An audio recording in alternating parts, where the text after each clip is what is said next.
Well, good morning, everybody. Here we are, week number 18. Can you believe it? We've made it all the way through the season. We're now into the last week of the regular season. Going to be an exciting day. Daryl Bradley here with you. We got Ryan O'Callahan and we got Brandon Naughton. Gentlemen, how we doing? We ready to get today going?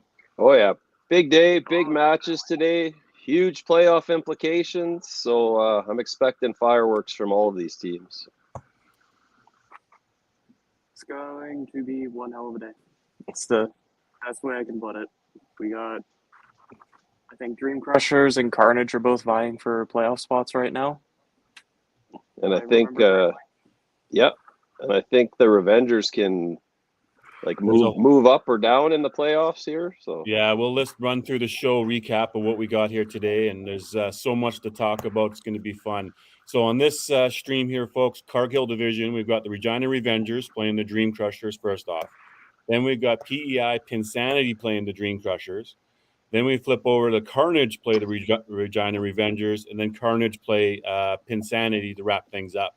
You can see there on the other side, you got the Schwartz Home Hardware division. We've got the Snowmen playing the Mayhem then playing Trash Pandas, Snowmen then playing the Maniacs, and then Trash Pandas playing Maniacs. So feel free to look and find that other stream going on.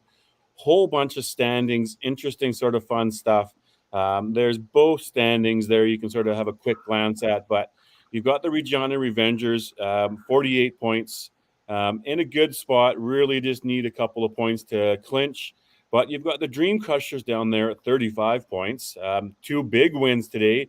They're looking to get past the Misfits, ultimately at 48. That's the magic number. Bombers are all done at 47.5, out of the playoffs, not going to repeat as champions. But then in matches 3 and 4, the Carnage come up.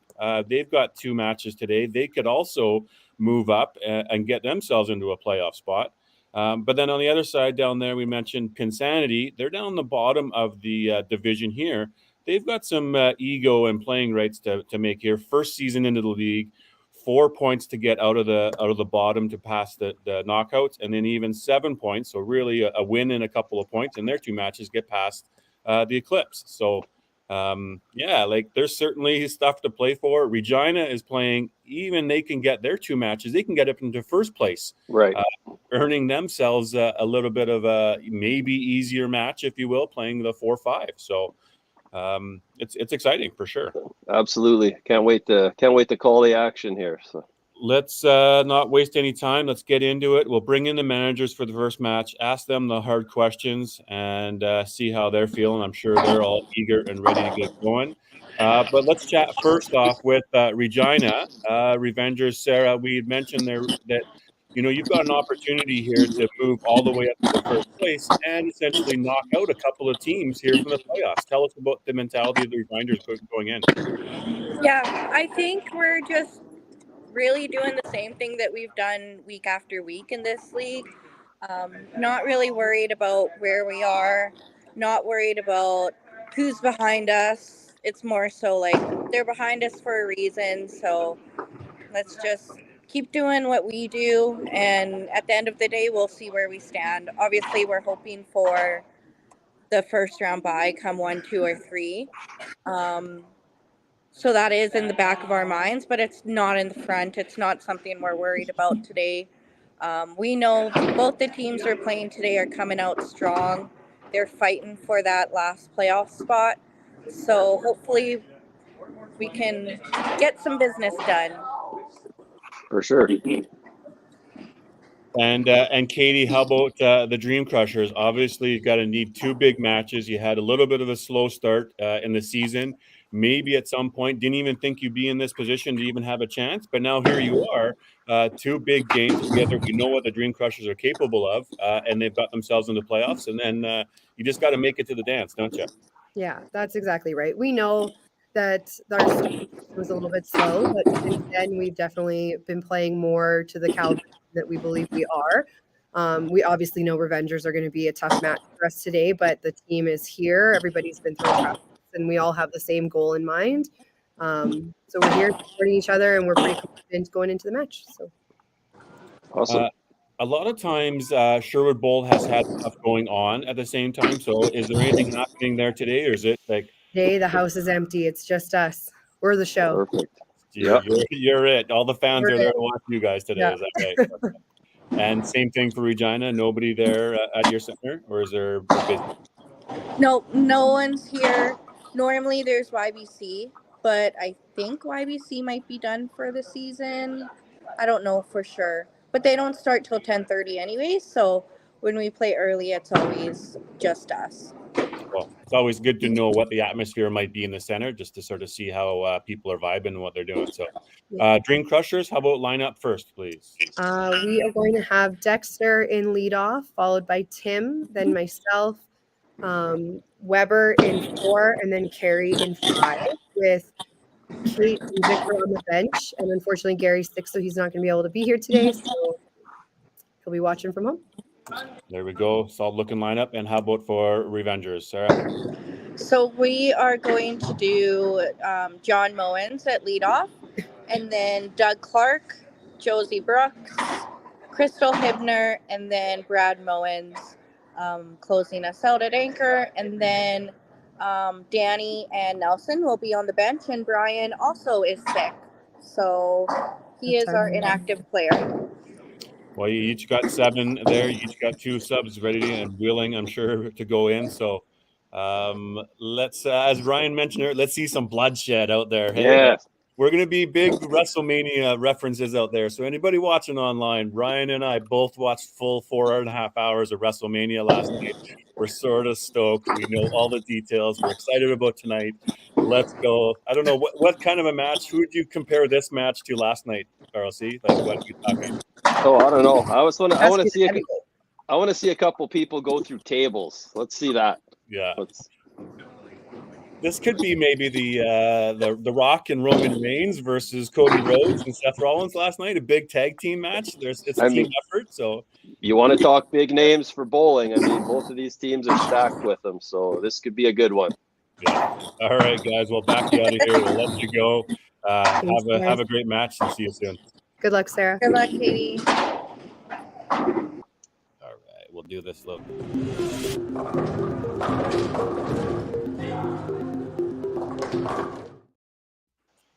All right, as we get that up, let's do a little rosters here. You want to go for it there, ROC? For sure. The Regina Revengers, you got Danny Bear, Josie Brooks, Nelson Frank, Doug Clark, Brian Askin, John Mones, Brad Mones, Crystal Hibner, managed by Sarah Bear, and they bowl at a Glencairn in Regina. Perfect. And how about Brandon? We got Carrie Kreitz, Dexter Wiseman, Tim Wiseman, Katie Rayner, Adam Weber, Victor Faubert, Caitlin Ayub, Gary Barrett bowling out of Sherwood Bowl. Perfect. Yeah, this is going to be, like you said, a heavyweight. 2 big lineups. I'm not really surprised in either one of these lineups, to be honest with you. No. Weird not to see Adam play an anchor. Usually, from what I've seen over the last few seasons, that's usually where he plays. So. He really has. I think even this recently at the Open, on the mixed side of things, he played a little bit more in 4. Katie actually played quite a bit in anchor there. Right. And I think a couple times. And Carrie, obviously, we know is very comfortable playing anchor. Oh, for sure. Masters being played at Central, being wherever he's at. So a little bit of switch up, but again, not surprised to see where we're at. Dexter's a quick leadoff player, getting out there and getting going. Yep, for sure. Yep. Try to set the tempo and. No, this should be a good match. Tim missing an early corner pin there, though. They are playing lane 3. Sorry. Lane 3 is usually they're a lane 1. I believe. I don't know if they played lane 3 this year, but probably have. Yeah, I'm not sure. Maybe they're just mixing it up, trying to find some mojo for these last couple matches. Yeah. I was about to say, I thought lane 1 was like their cursed lane that they were no longer bowling on. Maybe they said no more lane 1. They're moving to 3. I think that's right. Great ball from Katie there. Yeah, what a night. WrestleMania, everybody. Who's in the comments? Who watched WrestleMania with night 1? What was your favorite match? What a kickoff. Rhea Ripley, still the women's champion. Yeah. Oh yeah, and a couple new sets of tag team champions. I thought that was an interesting match where you could win both sets of belts in it. That was Yeah, they were both up for grabs. It was a quick sort of win by Austin Theory and Grayson Waller to sort of get that one out of the way. they just did that so they could put them through tables and stuff, and then eliminate them from the match completely. So But you got to give it up for R-Truth, the 52-year-old, veteran winning the tag team with the Miz. I like that. oh yeah, too. Yeah, no, for sure, that's good. Good for wrestling. They're the good guys. that's Great quite start. Yeah, Dream Crushers, great start. Let's do another little look here. We'll see if the guys get going, but we'll add in the standings again as we're getting ready for that next bowler. Crystal going up, but you see there, Dream Crushers in 7th spot at 35 points, 2 games to go. Put it back on after Crystal shoots. So she's a little quick there at the line. Stepped out, but Dream Crushers 35 points. So you're 12 and a half to pass Bombers. Doesn't really matter. Bombers aren't in the playoffs anyways, but you're 13 points to catch Misfits. 13 and a half gets them by. So 13 points, guys, is only a 6 and a 7 win. Right. I say it only. That's still a tall order, especially with these two teams of players. So now I don't know who has the tiebreaker of Misfits and Dream Crushers. Who won that match? I'm sure somebody in the comment knows. I could go back and look. I should know this, but I feel like Misfits. I don't know. Could be. I'm not certain myself. I'm saying that with really uncertainty. I know we had the tiebreaker versus Misfits. We beat them, but I don't recall who won Dream Crushers Misfits. So I think it was the Misfits because I think they played earlier in the season when the Dream Crushers were still kind of struggling to get going. yeah. I could be wrong. Don't quote me on that. But So 13 and a half would be the one that they need. Brad got tapped on that one too. Wow. Little slow out the gate there. I guess that free pin just shot across rather than actually going back. So Dream Crushers are looking to pile on early here to get that big confidence. You don't want any sort of doubt creeping in early. Obviously they can pull it off in the end, but you want to pile on these strikes, see if you can double up, triple up down the way. For sure. And I know Dexter and John are really good friends, so I'm sure there's some bragging rights going on in this head-to-head match. And they both punch. It looks like Dexter's turned into a chop-off. Oh, wow. I didn't even see that. Now he cherries it. Sorry, shouldn't laugh. No, but it's it was a head pin when I looked, and then all of a sudden there's a chop-off up there, so I don't know. Maybe they went back into the holy rollers and figured out, how do I turn head pins into chop offs? Yeah, exactly. Over the week at the Open. Sorry, Gerald. Sorry, everybody up there. Low spot, but. And before I go too far, I don't think I've done a public announcement, but absolute congratulations to the Northern men's team in the Alberta Open.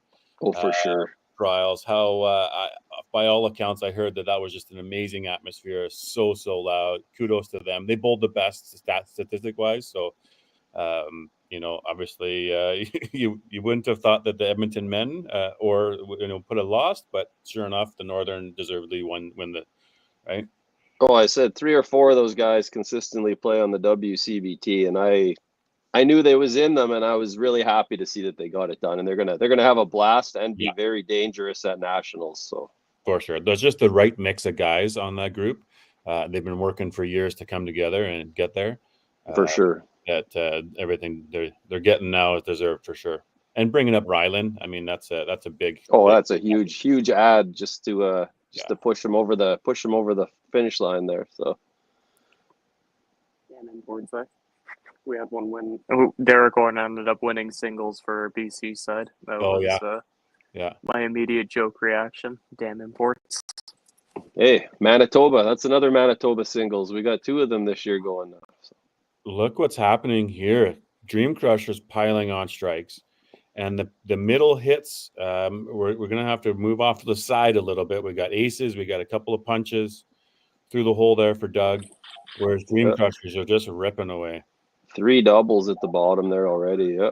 Oh, you can tell they've come to play today. They know, like I said, the names you have on the Dream Crushers, they don't want to miss the playoffs. So they're really going to have to just, if they can go 8 the first game, that removes a little bit of the work for the second game. Yeah, it does. So on that side, Revengers are just looking for a couple of guys to match these strikes and stay with them, guys. Send some runners, and you got to see what happens. But on their side, Dream Crushers just got to keep piling on. I have to say 2 of the members of the Dream Crushers will be my opponents at Nationals in Ottawa because I made the mixed team as well. So yes, next point of comment on my sheet here is Ryan O'Callahan making the mixed team in Manitoba. Good job. That was, and congratulations to you on your award that you received at the event. Pretty good honor. Well deserved, my friend. Yeah, thank you. I was actually quite surprised and blown away by it, but I appreciated it, and I appreciated that it was voted on by the other bowlers. So it was it meant a lot to me. I shed some tears, so it was good. Thank you. Good mixed team for sure. Oh yeah. Oh no, I'm very happy. I was on the men's going into the last game, and I decided to open game 18 plow, and ended up with 6 head pins that game for $1.60. So Tyson Nelson, I only beat by 11 pins. I almost played myself right out of it. So that's what it was. I was going to ask too. What was the double punch here for? Oh, got the 2 pin. I was just saying double punch, but in reality, the last one was a chop for Dexter. Bouncy pins. Yeah. Where did our score camera go? And John gets the spare. John, has played huge this year for the Revengers. A little bit of a slower start. Maybe it's something that just needs 1 strike and you start running something. But a little slow start here. Interesting to see what happens with Doug. I don't know how long Sarah's going to wait. Third frame might be a little bit quick, but. Oh, Danny and Nelson on the bench are two big weapons. So. And I think Nelson, he's come in a couple of times this year, and they played very well. So, oh yeah, like I said, even these benches are stacked. So, Tim with these lane 3 is a little bouncy here today for the Dream Crushers. Getting lots of kickbacks for extra pins. I love how right as they send the message letting Carrie know that the score went down for Dream Crushers, it comes back. No, you're on it there, bud. Good job. And even the Manitoba men's and ladies teams are both very solid too. I see the Scott Barber, Taryn Barber connection. That's pretty cool for them. That actually made me super happy to see them make it together. That's something not a lot of people can experience, right? So, and Dwayne Gilardi, good team there for sure. Brad Rusnak out of retirement. Yeah, out of retirement for the 19th time. Love you, Ruzzy, but yeah. Just stop retiring, buddy. We get it. You'll be back in a few years. Yeah. But yeah, Manitoba, obviously we run kind of just a 18-game shootout now for our national teams because there's no way we could actually make zones out of what we got left outside of Winnipeg. So the and Josie Brooks as well, back to back. Right, singles champ. I think she's the singles representative for both Masters and the Open. So that's a huge accomplishment for her.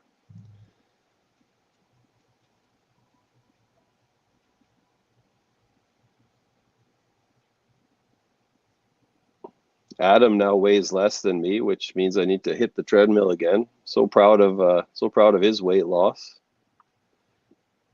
Probably helps a lot with his knee too. Oh yeah, for sure. And he clearly hasn't lost a step on the lanes here. So.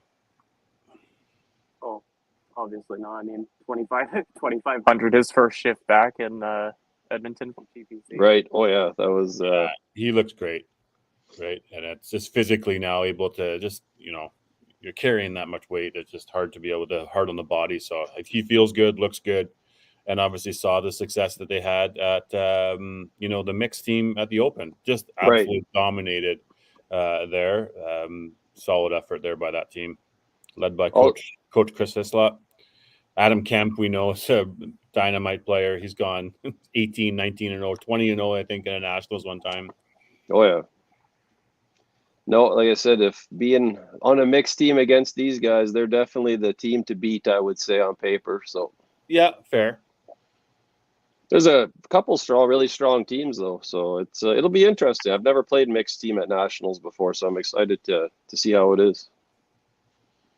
Yeah, I've played once, mixed team Nationals. I think we ended up third place. We were in the step ladder. I don't recall. I think maybe we lost the first game in step ladder. So fourth? No, okay. I think third, to be honest with you. Nice. I think one goal, 2/3 is what I got at Nationals. But I have one national bronze medal from the men's team from 1999 when I was a rookie. Nice. I think we've got BC North representing us for mixed this year, if I remember correctly. I believe so, yeah, if I recall looking at the standings correctly. I was obviously, as a mixed team competitor, trying to figure out who all the competition was going to be. So there's 3 punches. Sorry, again, chop off for Dexter, really thick on the middle. So obviously going to look to skate away from that. And John Mullins with a third miss. Maybe just both pushing too hard, too much as the leadoffs, really trying to, get their team going or something. I don't know, but both of them a little bit off. It's always a weird decision-making process when the players are still pretty tight in the match, right? So do you pull? I mean, John just spared, so he takes the advantage in that first match with that.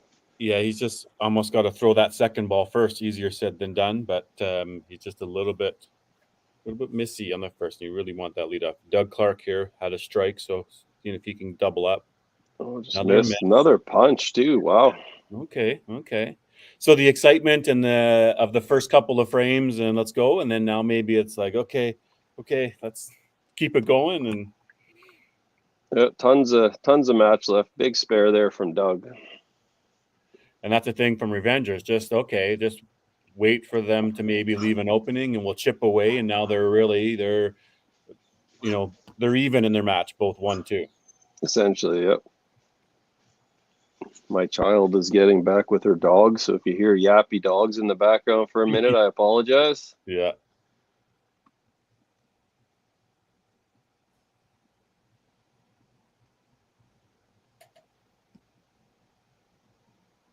Oh, there's a strike from Katie. Josie got tapped on her ball.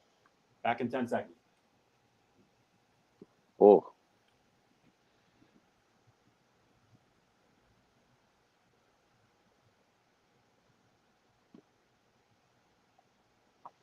See if Adam can keep rolling. He hasn't really thrown a bad shot here yet.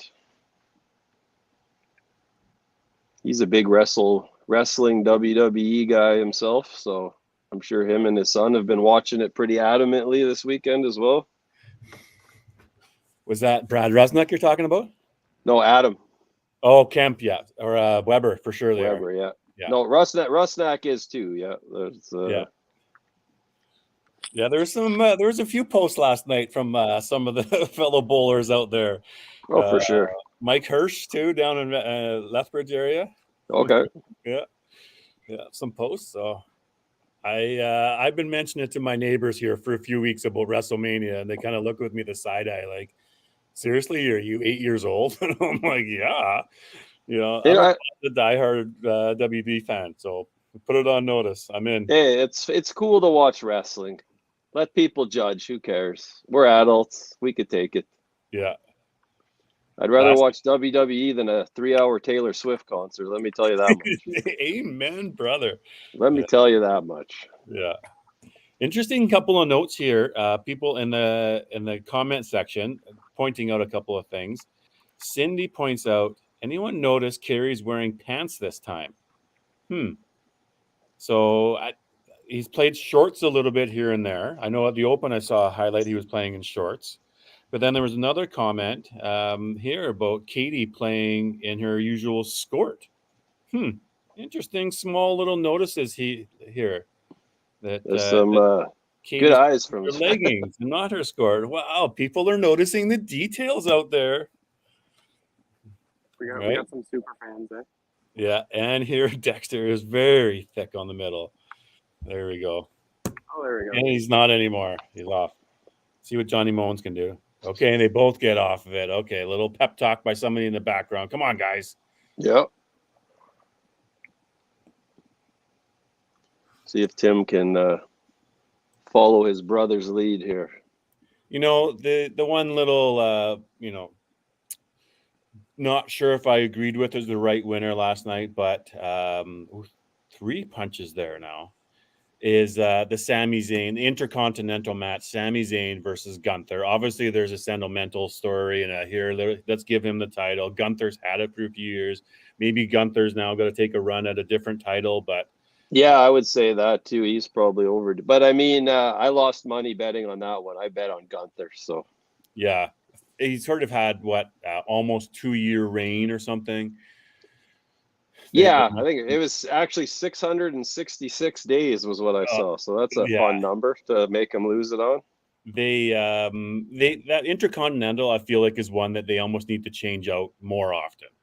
Oh, for sure. Necessarily be a 2-year reign. It's a guy coming up, earn some credentials, get some wins, and move things along. I definitely think they're going to move Gunther into one of the heavyweight title pictures now. So we got a couple of subs coming up. Danny Bear is moving in for Doug after the break, or maybe already went in. Caitlin is going in frame 5 for Tim. Yeah, that's correct. Thanks for calling it out to managers, but yeah, sort of time to make an adjustment, right?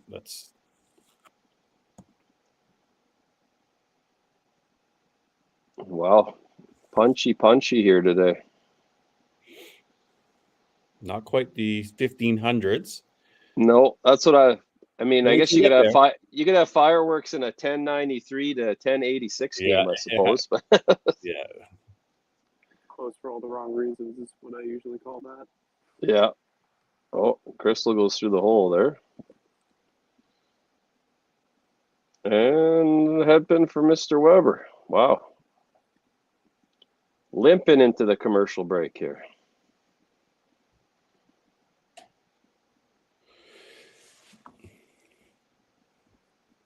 Gotta say, it's weird. I haven't thrown a ball in 4 months now. You haven't, Brandon. That's right. You had an injury. Yeah, and now Dell's closed. So Yeah. All right. It's like, unless I go to Scottsdale, but respectfully, no.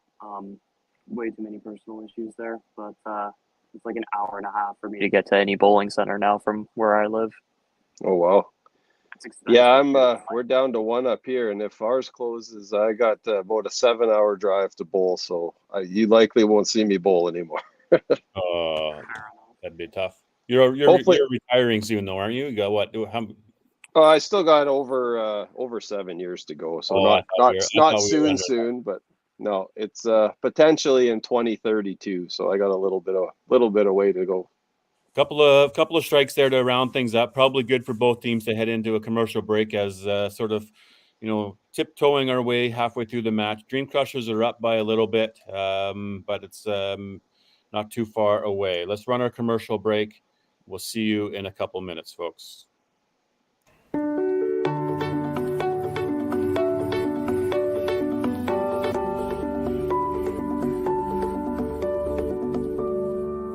Cargill is proud to be supporting a truly Canadian sport like 5-pin bowling. We look forward to watching some great competition from many competitors and bowling centers across our country. With hundreds of locations across Canada, Cargill is committed to helping the Canadian farmer thrive. Whether it is selling commodities, getting agronomic advice, fertilizer needs, crop protection, and marketing expertise, Cargill is here to help. So please enjoy this bowling. Thank you.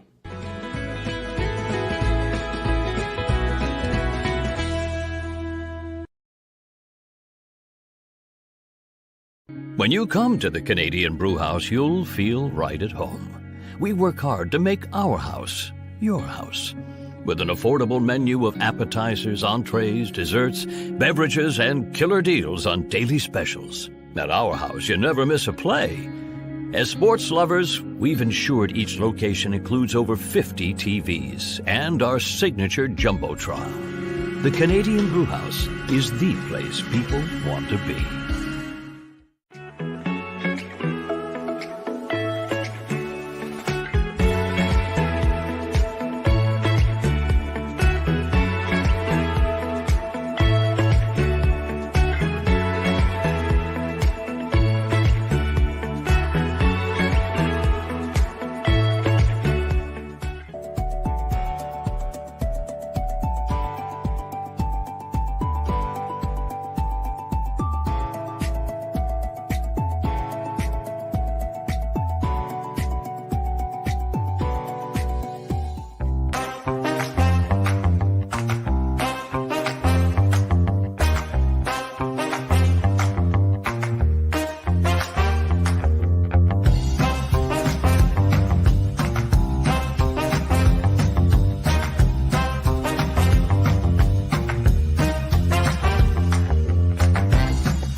Back to the action we go. Commercial break. So we got both top and both bottoms with a strike heading into the break. The middles need to get some marks and keep moving.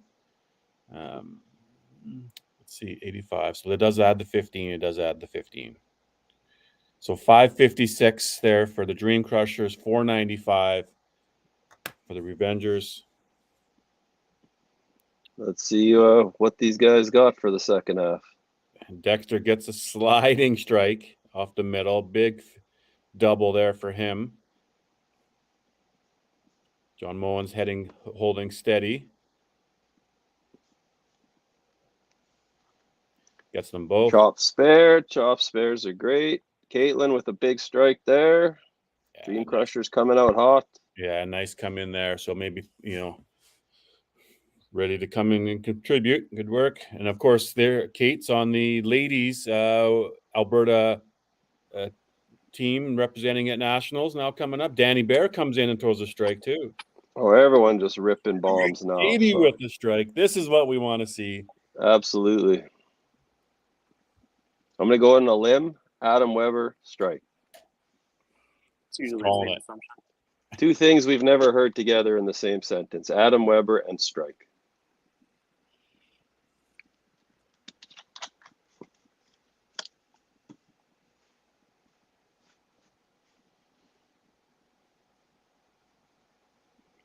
Everybody just throwing rockets. Josie with a huge double. Ooh, that one's on you, right? That one's on you. You called the strike, though. Hey, he's my opponent at nationals. Maybe I jinxed him on purpose. Who knows? I was gonna call, something on Josie. I'm gonna call Josie Brooks on a strike just to, offset you. But I just didn't want to take the attention away from you calling the strike for Weber. He'll probably spare it now. Come on. Pretty close. Yeah. And a strike there for Crystal. So that gets her moving now. And again, a couple of doubles. Get some momentum going. We got a way to go OC in the chat there from Cindy. Yeah. Sorry, Cindy. Well, I think that Brad. There you go. Yeah, he knew that was not the head pin. I think as soon as he threw the ball was halfway down, and he kind of already didn't have the body language that he was for strike. So big opportunity here for Carey now to. Oh, and a slider, a couple of sliders. Both Dexter and Carey with the right pocketed sliders. One going in. Minus the guy I jinxed. Pretty good start out the gate for them. I think they're going to want me to mute you while Weber's up next time. I will just not comment to that. I forgot there's like a commentator's jinx. I've only done it a couple times this season, so Yeah. We got Cindy and Evan in the chat room just having their own little commentary. For anybody who's on mute right now and wants to switch us, not listen to any WrestleMania talk, feel free to just follow along in the chat line. And Evan and Cindy are doing a bang up job of commentating the match. Thanks for chirping in. I love it. John Mullins with another strike. And Dexter with the chop this time. You know his 30 counts, 30 counts. They add up.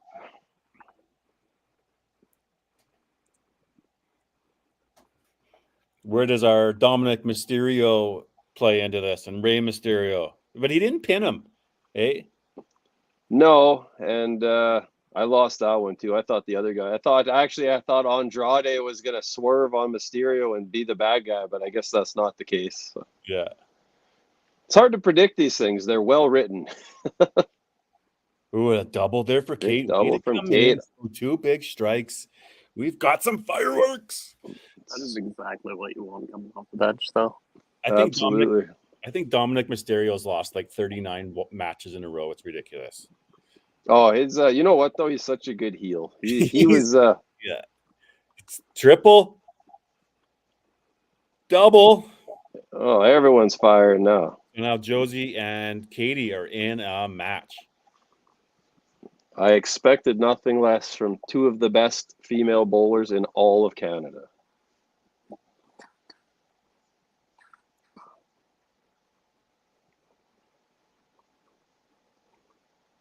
Followed up by Crystal Hibner. They are just firing. Oh, I hope you're enjoying this, friends. Text your friends. Let them know. Get online and start watching this mammoth match. Titans of the industry. There's a big strike from Adam. Oh, see, I didn't say nothing, guys. There you go, Cindy. I mean, yeah, this is the season, guys. This is the season on the line for the Dream Crushers. Every shot matters. Every move makes a difference. Like they can't lose this match, or the second match means nothing. No, they cannot lose total. They're in good shape right now. Obviously, Revenger's coming back with some strikes. Ooh. And both of them throw a punch. So evens up that match in there. I don't think you're looking to change out Brad Mowens. He's still got absolutely not. No. You know, you're not looking to make any more changes really anywhere throughout this. You still got Nelson Frank, who I believe is the Masters men's singles representative for Saskatchewan. And you still got Victor Fulbert. But again, right. There's nowhere. We're not making those moves right now, folks. We're not. We're hanging tight. We're running with our horses. Let's go to the end. Yeah, keeping them in the pocket just in case. This is interesting. That's what you want to see. You want to see close matches like this for all the money, right? So. Oh, and a big slider. Ooh. He almost got away with it, Dexter. Oh. Let's see how John responds here. Oh, he's locked in now. He knew. You're right. You could almost see that in his approach, couldn't you? Right. Oh, yeah. Like just you could walk and the demeanor and the body language. You could tell the difference. And guys at this level, we can see it and we know. Oh, yeah. It just almost seemed like he took an extra second there and he just kind of had this feeling like this is going to be a good one. Like. And Danny with a huge. Oh, he getting pumped up. Three-bagger off the bench. Kate coming in. Oh, good push there at least. Push for the chop. Yeah, like this is. Love it. This is what I expected out of these two teams was just rocket after rocket. So.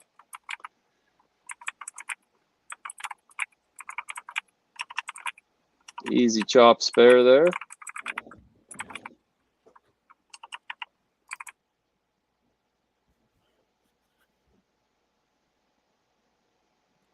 Oh, Josie with a bit of a I thought she maybe messy pocket there. Yeah. She gets the left corner, but Katie with another Katie pushes him off the deck. Good work, guys. Let's go. 938, 871, two doubles, triple. Everyone's working hard out there.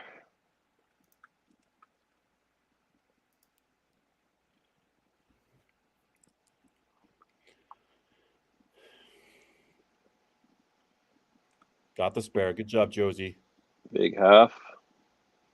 Yeah, every pin counts. Every mark counts. And Adam with Weber, the nuke right down the middle. which gives him a bit of breathing room. Obviously, Crystal's there. She strikes now. She's 177 in there, but a good 25. So this is a big ball here for Crystal. This will almost tie their matchup, essentially. Oh, missed it. No, she knew it. Yeah.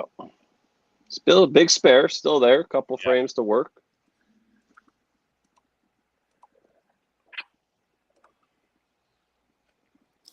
Another chop. I was left side there. Looks like he sort of fell out of it a little bit, but just little feet at the end, a little slidey than he wanted. Yeah. There's Crystal a big covers spare the from Crystal, yeah.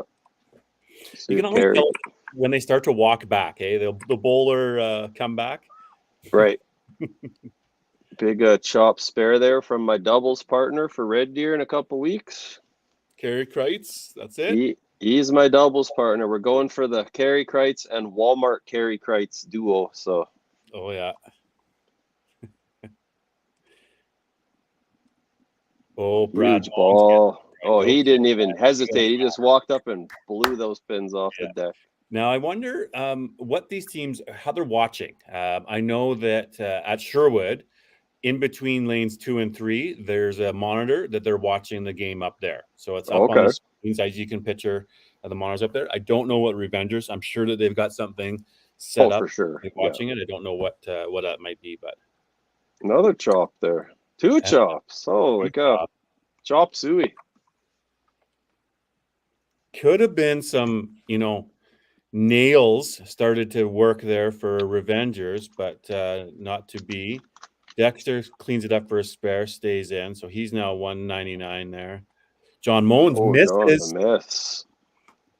misses, so now he can be up one, so 235 max or 225 max. Sorry, 224 if Dexter strikes. Yeah, these are big 2 pins actually. Okay, so he stays ahead by 1.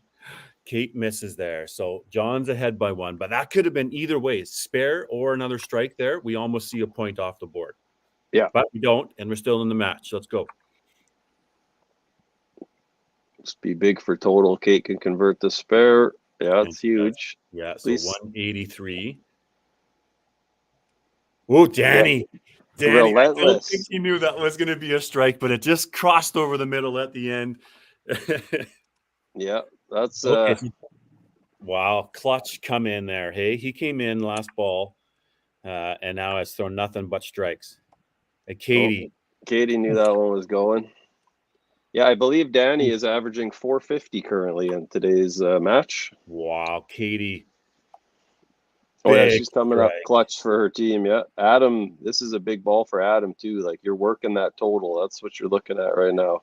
Okay, and a miss there for Josie. Yeah, you are working that total. That's 1073. You got a little bit of leeway there. Josie with that miss. I think that match will definitely go to Katie now, barring a nuclear apocalypse in Edmonton. Yeah. She's got the ham bone. Oh, gets the carryover. That's big. The chop off is massive. Because Crystal's 182. Crystal's 272 max here. Okay, Josie gets the spare. Adds to the bottom line for total. Big spare. For sure. For Weber here. Got it. Automatic. Setting themselves up well for the 10th. See if Carey can bury one here. Oh, Crystal just off again.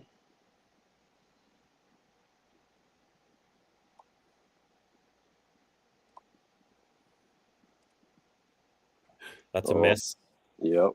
Okay, big ball there for Brad Mullins. Are we looking at a 5-3 here potentially? I mean, it's potentially, yeah. There's definitely there's still potential there across the board. Like, I mean, Dream Crushers could. Yeah. Maybe the 2 Yeah. holes going to Revengers. The 3 and 4 are going to Dream 2-hole Crusher. for sure. Yeah. You know, big ball coming up here for Danny. Or sorry, for Brad For Mones. Brad, yeah. Double here is huge for them, for the bottom line. You know, again, we're thinking of the end of the day here. Dream Crushers need 13 to get into playoffs. So they can't get less than 5 this match. So Well, no, they need 13 and a half, right? well, so they need 6 then, essentially. Yeah. And then they still need another 7. I mean, we got to confirm the tie break, but Right. Okay, There's a Brad. huge ball right there. So I'm standing up in my seat right now. I don't know if you all can't see me, but I'm pushing back into the seat. Stand up. I love seeing this. Let's go. This is why and what the Pro League is all about. Yes. This is why you get the best in Canada playing each other weekly. Tune in because you're going to see stuff like this every week, guys. Thanks, Curtis Dunis. Just said Misfits have the tiebreaker. Okay, thanks, Curtis. Oh, Dexter. Oh, Dexter just roasted. John Moens misses. John missed. Those big spare here. So that corner, there's big spares on the line here. Dexter should be right on this pin. No doubt. Big spare. Needs it. Moens needs it. Got it. Yeah. So it maintains a 3-point lead. So 5-3 shuts out playoffs, guys. Correct. Right? Yep. So Dexter, who's going to take the lead here? Well, Looks like Dexter's going to throw first and try to put the pressure on him. If he throws a strike here, it's going to be Johnny's not watching. He doesn't know what he No, know. You're probably right. Chop Oh. So if he misses the head pin or punches. No, that's the win. Moens wins it. Great ball, John. Good match, guys. Great match. Way to go to the end, guys. Wow. Look at Dexter, 7, 9, 10. Chop, chop, chop. Like there's an was on the abnormal amount of chops. Yeah. No, he was hitting, but it was just getting tapped. I don't think he missed. Nice work, Kate, coming in. So Kate's still got a chance maybe here, right? Danny has to, chop off, maybe settles it, but here's where 248, like a miss, Oh, anything's possible. I might be talking about it in the back. I got things running in my head, but I can't say what they are because I don't want to be like, well, this could. So 5 count. Okay. So where's that put him now? 4. So 48 is the number. Needs a strike. Gotta go. 33 is the number. So that matches now goes over to the Revengers as well. Yeah. Way to come in and throw a bunch of strikes, Kate. Got to give her some credit there. Oh, for sure. And Danny as well off the bench, basically, till that ball automatic. So. Both of them. Good moves by coaches. Good adjustments there. Had to make a move. No, much credit to both these bench players. They both played really well coming in. So. Well, this is it. I mean, Katie's points pretty much. Katie and Adam's points are locked up. So it might come down to that last match. And what occurs during it. Yeah. Let's see if Katie can finish it. Oh. Bummer. Yuck. We want to see. Great game, though. Yeah. I mean, for her to throw all those strikes and have such a huge number was really big for the team, for the confidence. Sure. Yeah, and realistically, a couple bad breaks for Dexter and the combination of Tim and Kate. I mean, those both could have been Dream Crusher points, right? So. There's Len with his color commentary injection. Yeah. Thanks for jumping in, bud. Last minute. You're right. It's I had the displeasure of beating Len's daughter on 3 and 4 at TPC this year, so nobody liked that. Sure, it's beaten up a couple of teams this year. Absolutely. Good win there. I mean, obviously, let's still get the points. We want to keep rolling here. Yeah, this match, I mean, up total, but I mean, it's all coming down to those last 2 guys, it looks like. That's it does. And again, it's 6-2, right? So Kerry can win here at 6-2. They still got a chance next match. They're still alive. They're going to need 7.5. It's not done. Ooh. So now set up your anchor bowler with some good vibes and give them a chance here to go and finish. Right.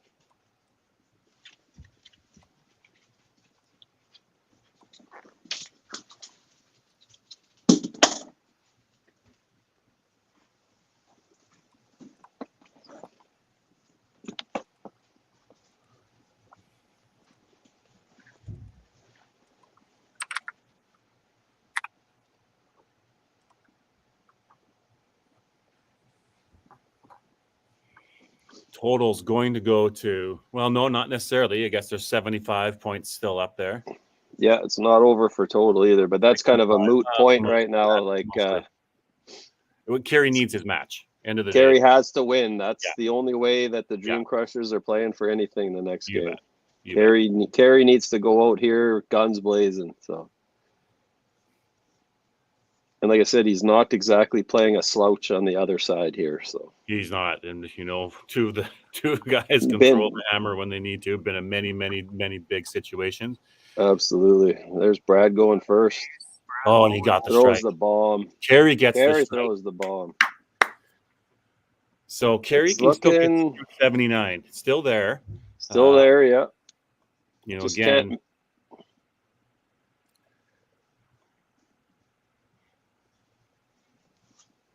Yeah, it's basically come down to don't miss.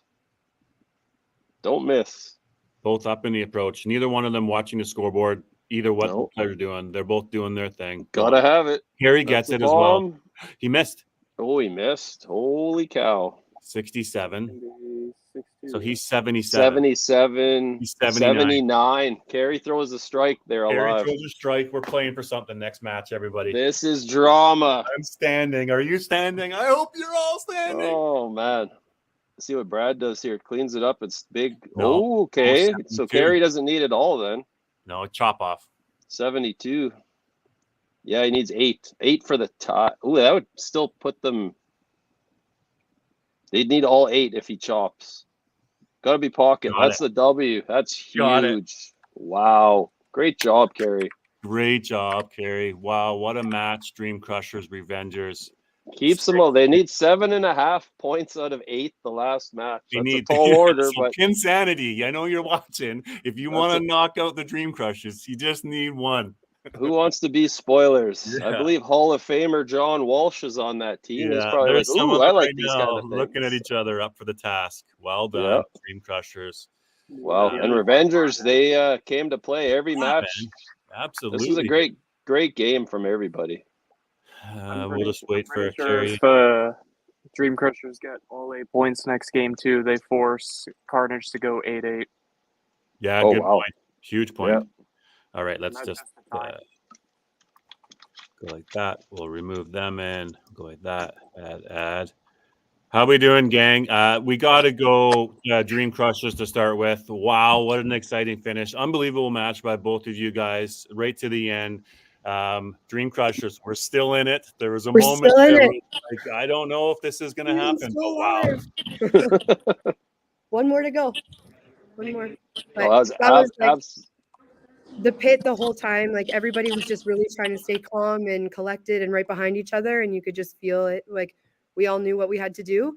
We all, this was probably one of our better played games as a team. Like we weren't missing the middle that much. We were making those chop spares. We were putting some strikes together and we were just picking off each other right down to the last frame. So yeah, you played super well, Katie, and Kerry coming through there in the 10th. That was massive. Just came out and did what he had to do. So yeah, exactly.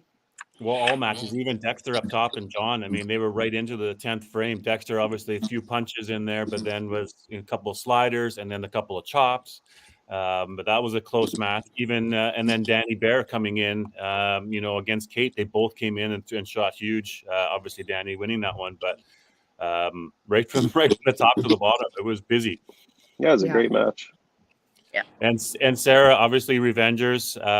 That was a great match for you guys. Really didn't give up. Dream Crushers kind of got a really good start, and then you started finding the game, middle of the game, made a big change with Danny coming in, and right down to the end. So good match for you guys. Yeah. No, we're obviously not the happiest, but we're not upset with that either. We didn't have any massive games. We were all like the 250-ish range. So that's what you Right.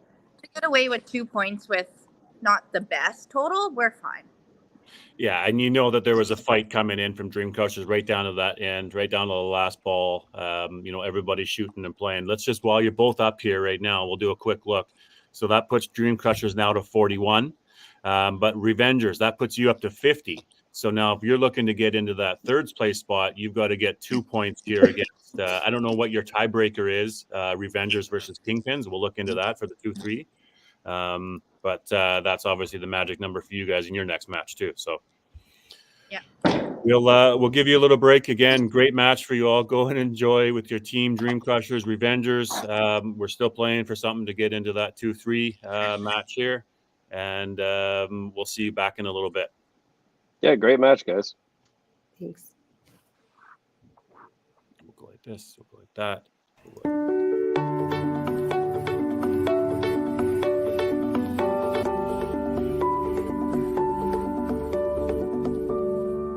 Cargill is proud to be supporting a truly Canadian sport like 5-pin bowling. We look forward to watching some great competition from many competitors and bowling centers across our country. With hundreds of locations across Canada, Cargill is committed to helping the Canadian farmer thrive.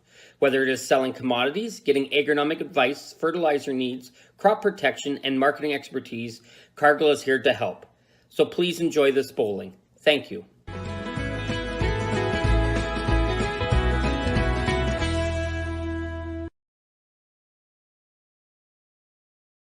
When you come to the Canadian Brewhouse, you'll feel right at home. We work hard to make our house your house. With an affordable menu of appetizers, entrees, desserts, beverages, and killer deals on daily specials. At our house, you never miss a play. As sports lovers, we've ensured each location includes over 50 TVs and our signature Jumbotron. The Canadian Brewhouse is the place people want to be.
All right, everybody, back we are ready to get rolling here for match number 2 of the day. Let's do a little clip action.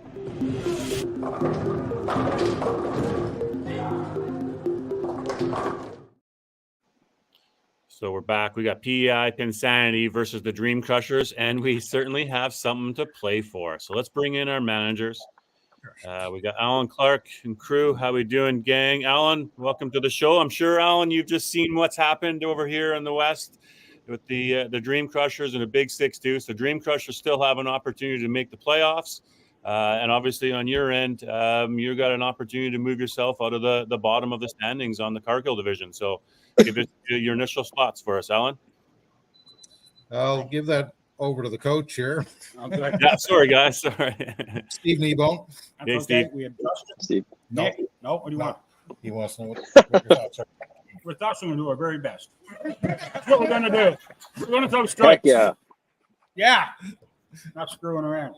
There we go. They mean business today. Yeah.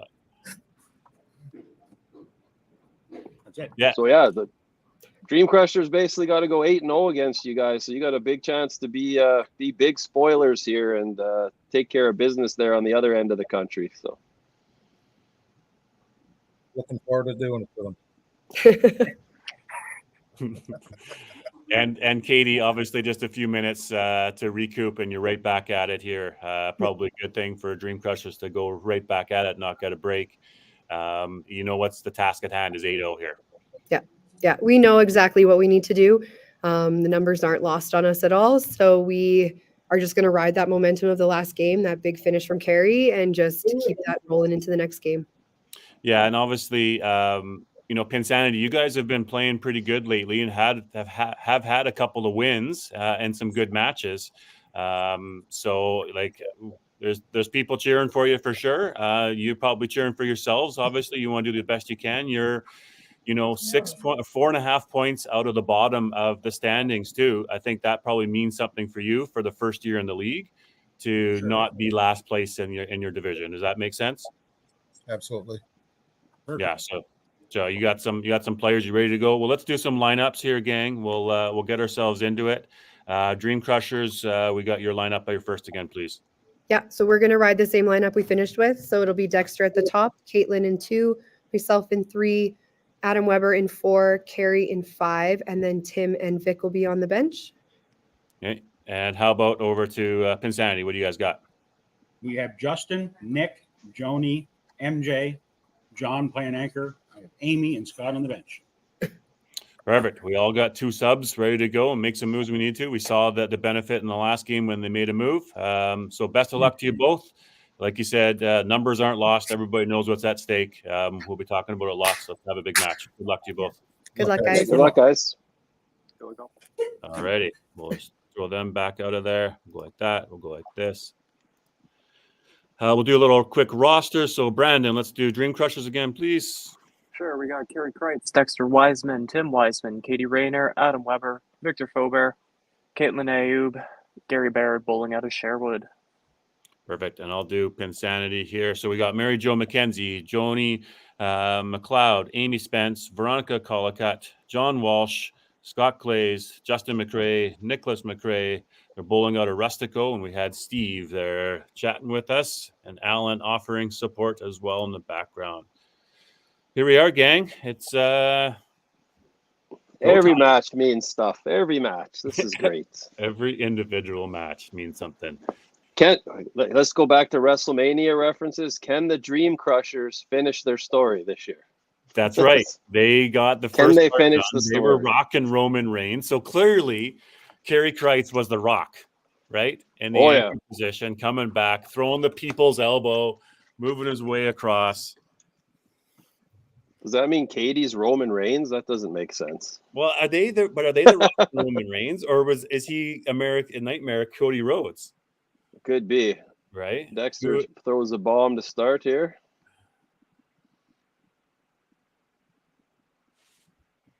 I guess Katie could have been the Rhea Ripley of that last match, perhaps. Yeah, she was dominant. She was, beating up on the man, Becky Lynch. Yeah. It's got to be Rhea Ripley and Jade Cargill. That's going to be the new battle, hey? I would imagine that's what it'll come down to at the end of it all. They're setting it up. Nia Jax, I don't think, had her little go. Bianca Belair is probably still in the mix. Yep, for sure. It'll be interesting after Bayley wins tonight to see where they take her as the champion. So. Yeah. At least I assume she'll win. It would be weird if she did. I expect some people to show up and help, perhaps from the 4 horsewomen. Obviously not Sasha Banks because she's no longer a member of WWE, but the other 2 are there. Yeah. Becky Lynch and Charlotte Flair. Yeah, interesting little fractions. I mean, Charlotte Flair is probably only a month or a couple months back, so maybe she'll make a run at next WrestleMania, but maybe after. secondary champion. She's probably still got a bit to go and getting up there, but Andre's Oh, coming for back. sure. Yeah. Yes, we're talking WWE WrestleMania. For any new people on the East Coast tuning in and watching now, Ryan We O'Callaghan, Joe apologize. Bradley, big WrestleMania fans. Night one last night. Finished the story tonight for Cody Rhodes. It's going to happen. I mean, Cody Rhodes is walking away the champ. I said that last year too, and here we are. So Yeah. Wow, they're not going to give it to Roman Reigns. He doesn't even fight. It's like one match since the last 5 months. Like, right. Let's see if big WWE fan Adam Weber can start with a power slam of a ball here. oh, and he gets the Well, push. I'd say, yeah, Adam Weber's got to be one of those guys. Hey, well, if you're talking about the GOAT, that's who's the greatest wrestler of all time? Who's your favorite wrestler of all time? Maybe you see like a bit of the Undertaker. The Undertaker's got 25 wins. Ooh, nice shot there. 25 wins at WrestleManias. Can you believe that? Yeah. Aces for Wow. Gary. 25 wins for the Undertaker at WrestleManias. And there's Yeah. been 40 of them. Listen, I remember watching WrestleMania 1, guys. I've been around, and yes, I am older than 40 because that means that I've watched. As am I. Yeah. I remember going to, like, it used to be called the Northlands Coliseum back in the day, and with my brother, and we watched it on the Jumbotron of like the WrestleMania number 4. Oh, wow. It was awesome.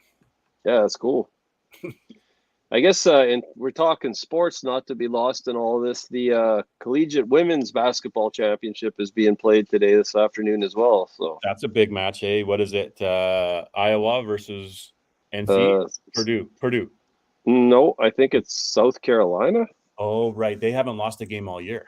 Right. And then Caitlin Clark is on the other team, who is one of the best women to ever play basketball. She's the one getting all the attention for sure on that side. They've been getting the highest ratings in college women's basketball history, which has been really awesome to see for the sport. Did you see that foul the other night? Yeah, calling a foul 3 seconds left. I guess you have what? Do you not want me to call it? I mean, that's. Oh, John Walsh gets a slider, but the corner stays. Yeah, lots of interesting sports going on today, so I'm glad to be part of all of it here. It's a cool little center they have there in PEI. I like the color scheme. Yeah. Looks very cozy in there, I will say. Mm-hmm. They said, what color should we paint this place? You know that dinosaur, that purple one? Let's paint it that color. And opting to go for lane 1 in amongst the full set there, right? You know, maybe they've got some people playing, but I don't see any other balls being thrown down there. So PEI's 3.5 hour difference. So we're talking 1:30 in the afternoon. Yeah, and I think the last time I did commentary, I did then. They were on lane 2, if I recall correctly. So I think that's the lane that they were going to be on, but then they were going to be on lane 2, and then they switched over. So okay, issues or something. Dexter throws a double. Justin with a strike. Oh, it is 3. Oh, I thought they were 3.5 hours. Thanks, Chris. So they're only a 3 hour difference, gang. 1:07. Thank you. Okay. While we're on the topic of sports, though, there's a chance the good old Edmonton Oilers can finally surpass the Canucks this season and possibly clinch the division. Oh. Nice. Oh. Hockey is unfortunately one of the sports I don't follow too closely, but I heard even Pittsburgh Penguins might be back in the playoffs, it sounds like, which I didn't expect. There's a massive wild card fight in that side for the Eastern wild card. Like there's 4 teams. Like even Detroit's in there, New York Islanders are in there, Washington. Like, you think Ovechkin will break Gretzky's record at some point next year? Yeah, I think that record's, yeah, man, you have to. That's why Ovechkin's at 27, and he's still obviously contributing to his team. Right. You know, at a guy at $11 million or whatever he is, you probably want him to score 50. But yeah, he's going to break it. He's only 45-ish to go. Yeah, so I would fully expect him to beat it. And that's a record you'd think you'd never see fall. He is slowing down, though. That's the thing. He is slowing down. Yeah. I think he'll play till he gets it, as long as he stays healthy. I mean, you might as well, right? That's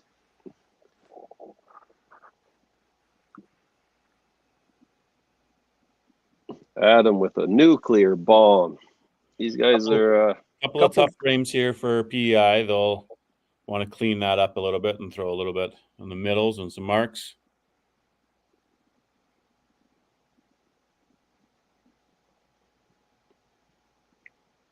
I will say I'm glad that I figured out the PEI score there without Yeah, any good job. issues. yeah, I was not briefed on this. I will be honest, but it seems simple enough.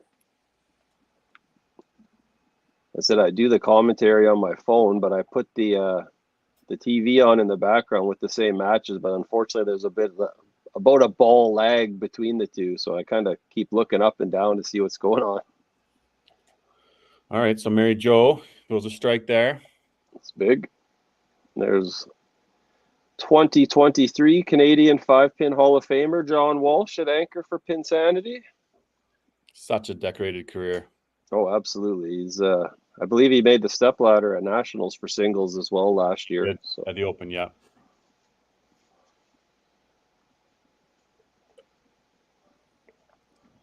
And I'm sure the gravity of this match isn't lost on him. Like, this is for pride too, right? So a player of his caliber is not going to lay down for any of these guys. No, it's you just need one. Yep. Again, two. I mean, they need 4.5. That's their goal. They're looking to win a game here today. Obviously, this match is a big task. Both matches are a big task. All of them probably have been. Every match today has implications. I was going to say, I actually asked Carey whenever the last round went, when I knew who was going to be playing, I asked if I could commentate specifically on this stream for this week. So yeah. Just because I was excited about the matchups and the prospects of what could happen. So.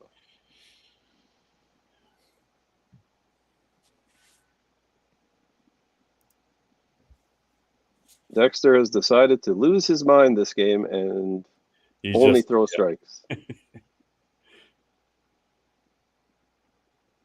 Well, it's a pretty good way to secure a match, is just throw strikes. That's your odds are pretty good of winning that way, I would say. Yeah, when you start with a triple. Oh, Caitlin with the plow. A few things a 7-bagger can't solve. Yeah, that's very true. I still can't remember who said it a few years ago, but I always carry it with me where a double can change everything. Just a double can change the way a match is going for you. Sounds like a Lynn Howell. I could be wrong though. Could be, yeah. I can't remember who said it. It was on one of the podcasts, but I really never thought about it that way, and it kind of gave me different perspective on being in and out of matches. I used to get down on myself, but when you realize 2 strikes can change a lot of stuff around, it's an interesting way to look at bowling. And that is a bomb from Miss Rayner. I'm very excited to see how Pin Sanity do next season, though. I mean, coming in, this is their first season, I believe, so obviously unfamiliar territory for some of these guys, but for sure, yeah. It's and like I said, when you're playing in such a small place with a much smaller talent pool to draw from, it can be tough against some of these teams with the Adam Webbers and the Dexter Wisemans, right? So it takes a year, right, to sort of assess, to learn, to know what it's like, know what the comp level's like, right? And it might require a little bit more. I mean, these guys on many of the other teams are playing every weekend. They're playing twice a week. They're playing every weekend. They're playing many tournaments, like 8 games Saturday, 8 games Sundays for Masters. They're playing 3 shifts for WCBT. They're having deep runs. They're just consistent. They're constantly playing the game. Right. And that's Adam with a rare miss there for the spare. So little chance here for MJ to throw a double, and she's probably just like a John Walsh, very seasoned. Mary Jo's played singles last year, I believe this year. She's a very steady player there for them. For sure. And there you go. There's there the you big go, double there. Jay. So Not scared. you've got some people across the country hitching their trailers to your backside right now, MJ. Let's see some Pin Sanity insanity this game. There's some people jumping aboard some wagons somewhere along the line here. I know that there are. I'm sure that there's some teams out there watching. Certainly Misfits, I know, are probably watching out there to see what's going to happen. For sure they are.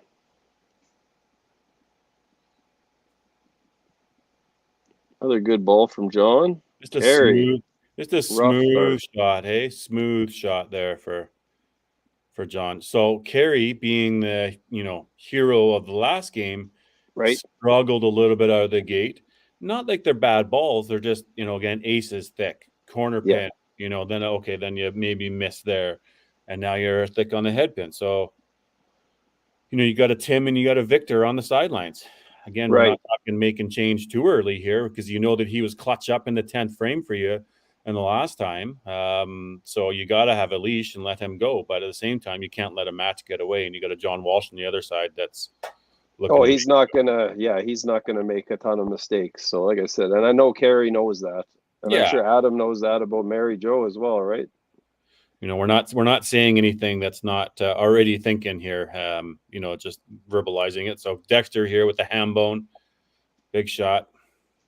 He's pretty good. He's awesome. These guys, again, they play so much, right? Just don't go to Carl's Jr. with him is all I can say. Okay, and Justin fire there for his team up top. Kate with a punch there, double punch. Yeah, there's definitely might be some moves being made here. How long do they wait is the question. I think you can wait a little bit, I guess. I mean, I guess she's in her match. Nick just plowed there, so I mean, she's probably still going to have the lead here after 4 frames. Barring a miraculous good spare. shot there from Nick too, right? Like that did look like it had some good rip on it. Just right to the middle. You do really have to be careful though with pulling Kate and Katie though. You have to figure out which one actually does need the pull, if any, because you don't have another lady that can come on the bench or come. That's right. I think Katie's throwing 3 out of 4 strikes here, though. I mean, you're probably looking at Kate right now, but like I said, it's still early, and she's winning her match by 10. So I mean, maybe just wait a little bit and see what happens. From a coach, I don't think I'm looking to make that change yet. No, absolutely not. In the 2, wait till it gets stressful. Unless you see, again, not judging if you got a Tim or a Victor over there ripping 15 strikes in a row, warming up. Right.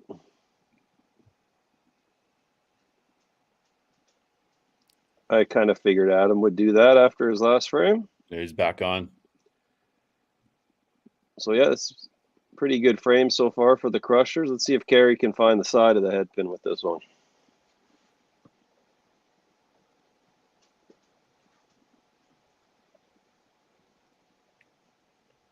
Imagine a world where I could have a Thompson Pro League team. Yeah, hey. It doesn't exist. There it is for Carey. Good ball. Carey's on. Attaboy. Now here's an interesting question. When you're looking over at the anchor spot there on the Dream Crushers, if you do have to make that change, are you bringing in Victor or are you bringing in Tim? That's actually a really good question. I don't know. I mean, right now, Carey threw the big strike, so I don't think they're thinking about it quite yet. But yeah, it's a good point. I don't know. You got 2 people that could potentially be in danger of being pulled there, I would say. I know who I'd put in out of the 2, but right now I'm not even thinking that because I still got there in the mix.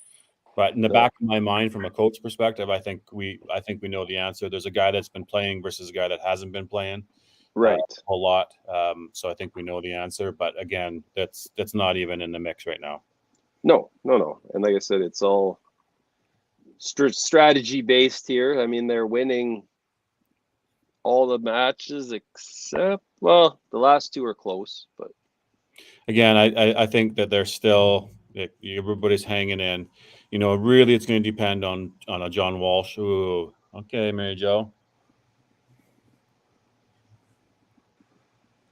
So, yeah.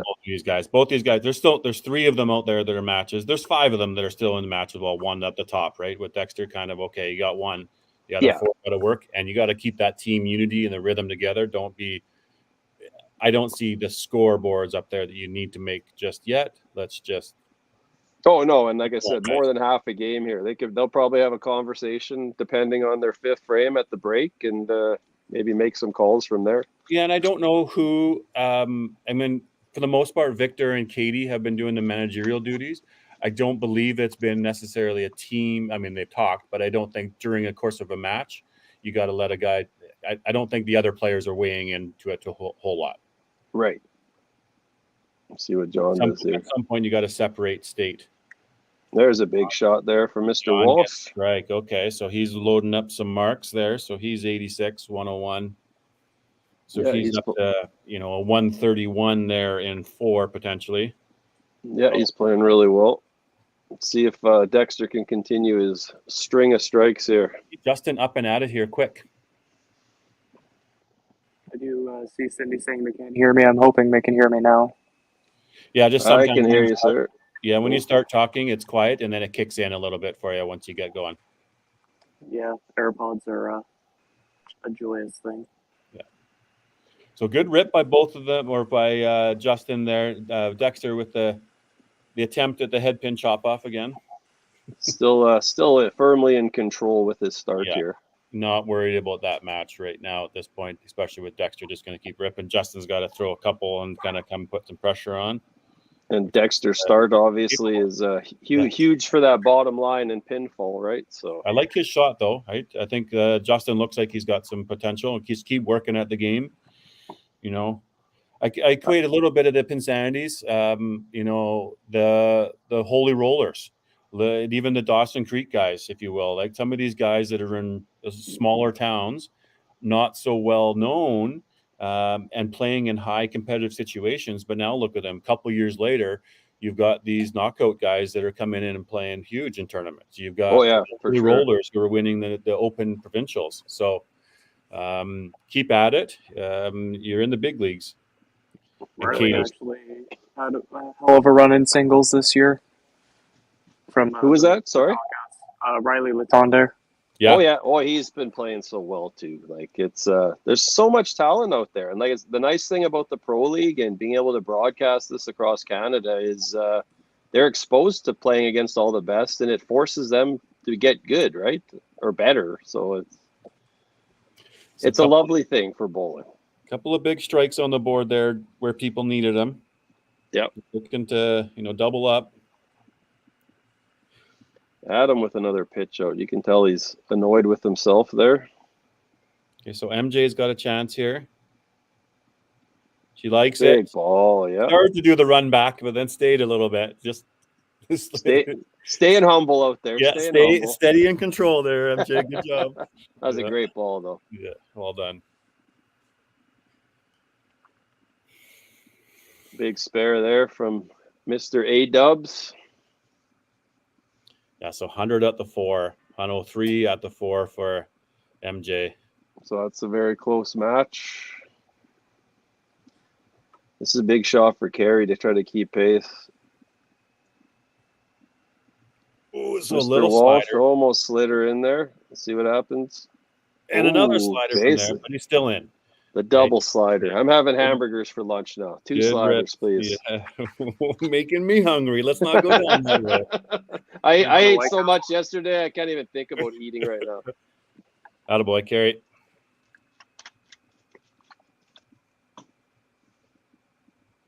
Mr. Walsh automatic, playing really well down there. Okay, gang, we got the first half of the match. We got Dream Crushers 574 in the total. 491 total for Pin Sanity, but at the end of the day, we're looking for 1 point. Pin Sanity, Dream Crushers need all 8 to clinch their playoff spot. So back in a few minutes. See you soon. Yep.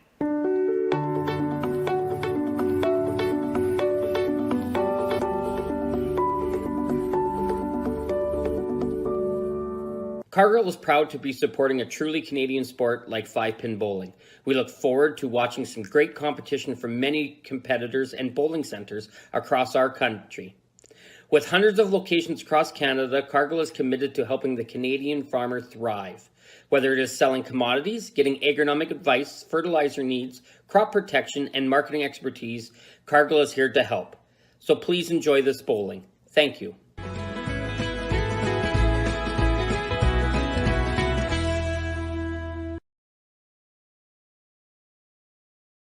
When you come to the Canadian Brewhouse, you'll feel right at home. We work hard to make our house your house. With an affordable menu of appetizers, entrees, desserts, beverages, and killer deals on daily specials. At our house, you never miss a play. As sports lovers, we've ensured each location includes over 50 TVs and our signature Jumbotron. The Canadian Brewhouse is the place people want to be.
All right, back at it. And I realized that when I made a comment earlier, I said if the Dream Crushers go 8-0, they clinch a playoff spot. That's not entirely true because the Carnage can still come back and surpass them, I believe, correct?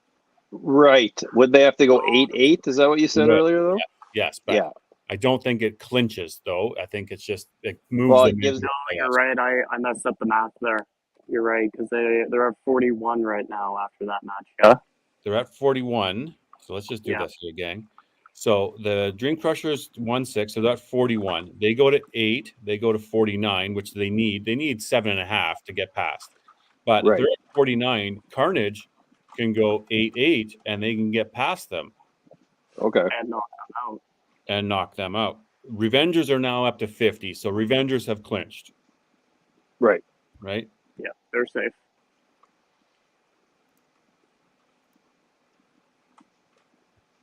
So again, Carnage, we got 2 big matches left in the day. Like there's 8-8s, 8-7. Even if it goes 8-7, I wonder who has the tiebreaker, Carnage Dream Crushers. Yep, that's interesting too. I think it's Dream Crushers, if I remember correctly.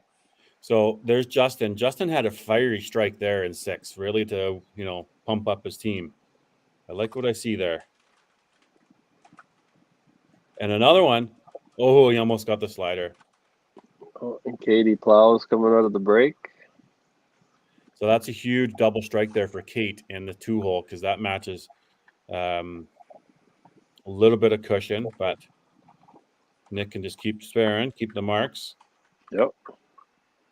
You got it. I like there too. Nick's got some good shots. Okay. I guess another question, Daryl. Are you going to Red Deer this year? I don't know. That's 2 weeks from now, isn't it? No, probably about another month still. Oh, another month into May. I don't know yet. With soccer coaching, I coach 2 soccer teams. That's kind of why I haven't played a whole bunch this year. Right. And they're stepping up to a competitive side of stream, so we'll be a lot busier. So I don't know. I haven't registered for anything yet right now. Because I still get harassed over this punishment I still owe you. So we're going to have to figure something out at some point here. So Isn't this punishment enough for our viewers to having to listen to us talk about wrestling all day? I mean, for our viewers, yes. And I've had a few people texting me already say, quit talking about wrestling. But guess what? We're going to talk about it more now, guys. Let's go. What matches are we looking forward to tonight? Yes. Some Randy Orton versus Kevin Owens versus Yes. Mr. Logan Paul, the champ. He can't win. Logan Paul can't win. That's got to move. That's got to move. Oh, big spare huge. there. Yeah. Oh yeah, getting fired up. And Plow from Kerry at the bottom. That's tough there. Yeah, I'm really looking forward to that match. I always like Logan Paul's good, but he does some good moves, but he's not top tier caliber. I like the guys who wrestle on a weekly basis. And Kevin Owens, Randy Orton. I think Randy Orton's going to win that. Honestly, he's going to come out of it. That would be my guess as well. Yeah.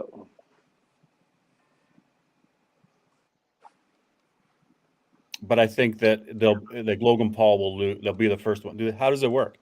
Anybody gets tagged? Ooh, good job, MJ. Yeah. Oh yeah. Yeah. Whoever pins who wins the belt. You don't have to pin the champion in that one. But those triple threats are no holds barred. So. And we saw a comment there. Scott is in for Joni coming in. Okay. Mr. Walsh has quite the opportunity here to take quite a lead here.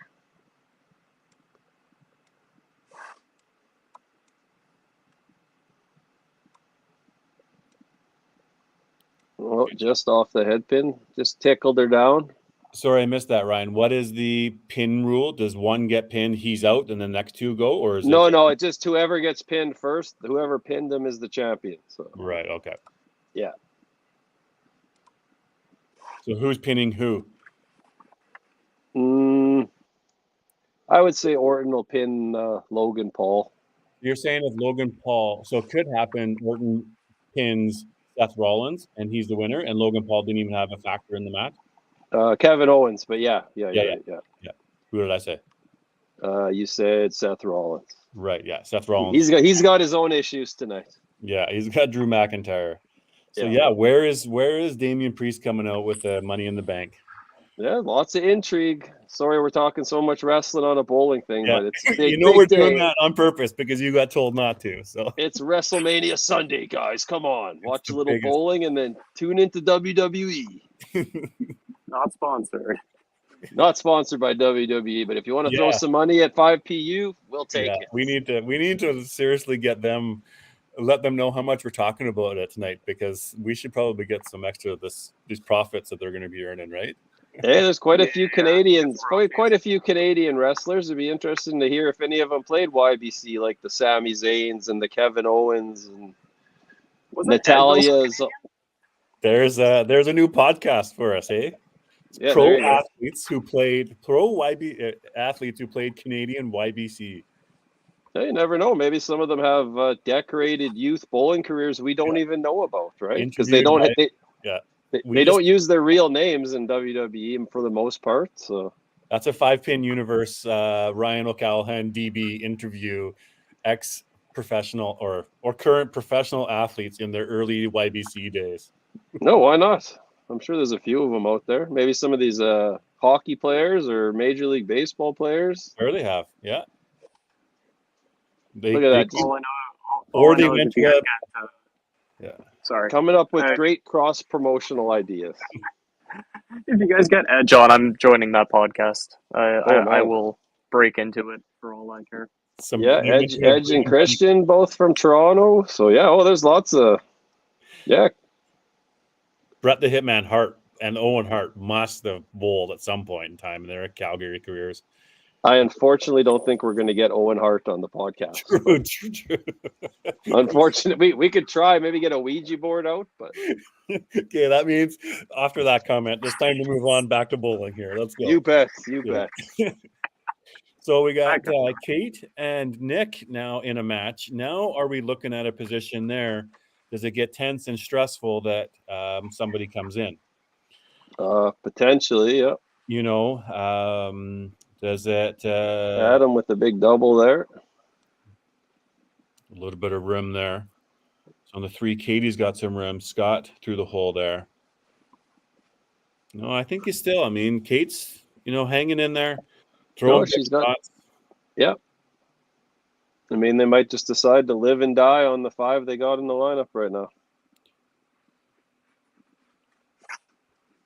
Big shot from Carey there. Monster Needs it. shot. Monster John is locked in there. He's not making any mistakes in anchor for Pin Sanity. So I think that's what Scott was hoping for in the first couple. Yeah. Yeah. Anyone know who's behind the 5-pin channel on YouTube in the comments there? The 5-pin channel? That's Jeff Young. No. Known WWE hater, Jeff Young. Oh, no. 5. Is that Jeff Young or is that? Isn't the 5-pin channel Jeff? Isn't that what it's called? I think 5. It could be Milan as well.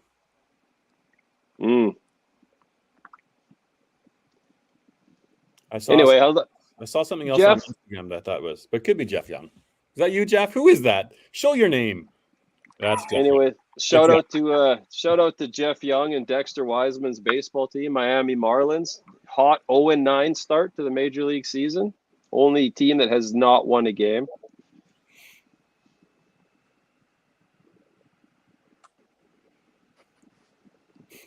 They're loving it too. This is the highest ratings that we've ever had. Oh, that's scary if that's the case. All secretly loving the WrestleMania talk. Oh, I've had 3 people now text me that they are not liking the wrestling, but that's fine. They're not on here and I am. So I got 2 words for you. Just kidding. That's another wrestling reference. I'm not going to finish the quote, but. Oh, Mary Jo, I'm not quite keeping pace with Adam Weber on this one, but cleaning it all up. So she's into a 166, 173 there in 7. Adam's double is huge there. And I said, John here at the bottom for Pin Sanity, just being steady Eddie out there. Yeah. Drilling the side of the pocket, frame after frame.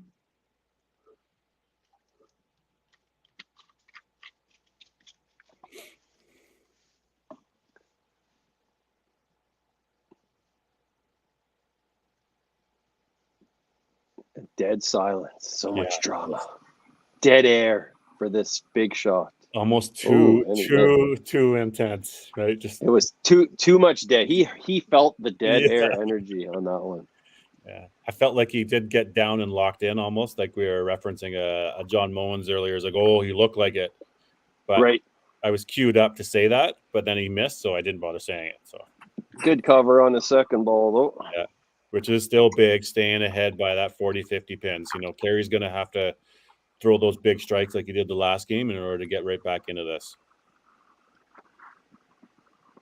So he's 171 potentially there in, 191 in 7. Carey throws, a couple more strikes. He's 192. So again. Oh, Dexter with a little late action on that 2-pin.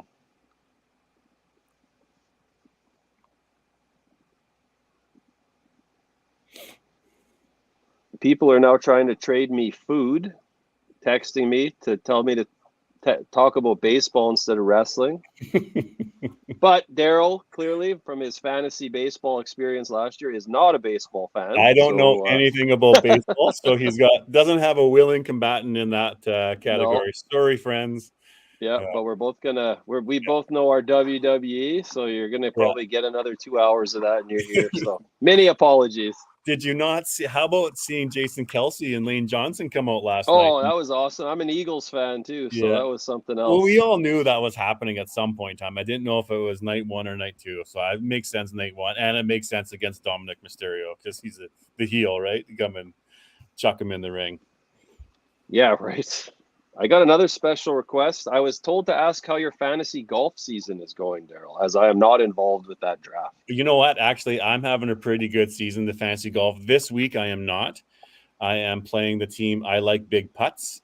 And this week, that person has Akshay Bhatia and Ludwig Eberg. So I definitely know my golf. I'm having a pretty good season. I think I've lost twice. Oh, yeah. that is pretty good. I picked a couple of different players who play. Austin Eckroat has had a solid season. Chris Kirk, longtime fan. Travis Matthew, sponsorship there.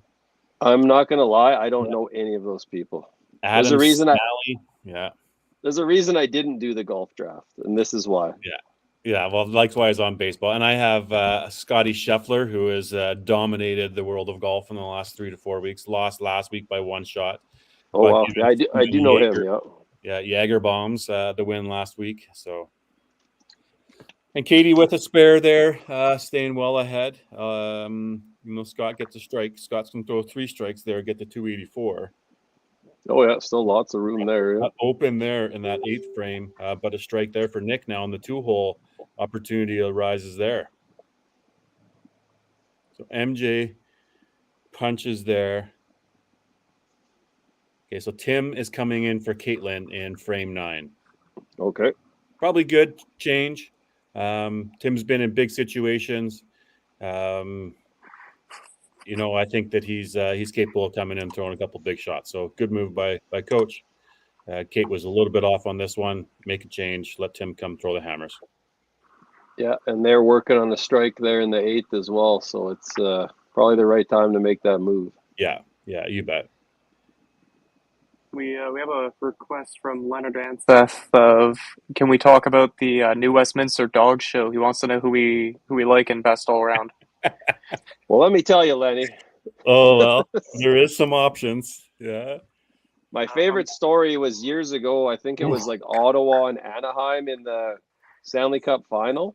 And the Westminster Dog Show was on against it in the United States and actually drew 500,000 more viewers than an NHL Finals game, which cracks me up still to this day. It's pretty big, especially when you get through your round and now you move up to best in show. Like it's oh yeah.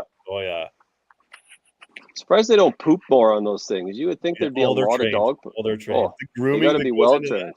Okay, so John rips a corner. Kerry gets his double. Kerry, remember now, 90. So he gets 192 in 8 is where he can get to. John's got the 189 in 7. So he's 219. So definitely a ball and a half-ish down for Kerry, but 2 big doubles giving him the hope. Yeah, he's coming back like the last game. Oh, and a big miss there from John. Okay, so there's tightens up. Okay, so 192 in 8, but again, you got to get there with 2 strikes and working. John stays ahead, but only by a few and not working on something. Well, it's going to couple spicy frames coming up going home here.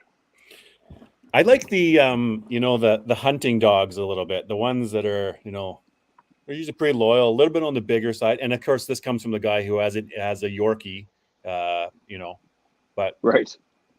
From the look and the feel, there's some big bull mastiffs. They are large dogs. Oh, that got away from Dex, but it didn't. He's comfortable on his point. Yeah.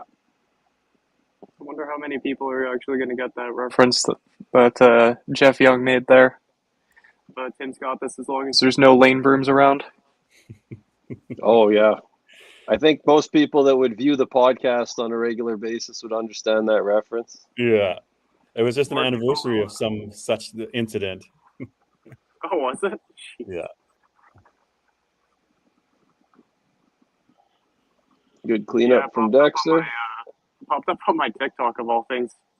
Oh, jeez. Yeah. I didn't even know the 5 Pin Universe crew had a TikTok account, and then all of a sudden it popped up on my For You page. I just see Tim get decked in the face with a lame mop. So he's going to deck these pins in the face, Nick, I think, right now. Nick miss there. Obviously still has a strike that he's working on to get the bonus point. Tim gets the big strike off the bench. Huge. From my best friend, Tim Wiseman. Okay, covers the spare. So he's 157 in 8. That gets him to 177. That gives him to 222. 222 max, obviously, with the full bang out. Tim's got 234 max. Katie with a good count, getting tapped again on that right, but that match is still there. Yeah, because he's 284. Yeah.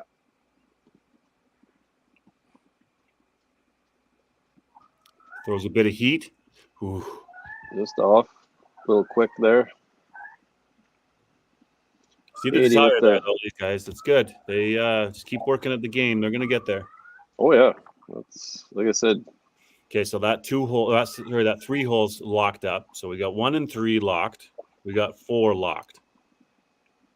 Not quite. I mean, it's 275. Not quite. Yeah, she's still got 275 sitting there. So Adam throws a strike here. It's pretty much over, but big miss there on the other side. Oh, Adam off the head pin again. Yeah. Get ahead of myself here. I don't think I've seen Adam miss the head pin this many times in my life. So he's just saving all his 425 games for bowling me at nationals. I'm guessing. Right. Yeah. He'll seek you out wherever you are in the lineup. He's coming to play you. Oh, I hope not. That would be horrible. Although I don't think there's any weak spots on that team, so it'll be interesting. I'm excited about it. Okay, so most stacked mixed team I think I've ever seen. So MJ goes 275, forces Weber to have to throw a double, right? Okay. Again, MJ's got to throw 4. Right.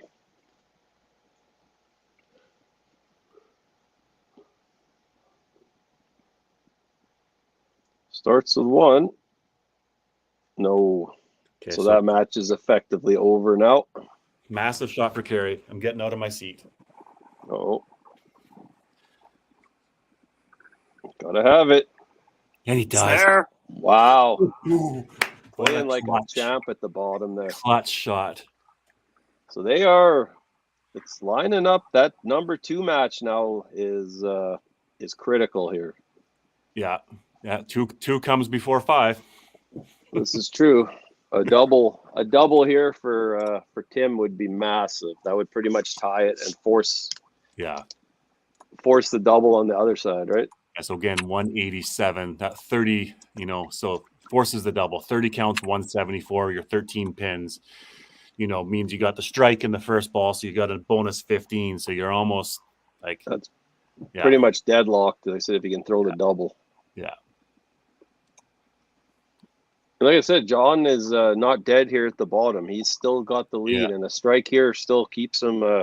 He's a dozen in good shape. He's a 12-point lead with a strike. Yeah. Like I said, that missed spare in 8th might come back to haunt them if it comes down to it.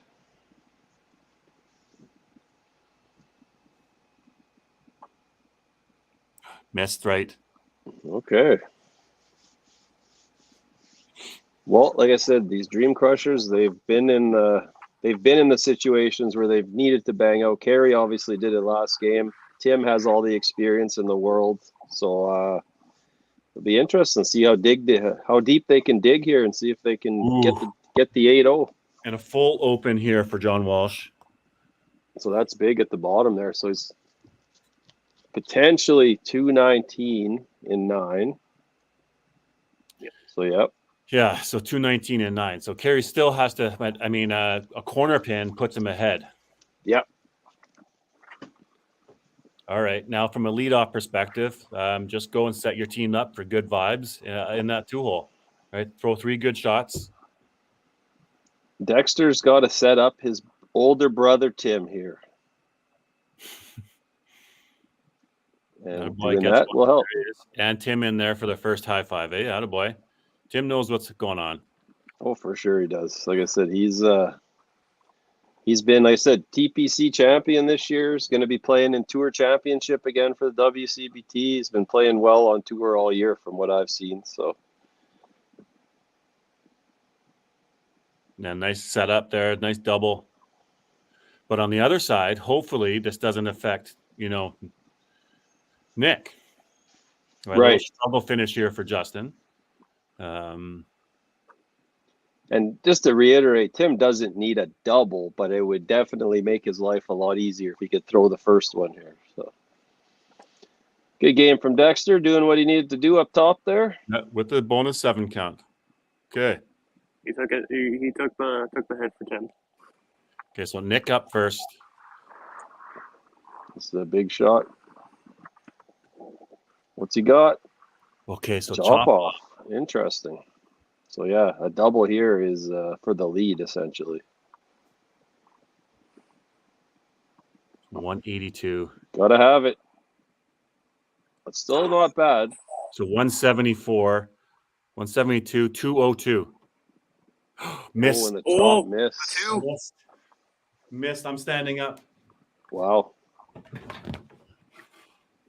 Incredible. This is has to have the spare here.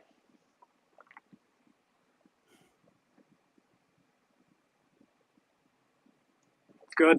Got it. Great spare from Tim. So he's got 197. So he needs strike to win. 13.5. Remember, 7.5 is enough. Okay, right. Yep. So they needed 7.5. So a corner pin ties. No, sorry, 23. No. Chop off to win. Chop off. Eight ties. 8 to tie. 8 to tie, chop to win. Can't plow. Or a 9. Side it. Plow. No. Oh my God, you guys. Oh my goodness. Oh no. That's that hurts. I'm heartbroken for them. Oh, sorry, Tim. Oh, yeah. That's going to be point each, and that's going to that'll seal the Dream Crusher's fate. Unfortunately, for all you Crusher fans out there. Good rip there, Scott Clays. See, he's got some opportunity. Yeah, these guys can shoot. I do see very similar into the knockouts into the Holy Roller. So keep working, guys. Keep playing. Be more accurate on the middle.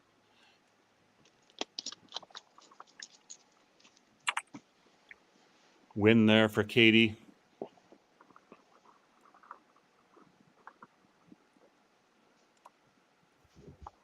Yeah, like 7-1 is definitely that's tough. You're gonna go 6 and 7 today and just fall a little bit short.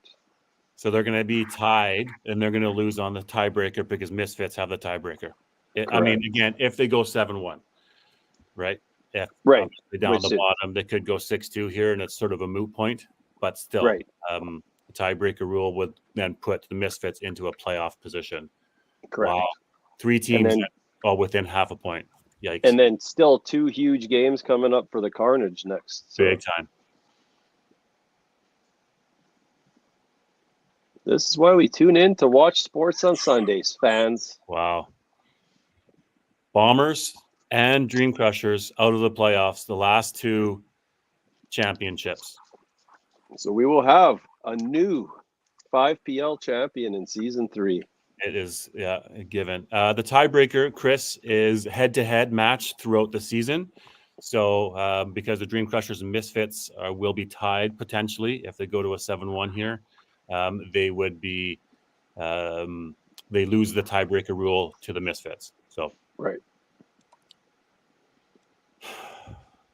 Hey, this is the way. I mean, I said you want to market yourself as a professional sport. This is what happens. Like the New York Yankees lose, the LA Lakers lose. It's just the nature of sport, right?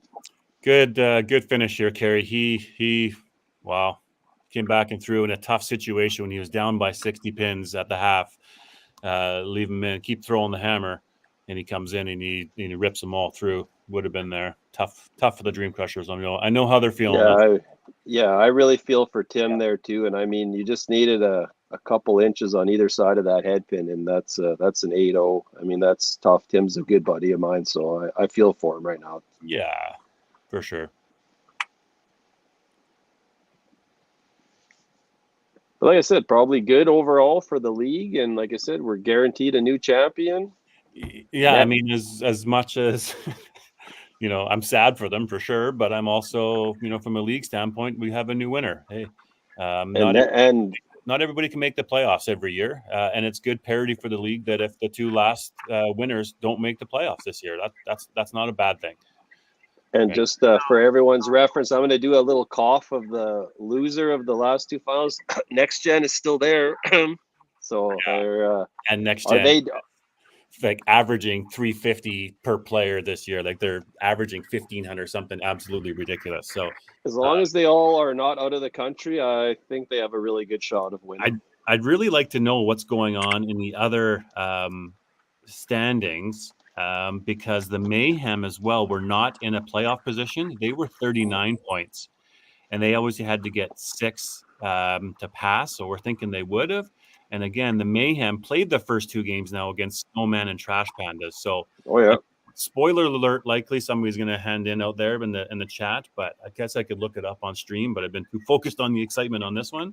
But interesting to see, or anybody knows what's Mayhem done in their first 2 games. So.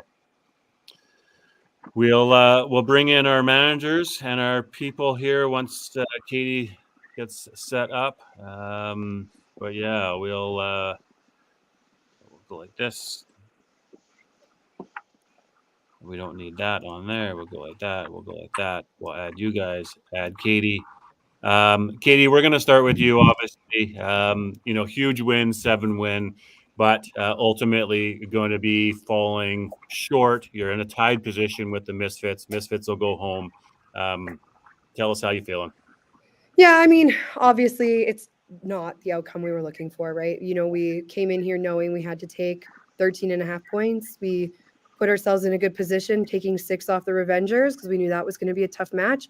And we also, before this game, we went into it and said, like, this game's going to be tough too. We have to take all 8. We knew that was a long shot going into it, but we pushed through right to the end. I mean, the fact that it came down to the 10th frame, that last ball in the second match, it's one of those things that we put it all out there and we did what we could to try to get where we needed to be, and we just fell short this time. Yeah, it's heartbreaking to see it end like that. And like I said, 1 inch either way for Tim. And I mean, you guys are going 8-0 and you're sitting in a playoff position it's tough. It's a tough game. And you know what? High drama for television. It's, it's tough. I know it probably hurts right now, but. Right now, like, obviously, we sit there and we're like, okay, that 2-hole, but like, there's so many other times throughout our season where it could have come down to a point one way or the other. So It's not like our season rided on that one last shot. It was a combination of a lot of things throughout the year. So something we can just use to Tim, quiet. We'll take that as a learning opportunity and go into next season with that growth in mind. Yeah, I think you rattled off, I think 6 or 7 wins here in the last, half, 3/4 of the season. Obviously just had a tough start, put you behind the 8 ball and really came fighting back. And even in that match, there was, give or take 3-4 positions that were at question. In the 4-hole, Adam had to do something in the middle there. Kerry obviously was down 60 coming in, potentially in a sub position, but yet we knew that he'd be okay to do it and finish. Bunch of strikes at the end, even in the 3 spot, right? There was some question, obviously, that you were starting to falter a little bit, but then finished it off. So it wasn't just that one position; it was a team effort. No, for sure. And I think we all look at it the same way. Of like, it doesn't take the sting away, but there's lots of opportunity for us to move forward and go for next seasons. And over to Pin Sanity. Steve, Alan, thanks for doing this. This is obviously, got a point on the board. You knocked out the Dream Crushers, of this season. You've had a decent showing. You've got one more game left. But how does it feel just to know that you're the ones that knocked out the Dream Crushers, everybody's favorite team?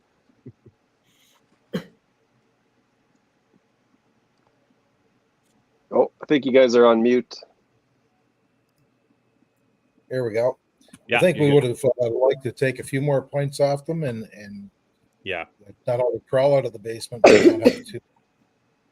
not have to fight for that playoff spot again. So the next game, I guess we're in the same position as Katie was with that one. We pretty well need to clean up. No, like I said, it's a good opportunity. Take it to them, and like I said, they're fighting for their lives too. So hopefully, you guys come out firing at them. Yeah, and you guys had some momentum there in that game. I could see the potential. Obviously, the shooting, couple of little wonky shots early on. I remember there was a 3-pin through the hole. I think there was even a full on miss gutter ball. Those are just some of the shots that yeah. They know it. They hear it. Nick Craig. Yeah. Okay, there was definitely a gutter ball. We saw that happen in that game. I saw it and I didn't say anything. I just we don't want that happening just as much as you guys don't want that happening. So we'll obviously just continue to get better and work at it. But you got another game left, Pin Sanity, to do the same thing you did in that game, but also earn some more points for yourselves, right? So. Yeah. All right, guys, we'll wrap it up. Thanks, Dream Crushers. Good sports you are, good ambassadors for the game. It's not meant to be this season for you all, but hey, that frees us all up now to move to the commentary side and to have some fun on this side. So it is what it is. Sure. Right Thanks, on. guys. Thanks, guys. All right. Good luck in your next match today. Thank you. Back in a few, everybody.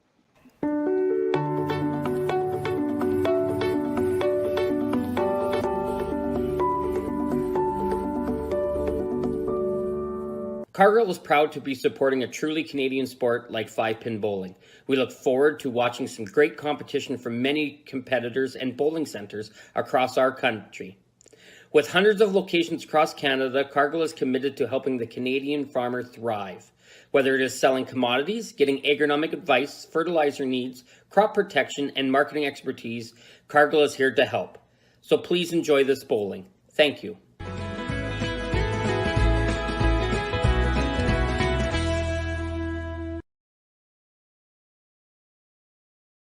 When you come to the Canadian Brewhouse, you'll feel right at home. We work hard to make our house your house. With an affordable menu of appetizers, entrees, desserts, beverages, and killer deals on daily specials. At our house, you never miss a play. As sports lovers, we've ensured each location includes over 50 TVs and our signature Jumbotron. The Canadian Brewhouse is the place people want to be.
Okay, gearing up ourselves here for match number 3 of the day.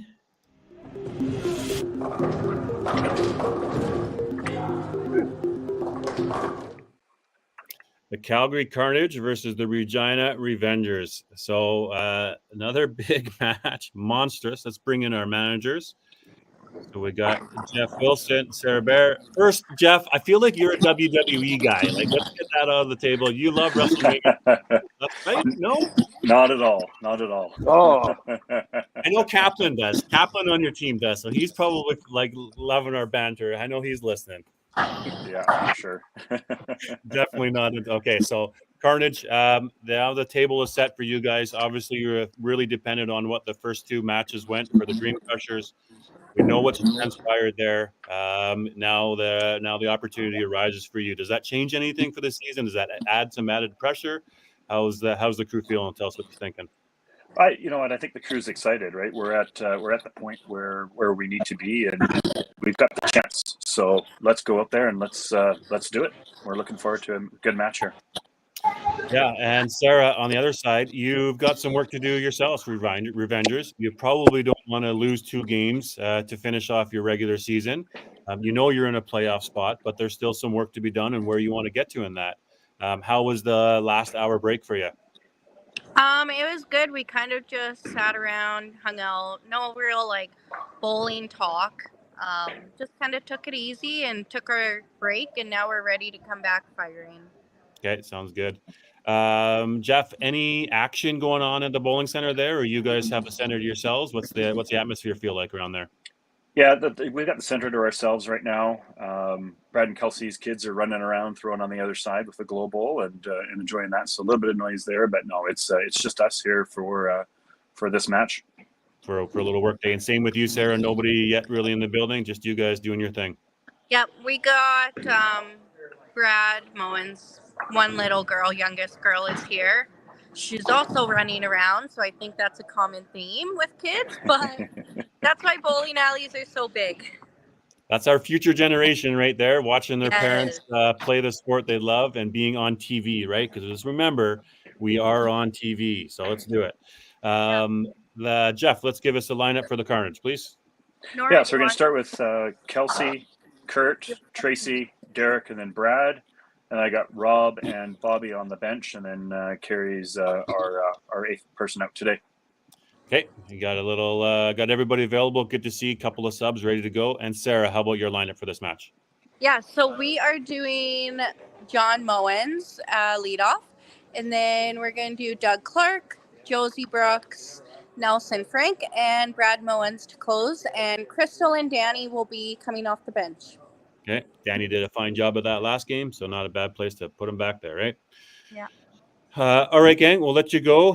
Good luck in this next match, and let's see some fireworks. But yes, plenty stuff on the line for both of your teams. So good luck to you. Good luck. Play well, guys. Good luck. All right, we'll go like this. We're gonna go rosters. Ryan, give me this one, please. We have the Regina Revengers, Danny Bear, Josie Brooks, Nelson Frank, Doug Clark, Brian Askin, John Moens, Brad Moens, Crystal Hibner, Sarah Bear, and they are bowling out of Glencairn. Perfect. You can get your phone now. Yeah, sorry. Brandon, how about this? We've got Curtis Kaplan, Kelsey Wilton, Tracy Smith, Brad Wilton, Bobby Kite, Rob Wolfson, Derek Dobbs, Carrie Snyder. Manager is Jeff Wilson, and they're bowling out of Toppler Bowl. Perfect.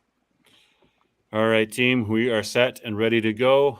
And again, fireworks. So if we wanted to quickly look at our standings again, we know now Dream Crushers, they are up to 48 in a tied position with the Misfits. However, Misfits earn the spot on tiebreaker. Carnage, they're at 34, still have 2 games to go. So obviously 16 points up for grads. They can get themselves up to 50. If they do get up to 50, they'd have to go 8-8. But again, they win 8 this match. That means that they would be tied with the Revengers. So then we'll look at another tiebreak scenario between the Carnage and the Revengers. So lots on the line. But again, Carnage, very similar position that the Dream Crushers were in, that they need to go. So again, they need to go 15 points. I don't think Carnage would win on both tiebreakers. To confirm that, if they go 14 points, they're also 48. Right? So it would be, what, a 3-way tiebreaker then? 3-way tie, which... No idea how that would happen. My brain hurts how that would go. What if you go 1-1, 1-1, 1-1? Then it would go total pinfall?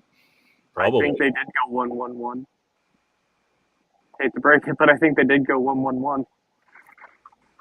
So Carnage, yeah. You think Carnage beat? I think Carnage beat Misfits and lost to Dream Crushers, and then Dream Crushers lost to Misfits. So then it would probably go to total points between those 3 matches or total pinfall between those matches? I don't know. I guess we'll just wait and see. We need For Kerry's sake, I bet he's hoping that doesn't actually happen. Well, I mean, I know that we've probably got something written down in the background, but what would we do? We'd have to, I don't know.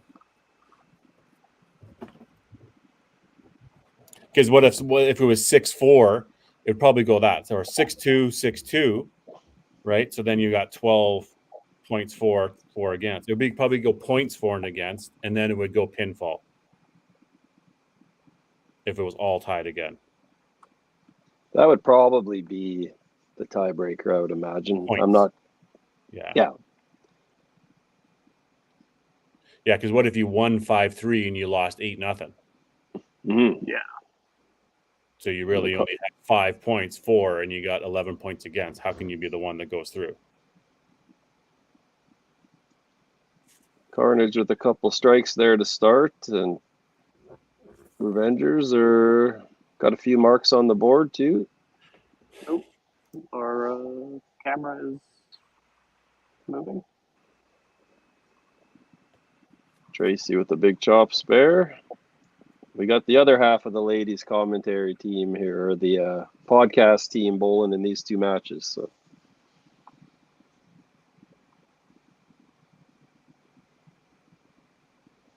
Yeah, they both have something to play for. Just great shooters. Both these, I think this is going to be a big game here. Carnage seemed to have been coming along sort of steady throughout the season. Right. No real big, I don't think, but I mean, no lows, but just kept themselves right in it. Solid team. You almost feel like they should be higher than they actually are. For sure. But I said there's so many good teams. It's hard to, like I said, we said that about Quebec the last few seasons, and their team is absolutely stacked. It just hasn't paid off in this format yet for them. So yeah, it's like, well, then who do you think that they should be there instead of? Well, they should be there instead of this person. Well, why? Well, the Pinslayers on Vancouver Island. Screw that. Pinslayers have played unbelievable this year. Right. They've played unbelievable every year. Yeah, they have. Haven't they made playoffs every year? Yeah, I think so. Right? They just stacked. Like I said, it's good to have this many teams and this many good teams, because when you win this, like, this is a big feather in your cap. As you know, last year, Daryl, like, this is it's a huge accomplishment to win this. So I put this up there with my national men's title, for sure. For sure. Like, it's a massive thing. You know what I like, Ryan, about thinking of this? Again, let's go to WrestleMania. WrestleMania 40 right now, guys. Yep. Like, we're in the early days of WrestleMania 40. 5PL 40.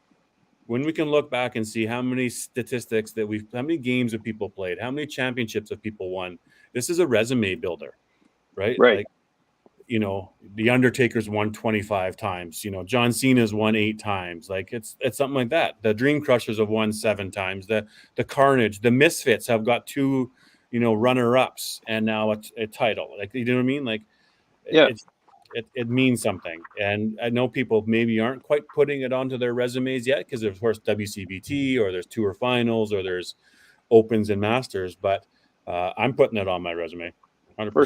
For sure. And like I said, it's a very big accomplishment. And like I said, there's also financial repercussions. There's a lot of money on the line that everyone's playing for in this, right? So there is. That top dollar number is huge. It's very big. We got a couple of big teams that are way ahead in the standings. The Dynamite have had an amazing season too. Oh, absolutely. The Misfits have had a really good season. The next gen, the Misfits are hanging in right now in a spot. Right. Their butt cheeks must be clenched all day here. Hey, I'm sure they're all watching. Or they're either watching, or there's that nervous. I can't watch. Don't tell. Right. Just text me later what happens. Oh, I guarantee you they were watching that 10th frame of that last game. Yeah. So There's some group chats going on, I'm sure. Still haven't heard anybody spoilers on the other division on the first and second match. So if anybody's listening, do you know what happened on the Schwartz Home Hardware division? As of course, we're here commentating in the Cargill division.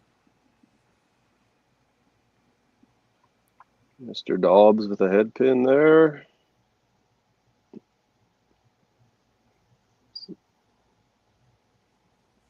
So we got Curtis working with a double there for the Carnage. Nobody else on either team really starting it hot.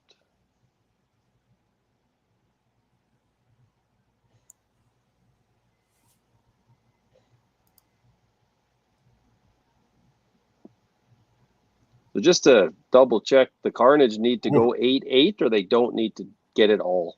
They need 8-7, or. Ooh, here's a comment. Thank you. Anybody, spoiler alert, doesn't want to know what's happening in their division, I'm about to put up some news. The Mayhem lost 5-3 in both matches, but passed Holy Rollers on tiebreaker for 5th. So wow. Mayhem would have beat Holy Rollers. Holy Rollers, of course, consists of a big amount of the Northern men's team. So that means they're out. They got something to go focus on. Let's see this again here. So Mayhem getting 6 points would go up and tie what they needed for their Holy Rollers. Wow. So they lost 5-3, 5-3. That means that 2 runners probably on each set had big ones, and then the other 3 were solid matches. Right. Well, good for them. Congratulations to the Mayhem. Wow. Thanks, Len. Thanks, Snazzy Amish. Don't know who that is, but we'll check it out. Thanks, Len. Yeah, wow. Tiebreaker, so close. So, guys, that's a 46 in that other division to make the playoffs. In the Cargill division, we're going to have 3 teams, at least 3 teams. They're at 48, 48, 47 and a half. Yeah, that could just come down to where you ended up, which division you ended up in, right?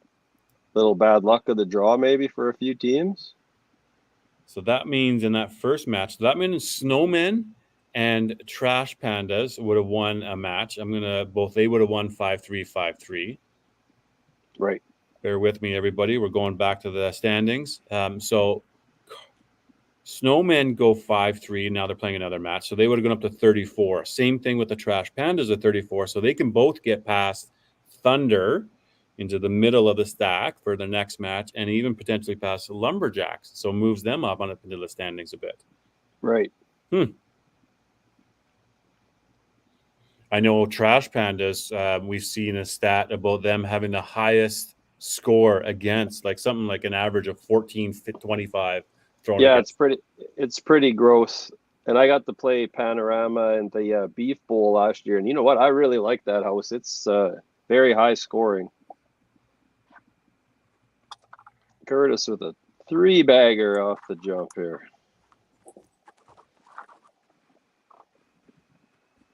Or as the kids call it these days, a turkey.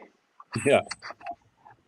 I think there's a stat earlier in the season saying that if it kept pace, the final points required for playoffs were going to be, I think it was like 56 or something like that for the Schwartz division. So it's pretty crazy to see how much that tightened up. Mm-hmm. But yeah, that was also when the Venom had only lost 8 points. We're talking 48 points to make the playoffs, guys. That's 4 points a game. 11 times 4, am I right? 4.5, just over 4.5 points a game, not even. So you're not even need to be even. Right. That's crazy. But that's 5 teams. But we're putting 5 teams into the playoffs. So at least half are getting in. So, I mean, from that standpoint, it makes sense. But you're talking to your team at the beginning of the season, setting your goals. Like, hey, guys, all we need to do is, get 4.5 points a game, average 5 points a game. Right. Doesn't seem like out of reach. Obviously, it starts to get tough when you lose a couple, but. Big strike from Brad there. A middle match, Tracy and Josie are tied after 3 exactly. And Curtis throwing the triple. Yeah, that's big for their for that bottom line, right? It's huge if you have one guy who can just start sending it. So how many times have we seen, maybe not on this or at a national level or even a provincial level, those 4-4 matches, right? Because the one guy had a 390 and every other person lost their point or whatever. Or they're super tight. You know, Right. it could be 390 to a 250, but it's still 140 pin advantage. All the other matches you win by 20, 20, 20, but you still get the total. So neither team besides Curtis making a ton of noise after 3 frames here. But like I said, like we've seen the last couple matches, anything's possible here with lots of time left. So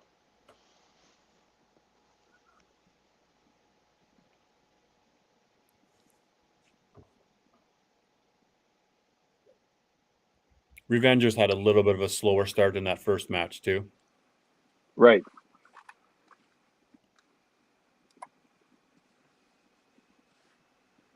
We haven't talked yet about the LA Knight versus AJ Styles match tonight. Right. La Knight versus Edge Styles. Yeah. I like these two guys. They're just sort of on the outer edge of getting title shots. Right. And AJ Styles is just stacked. Oh, yeah. He's a great player. And I said LA Knight, I think, lost a bit of steam since The Rock's been back because he basically stole The Rock's bit on the mic, and now the actual Rock is back. It's not as interesting to me, at least. I feel like he'll have a longer run though. At some point, LA Knight's gonna get the kudos. He just sort of has to wait his time a bit. AJ, I don't think will. He's probably in that middle tier, but LA Knight's probably the next one that I think will start to get moving up the ranks. Drew McIntyre, LA Knight, Cody Rhodes. Oh yeah, it'll be interesting. I don't know if you follow the NXT at all or not, but they got that Braun Breaker up on SmackDown now. He's going to be a big player, I think, as well. Yeah, he will. Just had to earn his keeps a little bit down in the minor leagues and right. Well, it's not really minor leagues. It's more of a like developmental thing. But still. Yeah, no, for sure. Like that's how you get these stars, right? Like the Seth Rollins and the Roman Reigns and all of them came through NXT, right? Becky Lynch, Bayley, Sasha Banks, Charlotte Flair. But that's how they have to learn and get their matches in, and kind of they don't have the scrutiny of 50 million fans. Yes, 50 million fans. I'm sure these guys were happy when we didn't talk about bowling for an entire game or about wrestling for an entire game, but we're back. Yeah, it's WrestleMania Day 2 Sunday. I saw the numbers. The viewership just went up. Yeah. Oh, Josie with the late faller there. Did it get it? Late faller? I think it went down if I saw it correctly. Ooh, Mr. Dobbs pushing her off the deck as well. I do gotta say, I love the fact that they have live performances for some of the intro music for WrestleMania. Yeah. Oh yeah, Rhea.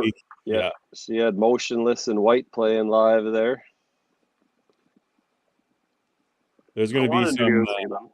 There's going to be some famous people coming out tonight with some of the stuff. Like, oh, for sure. Like Cena's got to come out some tonight. Like, and for you really hardcore fans, I haven't even mentioned this part. Daryl, I don't know how much you follow AEW or not, but do we see an MJF show up in WWE tonight? Yeah, I don't know. He's been missing from AEW programming as his contract ran out December 31st of last year, and no one's seen him. So, maybe does he come out and help Cody, cost Cody? Interesting. Well, again, bloodline, right? The bloodline rules. Anything can happen. So, yeah, I'm excited. Hey, the best way for people to not have us talk about wrestling is for strikes to be thrown. Yes, right? Like that, Brad Mowens. That's Brad how Mowens is like saying, "Stop talking about wrestling. We're here to bowl." Wrestling.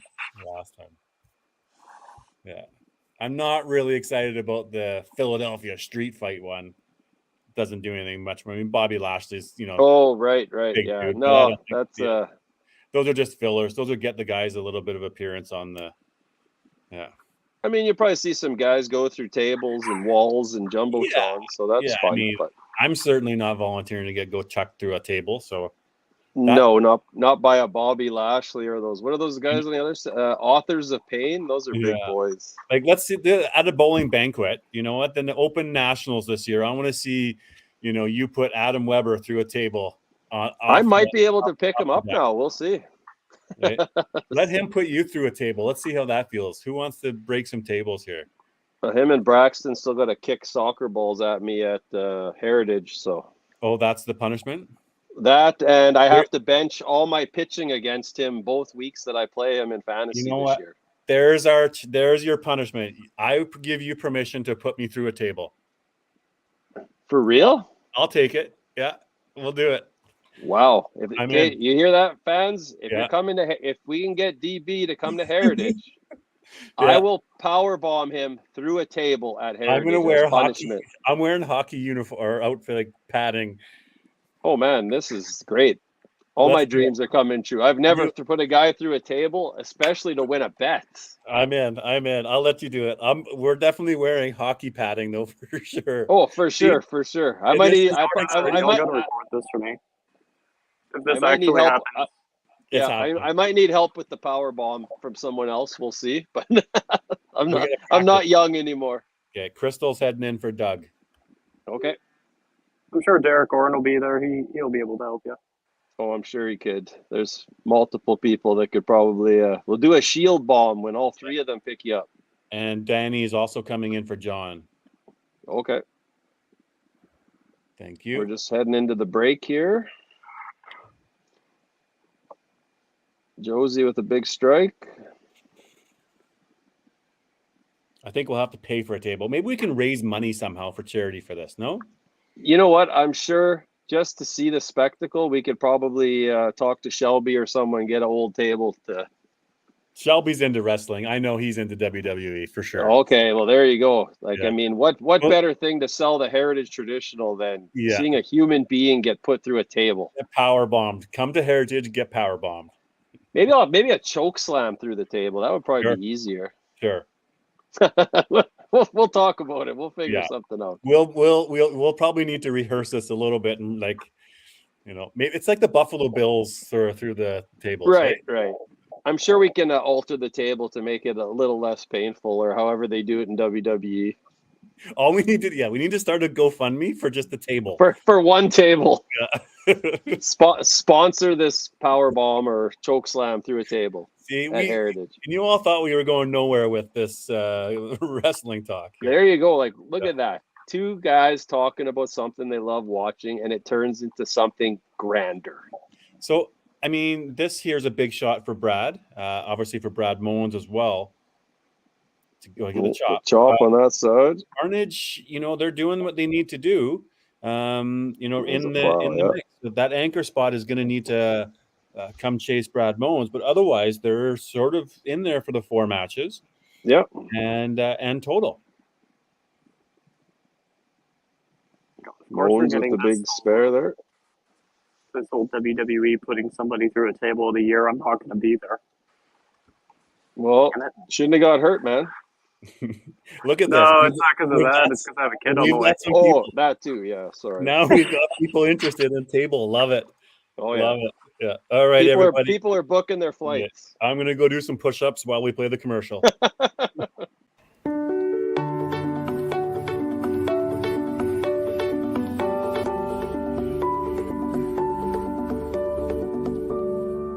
Cargill is proud to be supporting a truly Canadian sport like 5-pin bowling.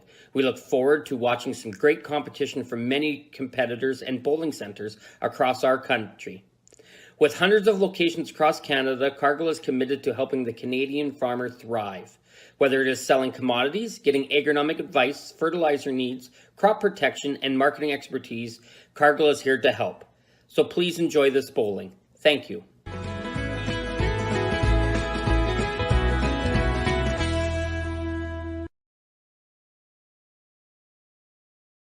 When you come to the Canadian Brewhouse, you'll feel right at home. We work hard to make our house your house. With an affordable menu of appetizers, entrees, desserts, beverages, and killer deals on daily specials. At our house, you never miss a play. As sports lovers, we've ensured each location includes over 50 TVs and our signature Jumbotron. The Canadian Brewhouse is the place people want to be.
Back to the action we go. Yes, sir. Carnage versus the Revengers. So Carnage, you can see the 536 versus Revengers 514. And we've got double coming in at the top there for Kelsey. Curtis 120 at the half. So that match is good. Carnage, we know, need 15 points in order to secure the playoff spot, knocking out the Misfits, who are currently holding that. There's a huge ball right out of the break. Yeah, 7 points, and it's going to be the same scenario as the Dream Crushers were just in, which I'm sure is super interesting to the Misfits. Look at this epic shout out here after Curtis throws this ball.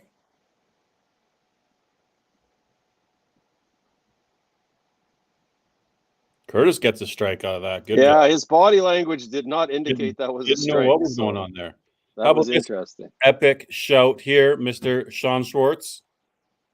Only team to make the playoffs all 3 years in Cargill division is the Kingpins. Awesome. That's a great accomplishment for you guys. And now just looking for a deep run into playoffs. Good work, guys.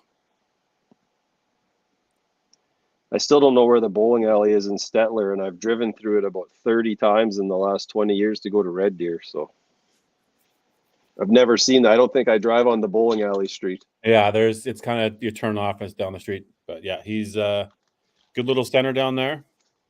Oh, yeah, I'll end up playing in it at one of these points when I'm down there.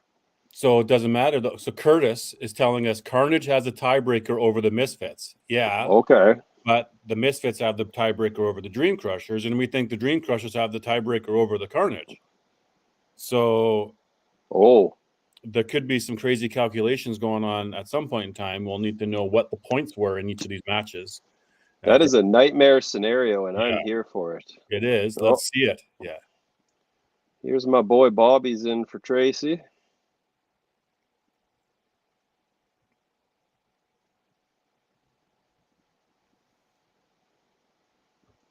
Bobby and I have made the doubles finals at the Autumn Open the past 3 years running. So we play very well together. Nice.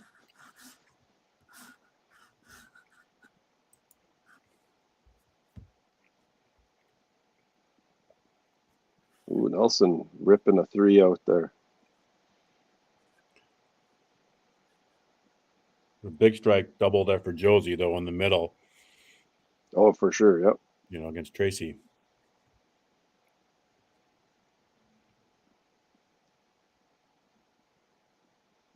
Apparently, it's beside A&W is where the Stettler. Okay. I don't even know where A&W is in there. I think I drive by like a Dairy Queen or something on the way to Red Deer. Get yourself a little blizzard. Oh, no. By that point in the drive, I'm just trying to get there because that means I've driven 13 hours and I only need to go another hour to not have to drive anymore. Yeah. Maybe a peanut butter parfait. There you go. Yeah. We got a Dairy Queen in Thompson, so it's not that exciting to me anymore. Ooh, Rob comes in, throws a strike. Mr. Wolfson. Big 6 frame for that team there. 4 strikes. No doubter from Brad at the bottom there. Brad Moen's solid. So again, remember, Revengers are looking to get 3 points. 2 points, 3 points. Let's see that again. I'll go to the Revengers are looking to get 2 points to get ahead of Kingpins, right? Because they hold the tiebreaker, Revengers versus Kingpins. Right. Which would be a bit of a crushing blow to said Kingpins. I mean, Revengers, now they're in the 2-3 spot where you don't have to play that 4-5 game. Right. And 4-5 is a 1-game roll-off. Anything can happen. One team advances, then they play the number 1 ranked team for 2 games. And then the 2 and 3 play a 2-game roll-off. So you really just want to buy yourself that extra game. Oh, for sure. Yeah, that's definitely like in all sports. Usually, the better record earns you a little better playoff position, right? It's a little something. There's been comments about there and talk about how can you sweeten the pot for that top ranked team as well. This seemed to work last year for the league, so we didn't change what wasn't broken. So that's why we continue to do it this way. Obviously there's many ways of how you work a playoff format, but and I'm sure they're all available for discussion. So there's Crystal coming in for a strike now in 7. Starting to see Curtis pull away. Same with Kelsey pull away. That middle match is crucial. You need to go 7-8 here, right? Carnage? Yeah. 15 points gets them to 49. 48.5 will also get them in. So, but you're looking to tie. But the Revengers are clearly ahead in the 3rd and 5th matches right now. Bobby with the big strike there, though, and Josie with the miss. Shout out to Bobby from buddy Chris Redfield. Nice. Bold candlepin worlds with that guy. You bet. Awesome. Thanks for watching, Chris. Yeah. I think he's down east because I think he made some comments about the PEI. So, Chris, forgive us, but thanks for watching. I'm pretty sure Chris Redfield is a Resident Evil character, too. So I'm guessing that might not be his real name. But oh, is it? I think so. It's been a while since I played those.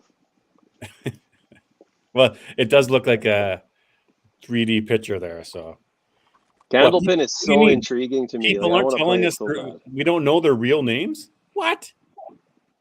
5-pin channel. What? I never comment on YouTube either because I have a really stupid one I made up like 10 years ago. So I just don't say anything because I don't want that to come up. I'd rather do it on Facebook. Oh boy, look at Carnage come a wheeling. Yeah. Double there, Rob Wolfson. Bring it in. Huge. Building momentum right at the right time. For sure. Oh, big strike from Nelson there, getting back on track. Mr. Moen's here at the bottom. See what he does. See if he keeps the lead here.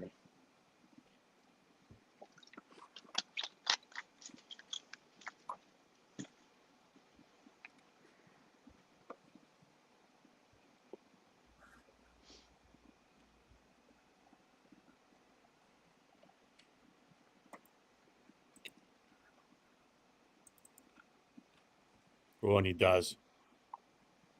Wow. He's pretty good. He's so good.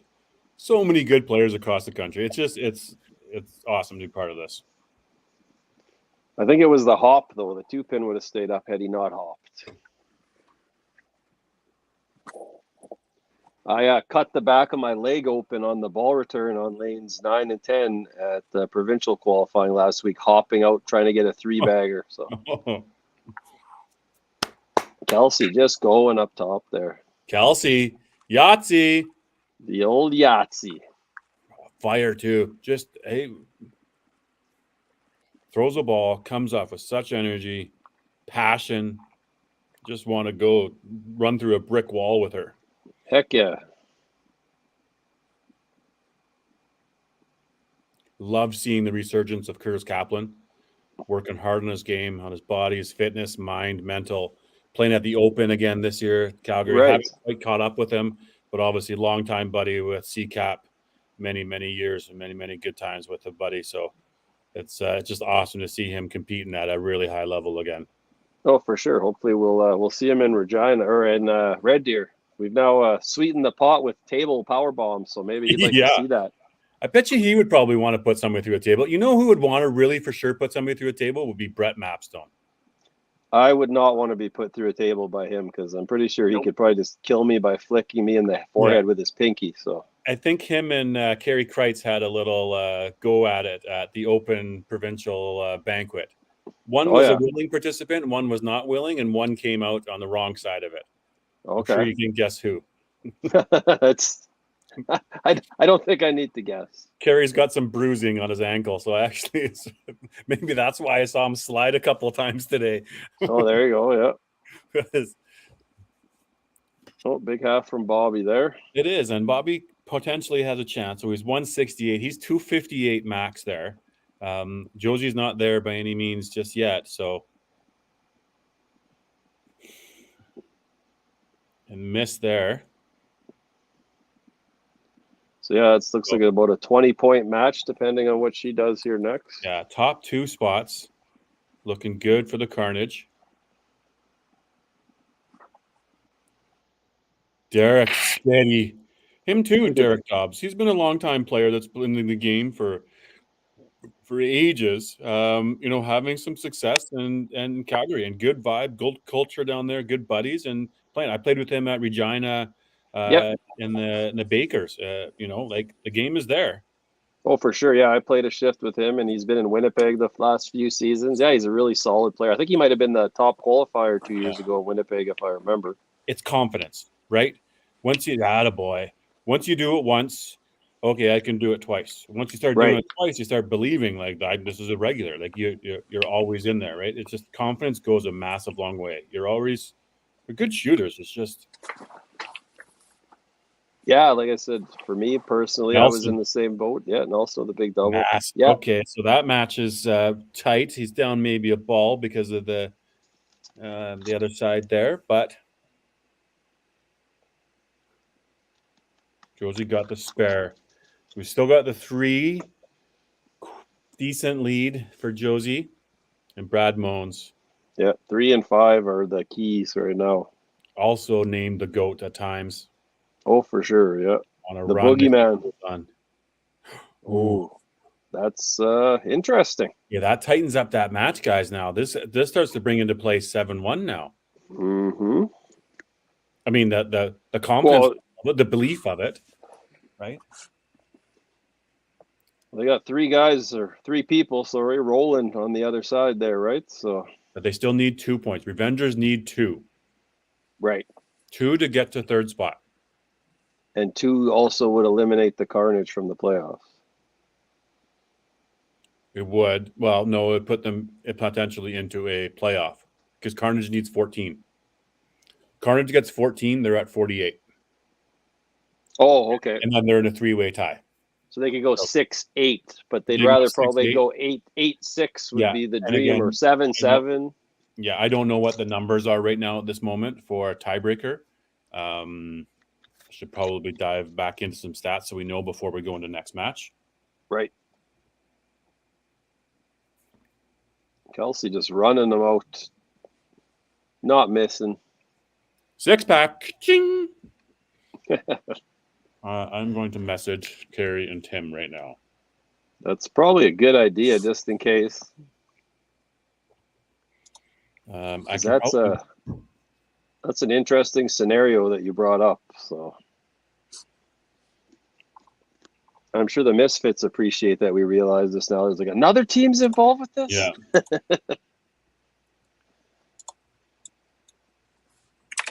Curtis with a double. They are just firing in Calgary right now.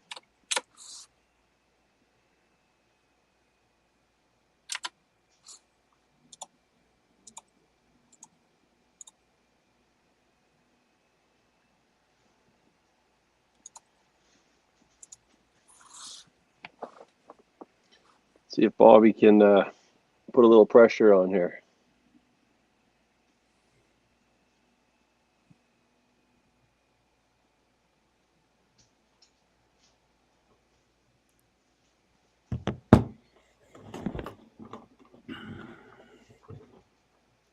Oh, aces, it looks like. Oof. Okay, so there's going to be 1 point there. No, Josie with the miss, though. So Bobby made up some count there. Although Bobby has essentially an unsparable now. So it'd be good TV if he could spare this.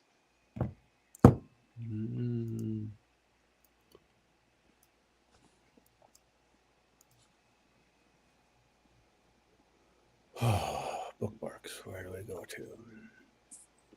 So now this will be a huge spare for Josie if she can make it now, because the match will still be close if she misses.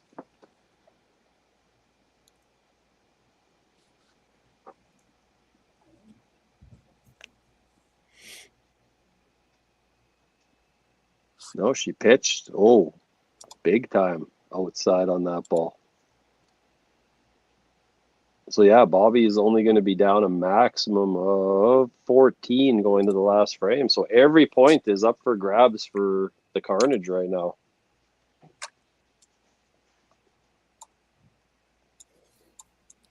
Yeah, that's close. High drama. Josie with the good recovery. So Bobby's going to be down 193, 114. So yeah, that's a plow and a mark away from going the Carnage's way if it happens. Nelson on a big double here still too. He's not completely out of his match. Yep, there's the 3-bagger. So, Dobbs had his too. Sorry, didn't see that. So yeah. So never mind. That one I think is likely over. And Robbie with a big push. Holy cow. Look at these guys. Gonna have to start getting drug testing involved here. No, just kidding. Way to come in. Steroids.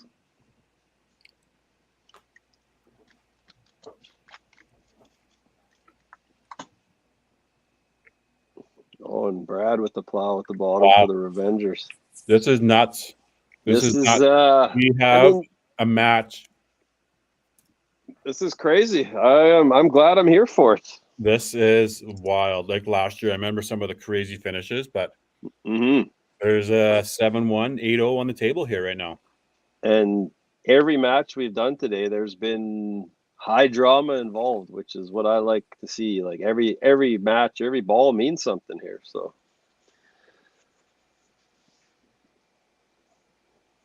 here we go. Okay, message has been sent to our higher uppers. We'll figure out those.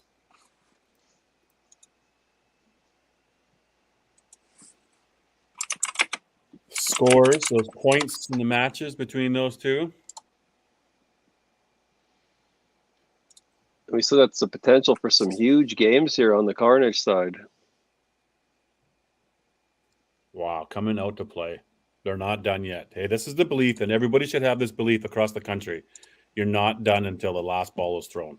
Exactly. There's another one. No, not gonna hurt. Not gonna hurt the bottom line too badly though. Great game from Kelsey. You're 14 points. You're 15 points out of a playoff spot with 2 weeks to go. The job can still be done. Oh yeah, gotta work at her.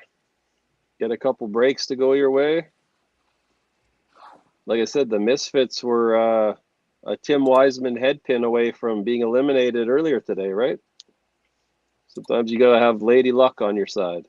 And now the Misfits are still sitting on their hands and clenching. Oh yeah, no, it's Yeah. I would guarantee. I'm not sure how many people are on the roster, 8, 9 with a coach, but I could probably guarantee a large majority of them are watching these matches.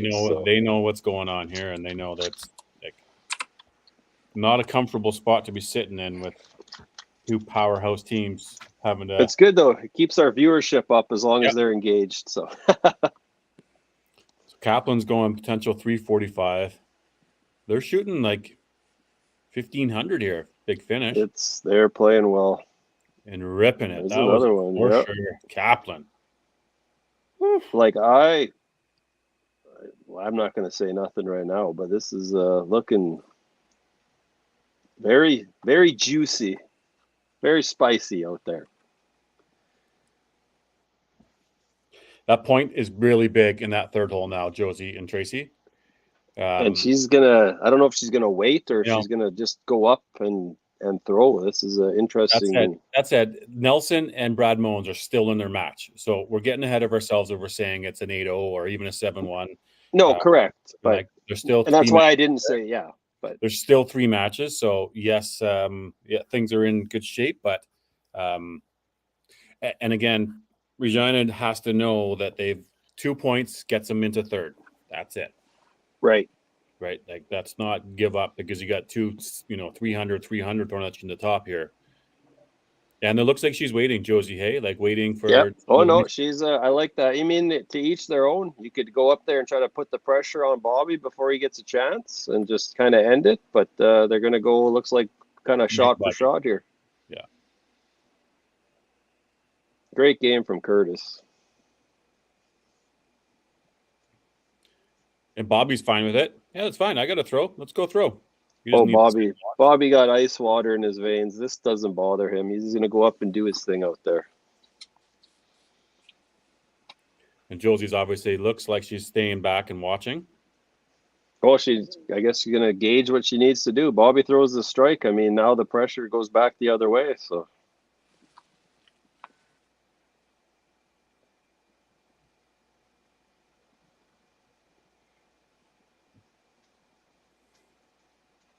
Oh, no. Oh, they're going to throw at the same time. Oh, so Bobby missed. Missed there. Plow. Okay, so you need 30 count here. 30 count for Bobby to win by 1. By 1, yeah. Needs the half. Oh, okay. Oh, this is why we bowl, guys.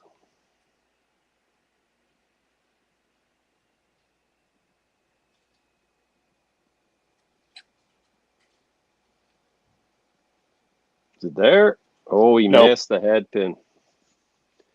Tough one there for Bobby. Still 7 on the table, though, which keeps them alive, right? Well, even 6 keeps them alive, correct? I believe so.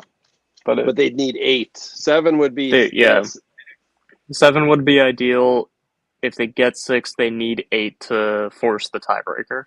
Right. But there's one of the points the Revengers needed to move up. They're going to need to take one of these last 2 now.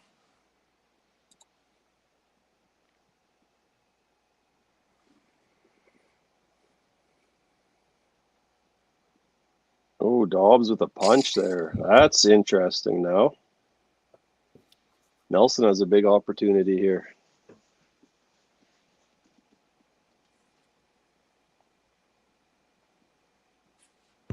That looks like a strike.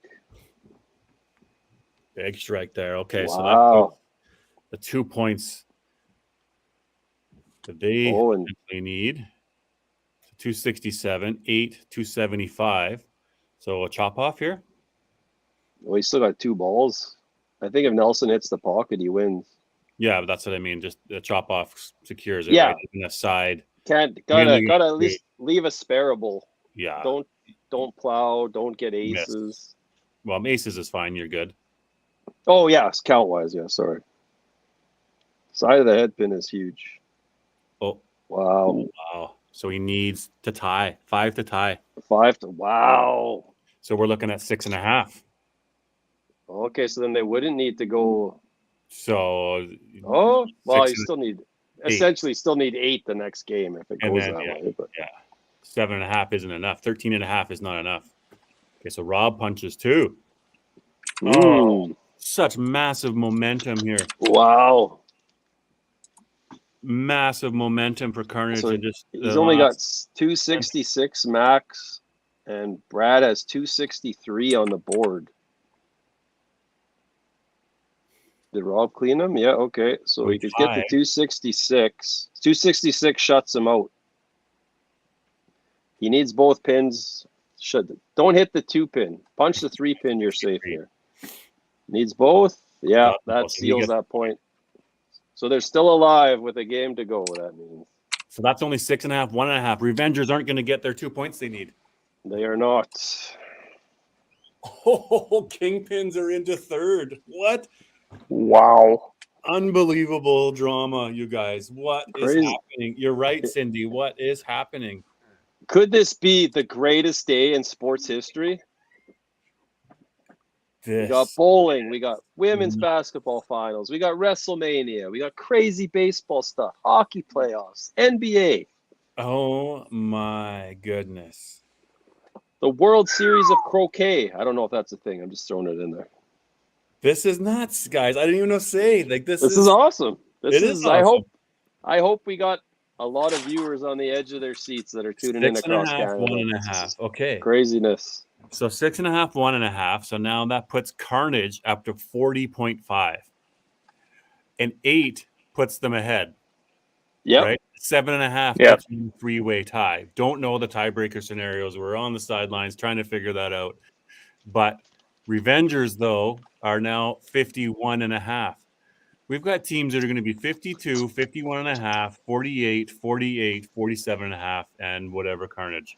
Unbelievable. So that 3-way scenario is still possible, but now that there's a half point involved, it's not as likely, right? Because you don't see a lot of chop points. So it's basically going to be, I mean, not 100%, but if they can go 8-0, it's going to be 7-1's not enough, and 8-0 is the right number, and 7.5 would be unlikely and crazy. So for TV, I want to see it though. Yeah, for TV, this is good. For some people on both sides, it's not good. It's very stressful. They can have misfits. We'll start with Jeff. Jeff, hey, 6.5. Part 1 done at the end of the day. You now need 7.5. Let's get 8 for the secured spot. That's your goal. That's exactly it. Yeah. We had a little bit of a slow start, and then we came out after that half, and it was just just on fire. Yeah, absolutely on fire, and the energy was phenomenal in here. So we're going to keep that going for this next game. Yeah, Kaplan obviously had a solid game. Kelsey just seemed to be motoring there up top when she started getting some fire. Then just the other guys. Derek obviously threw some shots he needed. You made the sub with Rob. He came in, did some damage there too. But and in the end, punched the head pin, but then got all the sticks he needed. Right. So. Yep. Yeah. Exactly. Sarah, a little bit tough for you guys. Tough day. You had 2 teams really needing to do some damage today. You were up against the Dream Crushers and the Carnage. You had obviously a few points to get, falling a little bit short. But hey, you're in the playoffs. Hopefully that takes a little bit of the sting out of today and not finishing third. But you're in the playoffs. You got a chip and you got a chair. You're in the mix. How you feeling? Obviously not the best, but I think main thing is we did make playoffs. That's the goal of this whole thing. It doesn't matter if you have first round bye or not. You're playing great teams either way. So that obviously it stings a little bit, but it's not the end of the world. We're still in playoffs, which a lot of teams aren't. And luckily we did what we had to do earlier on in the season, that we just came across 2 teams who knew they're in a do or die situation. And maybe just wasn't our day. That's fine. And mathematically, if the Carnage get it done their last game here, that could be your potential first round playoff opponent again. So yeah, could be interesting. Yep, I think lots of us are going to watch it. Unfortunately, we all have prior commitments, so we can't watch it together. But we'll be watching for sure to see who who we're playing against. Right. Yeah, it could be one of 3 teams right now, so it's kind of wild that that's still a possibility with 1 game left in the regular season. So yeah, exciting. Well, I appreciate your honesty and attitude around it, but yeah, it's tough to lose a couple of games, 2, 1.5. But you know what? You're in the playoffs. You're ahead of, like you said, many other teams that aren't in that scenario. So you'll have you got a shot at the title. You know that it's a new winner this year, so we wish you luck going forward. well, kind of. I think in the other division, didn't Next Gen win once? No, they lost in the finals both years. Dream Crushers, Dream Crushers and Bombers. But again, Dream Crushers, we don't know. Maybe somehow with this 3-way, they get in. So really, it comes down to what the Carnage are going to do. Are they going to allow potentially a 3-way tie with Dream Crushers gets in on it? Haven't done all the background check, or are they just going to take care of matters on their own hands, or is it just going to be misfits? So it's going to be up to Pin Sanity as well. It's going to be a great game. Yeah, and I love Absolutely. it. Coming down to the very last game of the entire regular season to see who the final playoff spot is going to be. It's not locked in. So it's a problem we have. We'll wrap it up with you two. We'll let you go, and we'll be back in a couple minutes with you, Jeff. All right, sounds good. See you guys. Good luck next game, Jeff. Thank you. Appreciate it.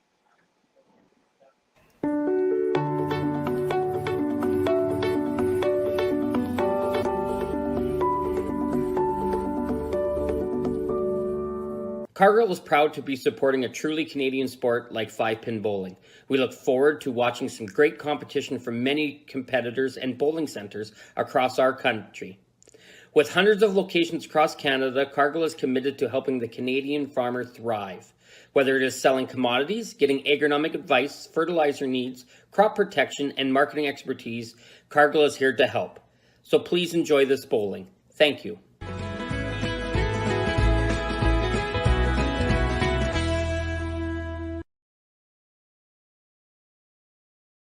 When you come to the Canadian Brewhouse, you'll feel right at home. We work hard to make our house your house.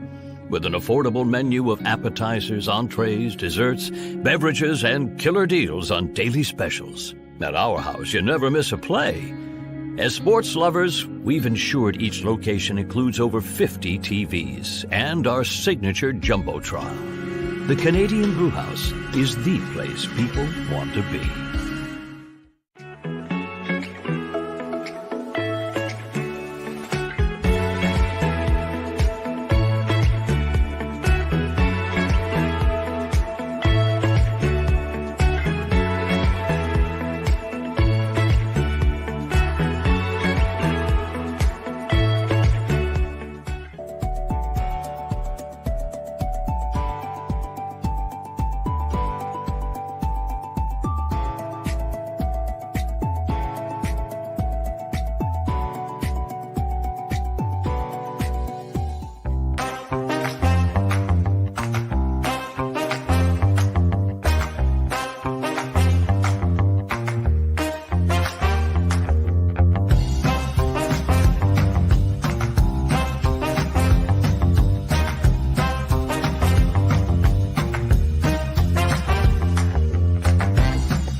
Oh, there it goes. All right, gang, back at her. Here we are, match number 4. Like I mentioned just before commercial break, we're into the 18th week, last game of the regular season. There's still stuff to be decided. Yeah, this is want to do more wrestling reference? This is like War Games here. Hell in a Cell for one match. Like, yes, the elimination chamber. Yes, there we go. Literally the elimination chamber. Someone is potentially being eliminated here. I would have gone wrong. Sorry, Brandon. It's okay. I would have gone Royal Rumble, but that works too. Yeah, That works. Yeah.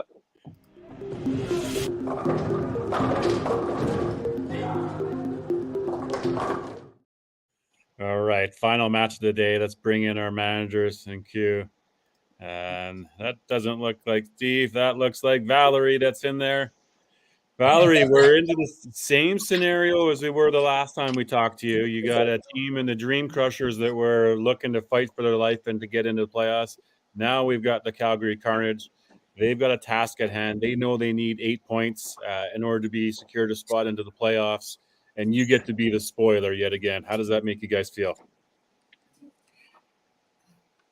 Well, we're all right. They're all ready. They're warmed up. They've been throwing balls here for the last hour. They're ready to cause some havoc. Yeah. Heck yeah. I think that's the fun thing, right? I mean, the Pin Sanity gets to make a name for knocking teams out of the playoffs. You did, and that's honest. Like But we'll take it. Doesn't matter. I know that maybe in the standings you're not where you want to be in the overall points, but at the end of the day is that you're knocking some teams out and earning some cred that way. So I think that's a good thing. Obviously, you've got the Carnage on the other side. Jeff, take a few minutes to recap, and now the team's ready to go again. I'm sure they're eager to get started and get things going. Hey, how are they feeling?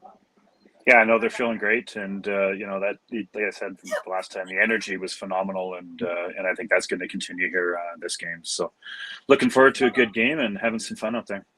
Nice.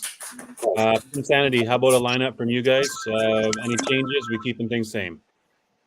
No, we got some change. We've got Veronica starting out, and then Amy, Mary Jo, and finishing up with John. And then we've got Nick and Justin on the bench. Nick and Justin ready to go. Okay, little change up. Obviously, again, 3-ish points, 3.5 points to work your way out of the bottom. That's a big task at hand, and you guys want to do that too. Not just simply knocking out 2 teams out of the playoffs. It's also your own. Get yourself out of the bottom, get into 11th, get into 10th place. Good things will happen there. So wish you luck. And Jeff, hoping to step on some toes. We'll see how it goes. Yeah. And Jeff, how about your lineup? Yeah, so we're going to start with Kelsey again, followed by Kurt. We're going to bring Carrie in the middle, and then we'll have Derek and Rob to wrap up the lineup there. We'll have Bobby and Tracy on the bench, and Brad's going to be supporting us from the sidelines this game. Perfect. Well, I know you're capable. Both of your teams are capable of your jobs that you got this game. So we're looking for fireworks. Last game of the year, regular season. Looking forward to seeing some good stuff happen. All right. Have a good game, guys. Sounds good. Good luck. Good luck, guys. See you. All right, we'll go like this. We'll go like that. That one. We'll do our lineups. I'll do this one. Here we got for the Pin Sanity. We got Mary Jo McKenzie, Joni McLeod, Amy Spence, Veronica Collicutt, John Walsh, Scott Clays, Justin McCrae, Nicholas McCrae, manager Valerie Kneebone, bowling out of Rustico. And for the Carnage, who do we got there? Ryan?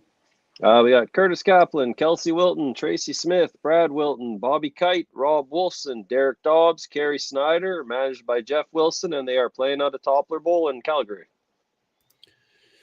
Perfect. And then little lane change. Moving on over to lane number 5. See if that'll give them some more wishes, a couple more strikes, and of course Carnage sticking with what they know on that same lane there. Good setup. Yeah, should be a crazy finish to a great season here. Let's see what we got out here.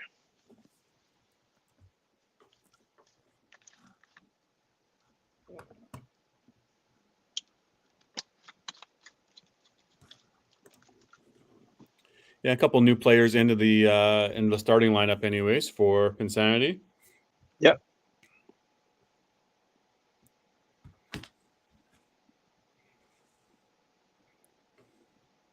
And the crew there from Carnage knowing, we got Kelly. Do we not want the Kelsey in there? Probably does. Keeley.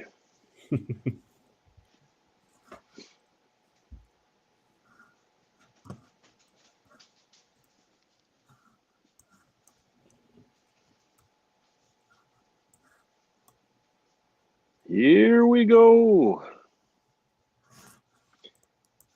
Or as Super Mario would say, here we go.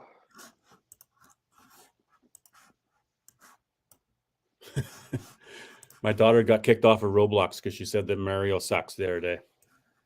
Got kicked. I don't even understand Roblox. You can't say Mario sucks. Just for it was for I don't know, bud. Me neither, man. My You kids can't even are say Mario sucks. Hey, don't get. my kids are already adults, so I think I avoided that whole stage. Kelsey flying out the gate.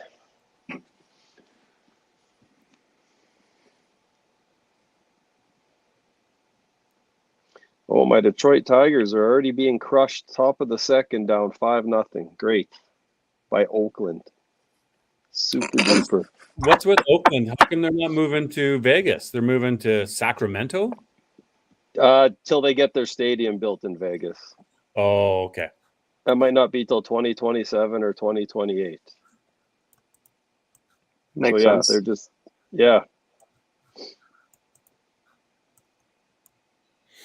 I think that'd be pretty exciting to go to a baseball series in Vegas. Oh, absolutely. That'll be definitely on the list of destinations for me once they get a Major League Baseball team. I've still yet to been to Las Vegas in my 46 years on this planet. So. Are you serious? Dude, I had kids when I was 20. I've had no money for basically 25 years. Did you see me bowling the last 25 years? You've never been. I only showed up when I could afford it. No, never. I've only been to maybe 5 U.S. states, and that's all of my traveling outside of Canada. I've been to Vegas probably once every year, twice every year for the last 20 years. So you're way ahead of me, is what you're saying. Yeah, and it's not enjoyable. Every time I go, I don't enjoy it. Yeah, no, not at all. Why would you go back? Yeah. Seems like way too many people. It was. I have a industry trade show that I go there every year, but it's yeah. I have to do Vegas a different way every time. You can't do it the same way. I've been to a football game, been to a hockey game. Okay. I've never golfed in Vegas. I've been to an IndyCar race, a NASCAR race. Okay.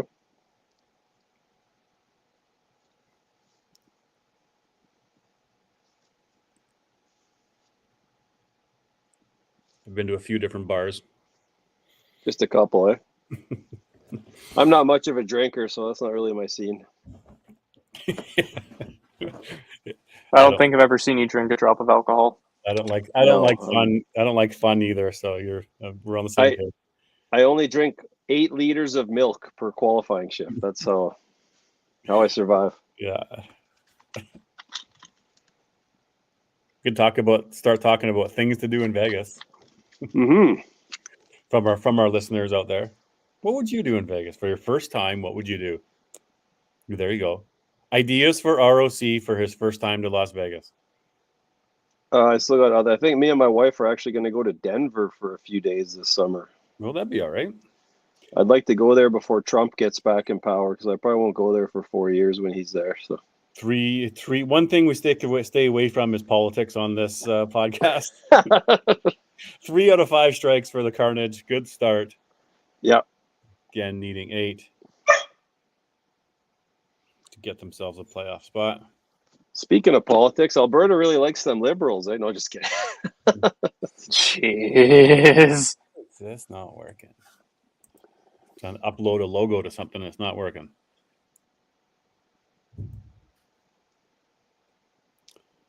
Okay, so MJ gets her spare.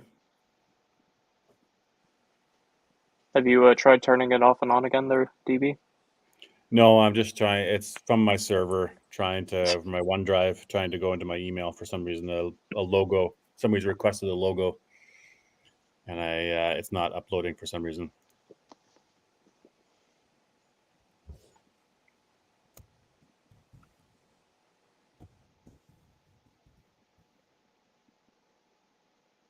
That's another day's problem. Today's focus is on bowling and WrestleMania.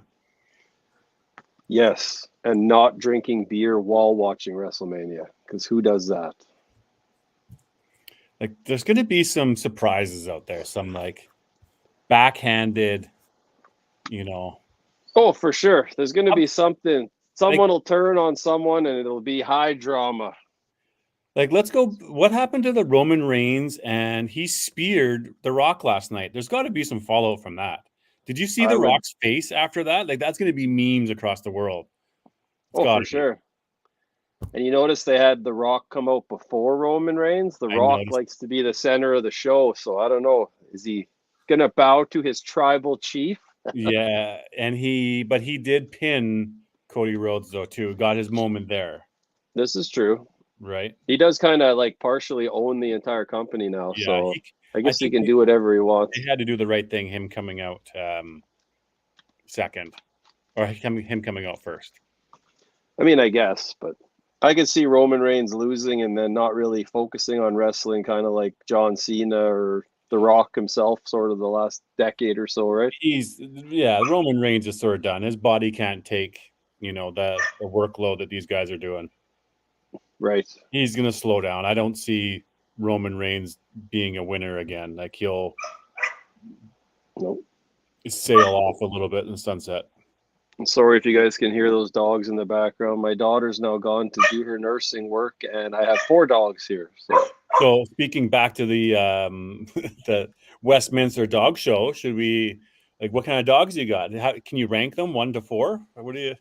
I'm not going to do that in case my kid or wife ever watches this, which they won't. But I love my dogs because they're my dogs. But my daughter's dogs are fine too. They're just a little smaller and yappier. So. There it is. Rob Tompkinson. See, the guys, they want to hear. Hey, they want to hear the Rock and the WrestleMania talk. It is. Well, there we go. It's gonna cost him. It's gonna come back to hit him. The Rock's gonna spear Roman Reigns tonight. I know it, and then it's gonna be the bloodline. It's in jeopardy. Yeah, I mean that's kind of. I mean, it has gotten stale, but it would be nice to see them shake that up. Yeah, Solo Sikoa doesn't get a match tonight, eh? I don't think so. No. He fought Rollins, I think, on the Go Home Raw. Yeah. So double punch here for Amy Spence. Couple of spares though for Veronica up top. We know that Kelsey will be up to the task though. Yeah. And Kaplan, well, I said trying to. They need a share of every match here. So yeah, they need to be. They need them all.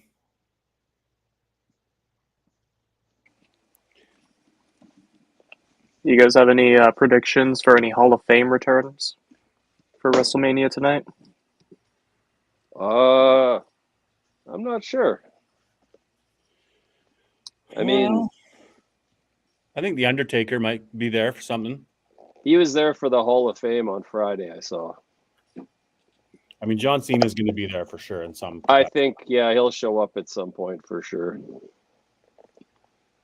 I don't know who else. I heard the Hardy Boys are free agents again. Oh, they got let go, did they? I think their contracts just expired, yeah. So you never know. I was kind of expecting to see them in that 6-pack match yesterday. So. All right, little falter there from Kaplan. This Scott Clays has a good rip at it, hey? Oh, yeah.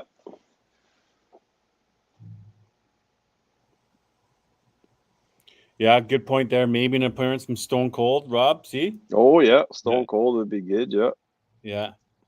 Yeah. Isn't Heartbreak Kid the leader of Next? Yeah, he runs NXT, yeah. Yeah, so he could show up. Triple H will obviously be there in some capacity. Yeah.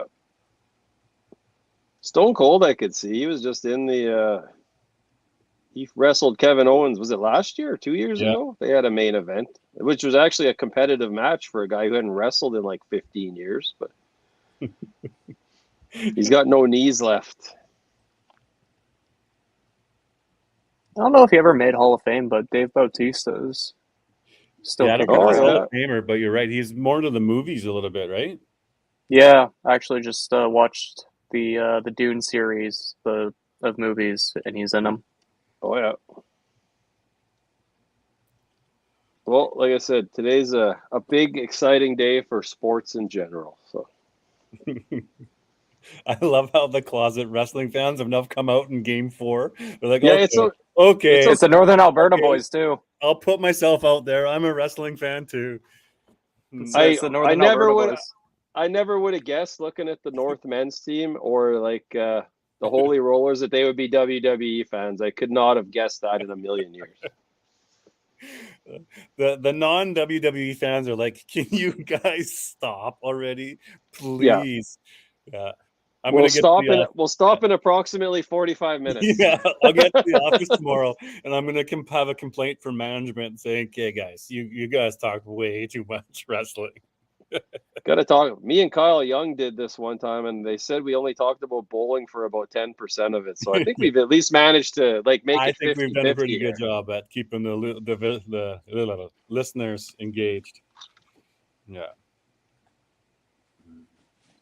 It is WWE Network. All you need to do is, there you go, is who's that making an appearance? $15 a month, WWE Network. Get all the action you want. Cancel it after you subscribe. You're good. Yeah, why not? I feel like Robert Tompkins and Dustin Thompson would make a wicked tag team duo. Oh man, the Doodle Brothers, though. It's those guys. Yeah. The Doodle Boys. The Doodle Bros. Like the Dudley Boys, but the Doodle Boys. Yeah. Okay. Kelsey's back in. Strikes there. The Mullet Maniacs. Another corner pin. There you go. Yeah.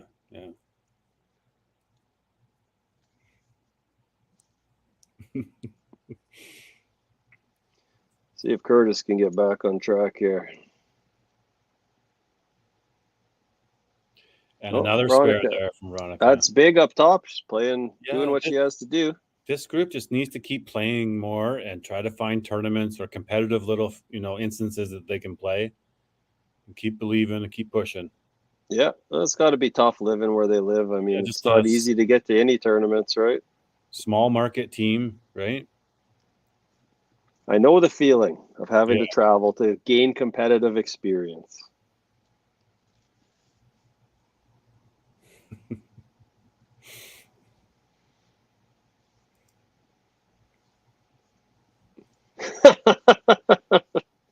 Hell yeah, it would be, Rob. Team name would be the Heartbreakers. That's all that you and Dustin do. Yeah, I bet. What would your WWE walkout music be if you guys had got to have walkout music? Well, don't we do walkout music for the TPC Invitational? Oh yeah, yep. Right. Well, there's your walkout music. Okay, so Kaplan's got a punch here. Amy's got chopped spare. Carnage has to start to get some momentum, and no panic, but momentum would be nice. Fun fact about Mr. Kerry Snyder, born in Thompson, Manitoba. Legend, Kerry Snyder. So every time we play each other, we play for the title Mayor of Thompson. Oh, yeah? Oh, yeah. I think I am currently the mayor after, I think Calgary was the last tournament I saw him at this year. So.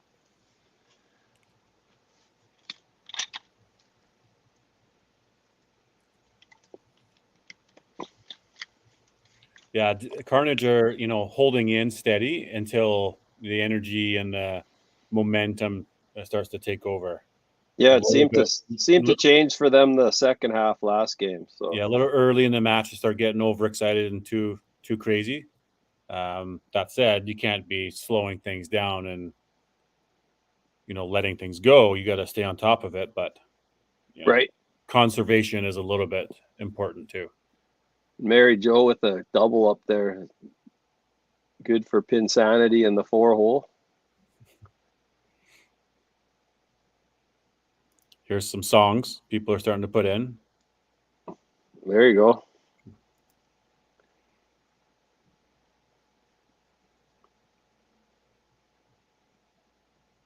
Rob fires then. And that's a good spot for the anchor. John, not a whole lot of energy, but strike.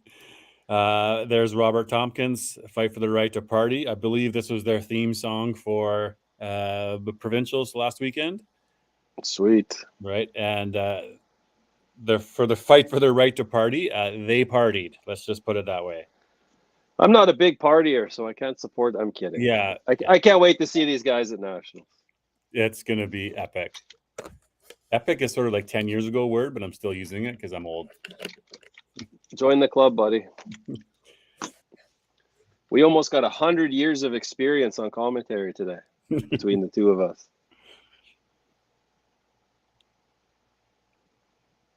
Okay, so Veronica off the middle now. A decent start. Kelsey was really looking for that one. Still a big spares here for both of them.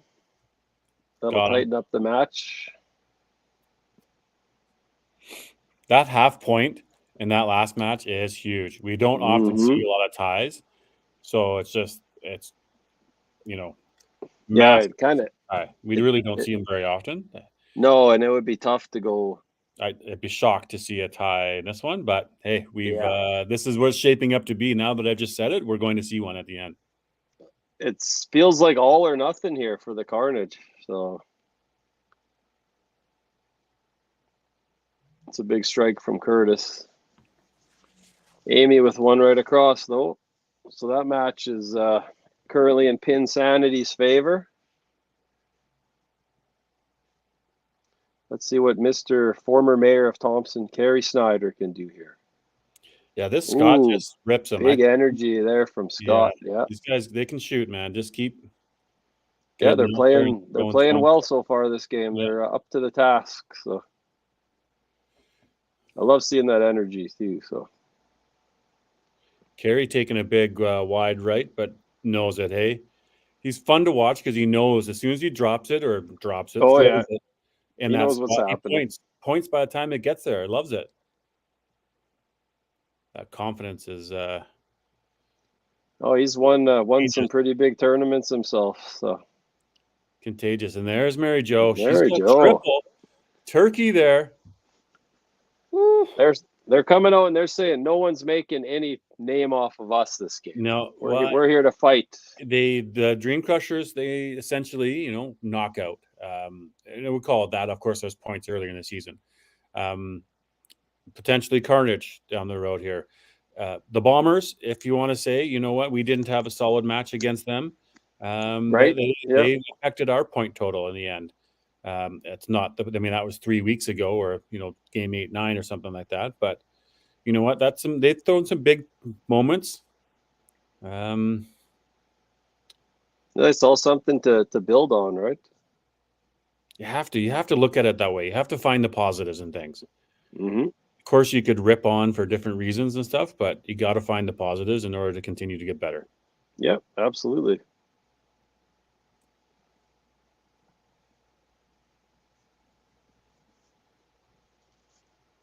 That fourth match is starting to really get away. Well, and that's a veteran player in Mary Jo. Absolutely. That has played singles, has played in matches, and understands the magnitude of it. Mm-hmm. I wouldn't be shocked to see a move here, probably on Derek. Could be, yep. Oh, Wilson with the plow. You've got, who's on the side? Brad is not available. Bobby. Yeah. And Tracy. Yeah.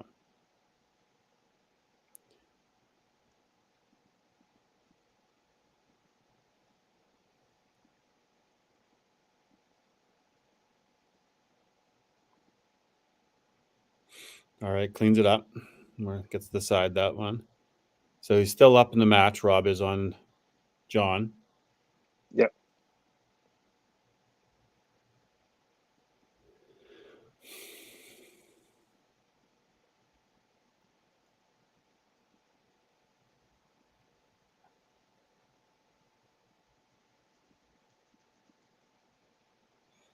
Okay, counts back 99 and 4, 144 and 5 with multiple strikes, loading them up. Okay, so there's another miss there from Veronica. So 96. Okay, so we're a tie match there. Early lead goes to Kelsey with a strike.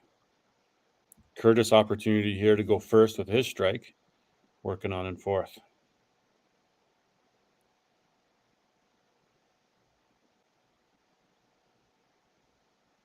Oh, looks like he missed.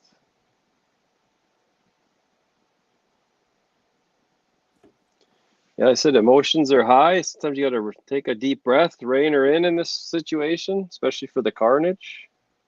So hard missing the middle, isn't it? That's us as bowlers. It's like, you just got to hit the middle, especially in big shots and moments. Like, how many balls have we thrown in our careers? Just hit the middle, man. Right? Mm-hmm. That's the mentality. That's what he's saying to himself right now. You got to hit the middle. Oh, it's still a big half there, based on what his opponent is doing this frame. Yeah.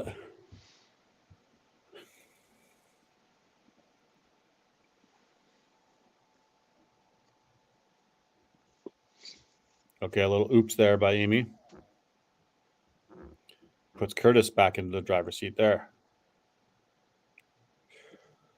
We didn't see the point. Right up the guts. Yeah, we didn't see the point, did we? No, there was no point there.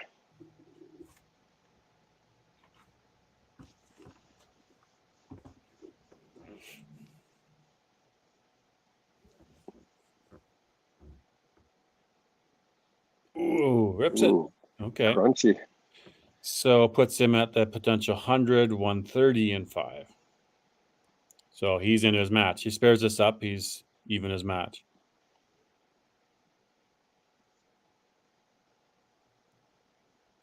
So 125. Good footwork there from Snyder. Yeah, keep him behind the line. Yeah, twinkle toes.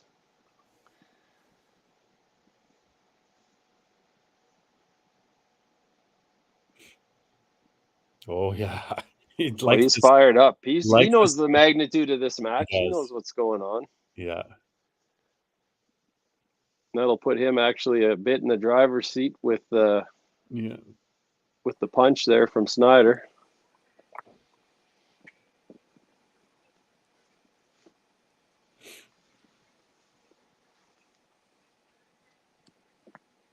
Derek comes back with a huge strike. Probably keeps him in the match. Especially in 5 when you got Mary Jo that's got the triple. What can she do now? Okay, pushes for a right corner. Good count.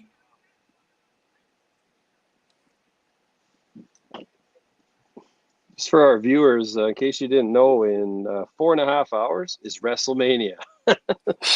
It's coming.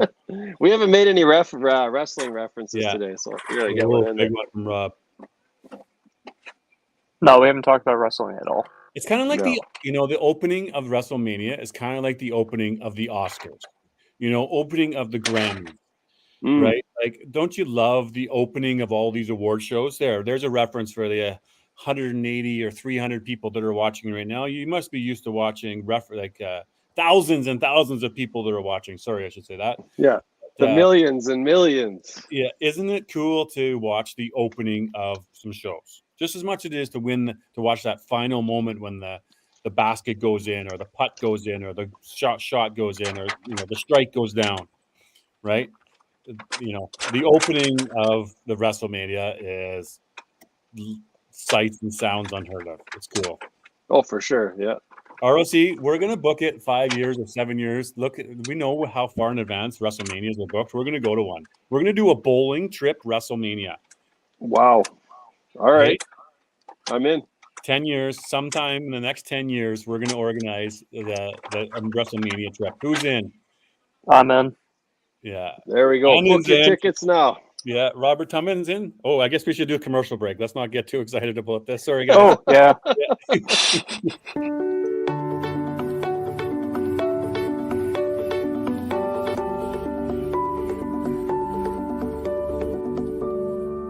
Cargill is proud to be supporting a truly Canadian sport like 5-pin bowling. We look forward to watching some great competition from many competitors and bowling centers across our country. With hundreds of locations across Canada, Cargill is committed to helping the Canadian farmer thrive. Whether it is selling commodities, getting agronomic advice, fertilizer needs, crop protection, and marketing expertise, Cargill is here to help. So please enjoy this bowling. Thank you.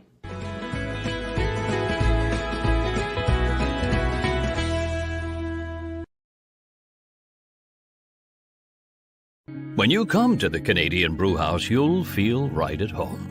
We work hard to make our house your house. with an affordable menu of appetizers, entrees, desserts, beverages, and killer deals on daily specials. At our house, you never miss a play. As sports lovers, we've ensured each location includes over 50 TVs and our signature Jumbotron. The Canadian Brewhouse is the place people want to be.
Fun fact, I have never eaten in a Canadian brew house all my life either. No, they're a heck I of a don't think. restaurant. I've heard good things. I just never have had the opportunity. Yeah. Sponsor. Got some good friends here. We do a bit of business with them. Good friends over there. Excellent. Yeah. Yeah, no, I've heard nothing but it's just like a massive kind of sports bar thing, isn't it? Yeah, usually, yeah.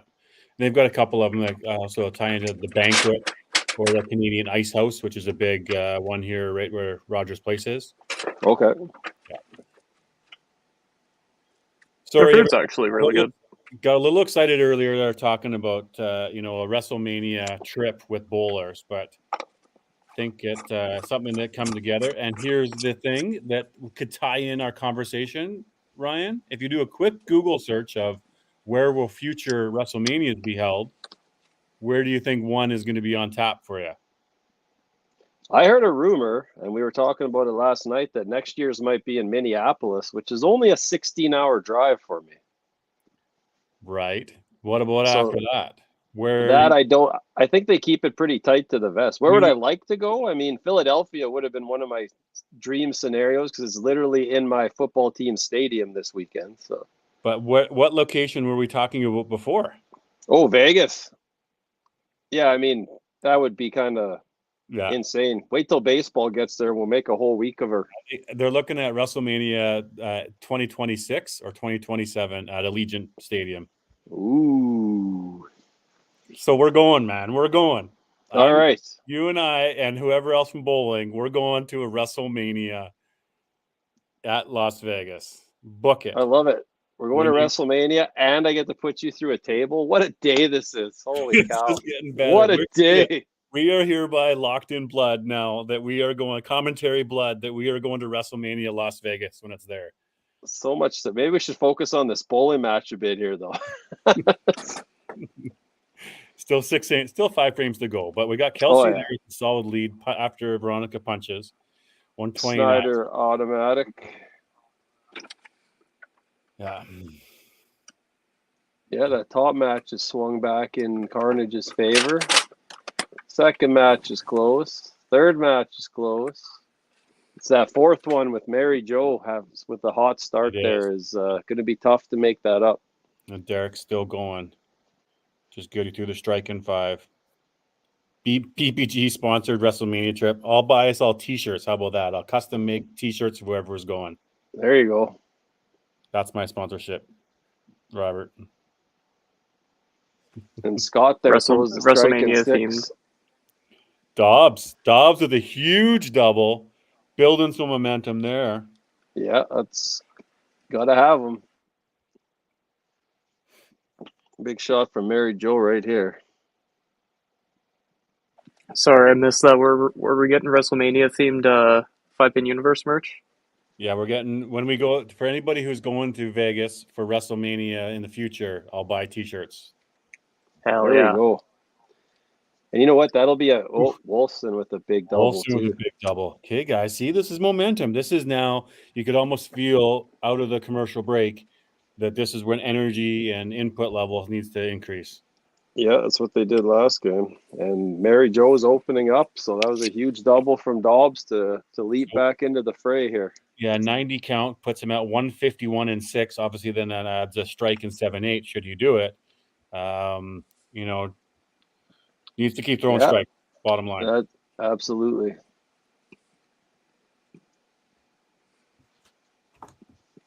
Yeah, this is exciting.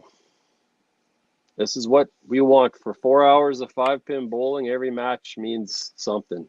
So.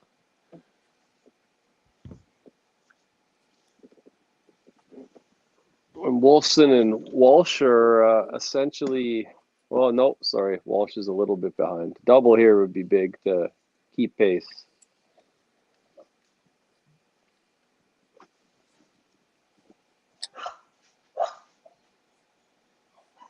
And he pitches. He's missed a couple of times here to the right. Just sort of slides away on him.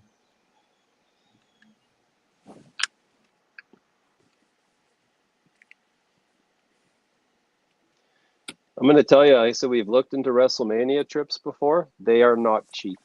They are not cheap. Just to warn everyone in advance. You're probably looking at 5 to 10K for a decent experience. 2026 is also my 20th wedding anniversary, so I'm not sure. Oh, yeah, that might be a tough sell. Let's hope it's WrestleMania Vegas 2027. Well, my wife and I are going to be in Alberta for Tour Championship, whether I make it or not. I'm one spot out right now, but I should be good for the Gallagher Cup. But the Gallagher Cup was on her birthday until you guys just moved it the other day, so now it's not on her birthday. Oh, bonus points for you. You're welcome.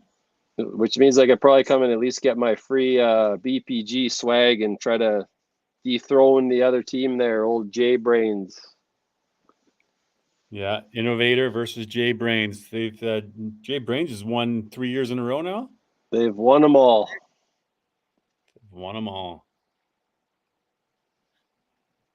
But that being said, I would love to make up a spot and play in the Tour Championship again because it was a blast. Yeah, it's only one spot. So 168 now for Kelsey and 7.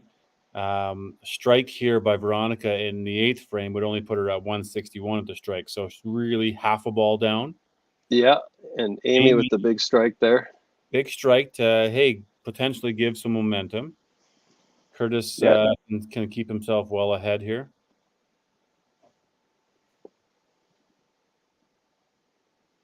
Holy cow, guys. Francisco Lindor hit a home run. And there's a strike right there. Speaking of home runs. That's a home run. And that was a forceful fist pump to himself. Yeah. Well, I said, you see what it means to these guys, right? It does, like man. I said, this is playoffs on the line. Like living and dying on every ball now. So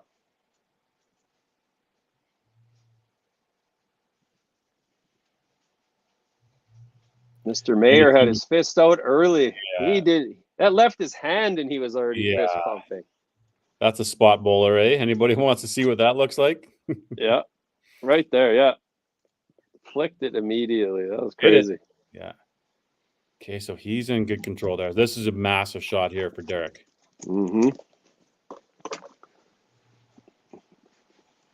Yeah, this is gotta have this one.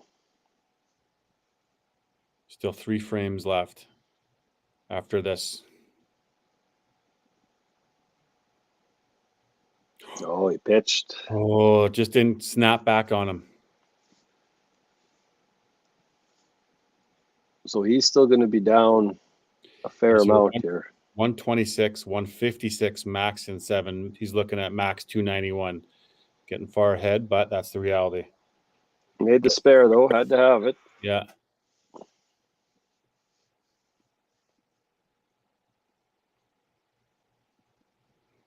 Edge of your seat action here all day. We're still now 18th game into the 8th frame. Not decided yet. It's going to come right down to the 10th. I know it is. Mary Jo with a miss on her first ball. In the spot here. Wolfson doing Wolfson stuff there at anchor. Okay.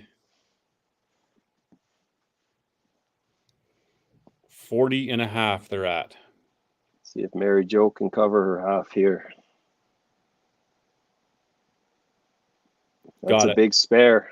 It's a massive spare because now you throw a chop off or something into there, even a corner into there, you get your 28, 41 counts. Yep. You know, you need to just sort of go 30, 30, 30, 30 for the end here to play spoiler.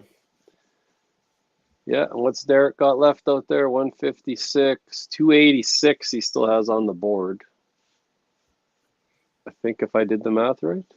156, no, he's got 291. 291, sorry.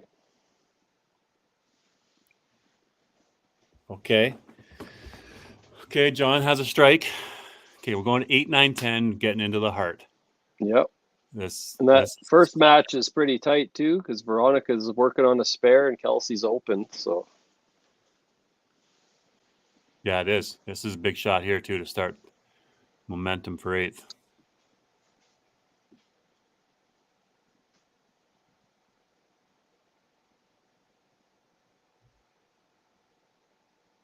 Ooh, corner. Punch. On a plow. Punch. Okay, so it's 151, 166. You know, gets this spare. You're a ball and a half up. Mm-hmm.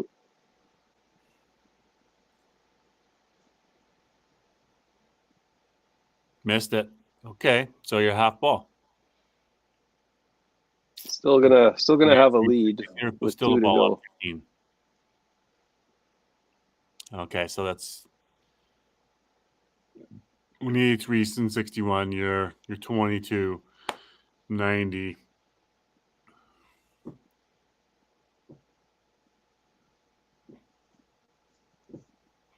Yeah, it seems it's a big one for the bottom. Big one for the next 4 for Curtis, but also for Amy and that side, just the team, right? Every strike. Yep. You see the guy in front of you throw something good. Yeah, he keeps it. Like I said, team environments. It keeps the line moving, right? Oh, big shot, Kaplan. Big day for him. Oh, Amy got hers too. Yeah, so she's a double there. So 115 and 6, where Curtis is 153. So let's look for Snyder's arm. He was unsure. That's the he's just I don't know, guys. I don't know. I don't know what to tell you. Welcome to the Kerry Snyder show. I don't know what to tell you on that one. See, Scott had a good rip on it, but the pinfall just didn't sort of work on him there. Power chop. Yeah, it's looking like this. Wow, this is crazy. Crazy finishes, guys. This is so another back to big shot for Derek Dobbs. Yes. Can't tell what happened. Good things, it looks like. Just a solid, steady fist. The Misfits are sweating, I'm guessing. Shout out to the Misfits. I would think so. Wow. 156. What a finale to the season. We talked about 291 max for Derek Dobbs. Mary Jo working on a spare.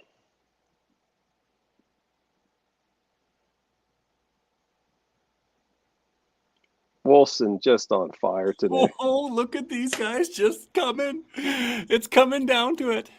Wow. Yeah, that match 4. That's the ham bone. Yeah, match 4 is where we're looking now. I mean, obviously match 1's only 22 pins up. Yeah, that's not out of the realm, but that match 4, it's the having the hold. We got issues. We got issues in PEI. They're going to the back. Match 2 is 40 pins. Oh, right. Yeah, that one's not done either by any stretch. It's the double. The double makes the difference, right? Curtis opens, Amy throws another strike. Yep. Or Curtis throws one more strike and it's almost done. Curtis throws a strike, Amy opens, that one's done. Yep. Carries in solid control there.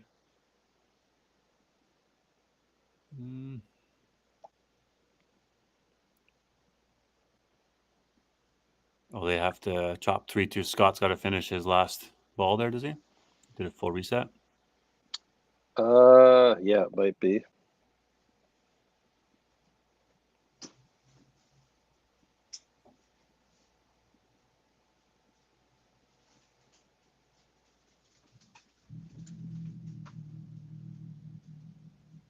Yeah. I'm just checking on all my fantasy baseball teams as we have a bit of a pause here. You could check the Valero Texas Open to see who's winning the golf for the day. I actually got a free $10 ticket to $1 million contest on DraftKings next week, but I don't know golf, so I got Kerry to make all my picks in exchange for if I win, he gets 25% of $1 million US. You think that was the best choice? Well, we'll see. You can go on this one. Ooh, I'll buy if I win the $1 million, I'll pay for me and you WrestleMania packages. VIP WrestleMania packages. Yeah. The DB and ROC WrestleMania package. We're putting together a package for this. Who's coming with us? Might as well. Okay, so Mary Jo, this is a big shot here. Yep. Oh, punch. Wow. Oh my goodness. Wow. That narrows the margin quite a bit. Derek must be all of them right now just looking over it. Are they looking at him or like, trust me, guys, I got it. I see it. They have to be looking at it. Oh, Snyder's up on the wrong lane for the Carnage. Akshay Bhatia, golf. He is crushing it. He's 3 under today, 18 under for the tournament. Denny McCarthy, who I've got in a different pool, finally coming through and maybe making a few bucks. Okay. He's 12 under in second place, only 1 under for day. Hideki Matsuyama. I know that name. Yeah, he's in third spot, 10 under. Russell Henley, Brendan Todd. Rory Knapp. Oh, it's us again, guys. DB, you need to fix the thing. I don't know what happened. Got her. That's our commentary images. You just saw what we look like while we're doing this. Getting excited. It's not about the looks on this. Face for radio. Okay, John Walsh gets his double now. Okay, so that's big. That's a big double there at the bottom because you never know coming home needs that shot. Right. And here we go. 9 and 10. Last 2 frames of the regular season. Big frames for the Carnage.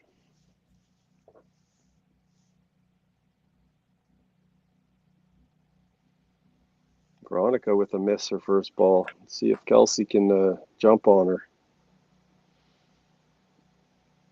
No, same miss.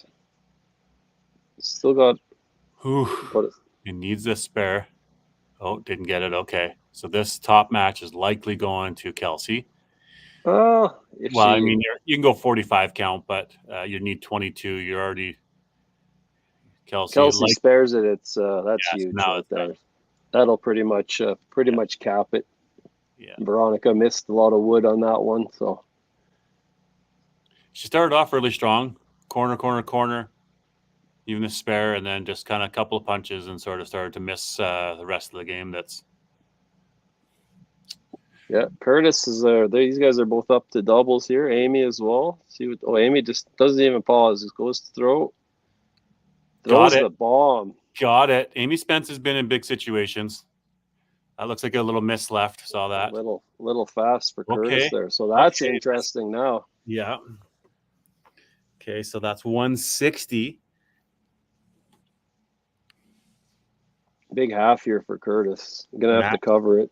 Max 295 for Amy Spence.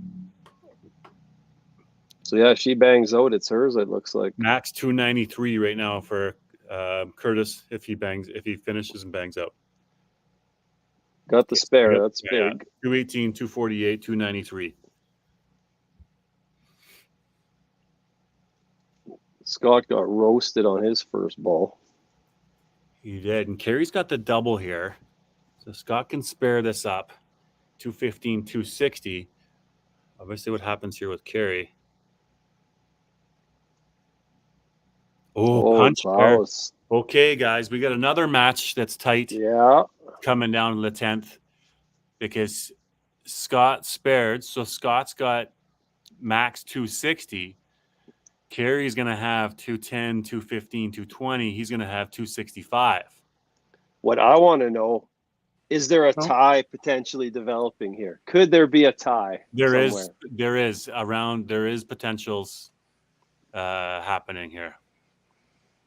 What a day of bowling to watch, to talk about. Okay, MJ gets the chop off. I know we're working diligently to get that scoreboard camera back. It'll come.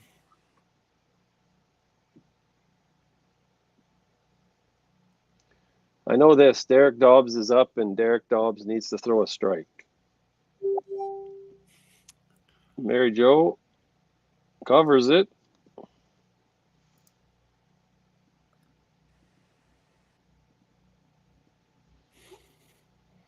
Oh, wow.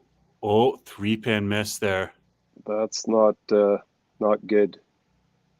I feel like That it's might... the camera, or the camera might have died. For Carnage? Probably what happened. And he goes 3-pin through the hole, Derek Dobbs. That's probably it. Mary Jo is going to win that point. I can sort of see off the sides 174, 177, and now 15. So he's 192, 195. So 195 puts him at 240 max. No, it's over. And Mary Jo is 230. It's she's over, guys. Misfits, you can exhale now. Woo! You can exhale, guys. You didn't even have to make it to the 10th frame. I mean, it's not done yet. Of course, there's people that have to throw balls, but there could be a crazy foul situation, I suppose. Who knows? Doubtful, but I mean, Carnage and Dream Crushers brought it today, though. Like they did. They came out. So the battery died on that camera. I know they'll probably try to get it back up. I don't think it matters. I mean, it matters, but it doesn't. It matters, but it's not going to matter for the playoffs, for the bottom line. Very inconvenient. I think they're working on, I see Curtis getting his camera set up to go. It didn't quite hang on for about a game and a half for us, but.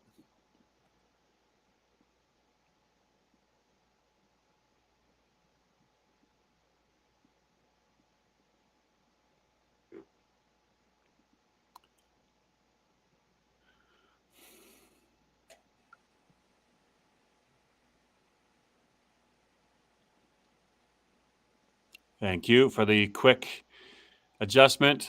Go ahead and keep bowling if you want there, Carnage. Or just do your thing, get it set up. But yeah, so he's 189 is what Derek was. So he's 234. Yeah, that's barring a nuclear hit directly to Prince Edward Island, that's probably over. What a effort by these teams out there today. We're going to see craziness. Like we're going to see 4 teams within a point and a half. Yeah, that's half a point. So shows you how close this can be. I mean, over the course of an entire season, it was this close. So they go 7 points here. They're going to be 47 and a half. Bombers are going to be 47 and a half. We have 2 teams tied at 48. Wow. 4 teams at 48 within half a point for. And that's one, like I said, one ball. So there's a 30 count, 199 for Veronica. That's crazy. It's not just one team that's missing out. It's 3 teams missing out. So yeah, you're not the only one if you're feeling sad for yourself.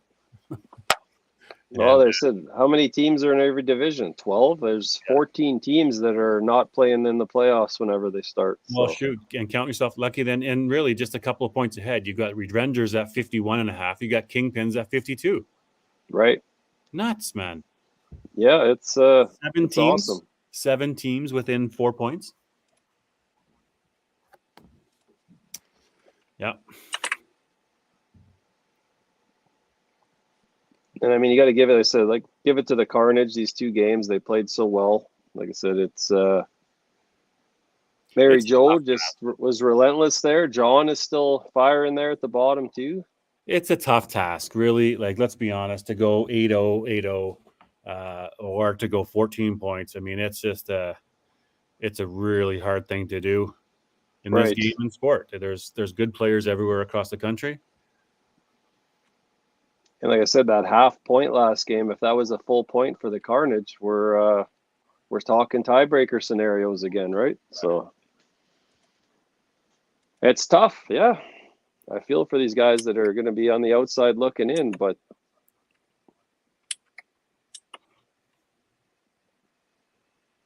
I'm excited for playoffs though too. You know, do we have dates for any of that yet, or that's all going to be we do have a couple of determined? dates. Yeah, I can kind of do a bit of a bracket. We'll get into this, but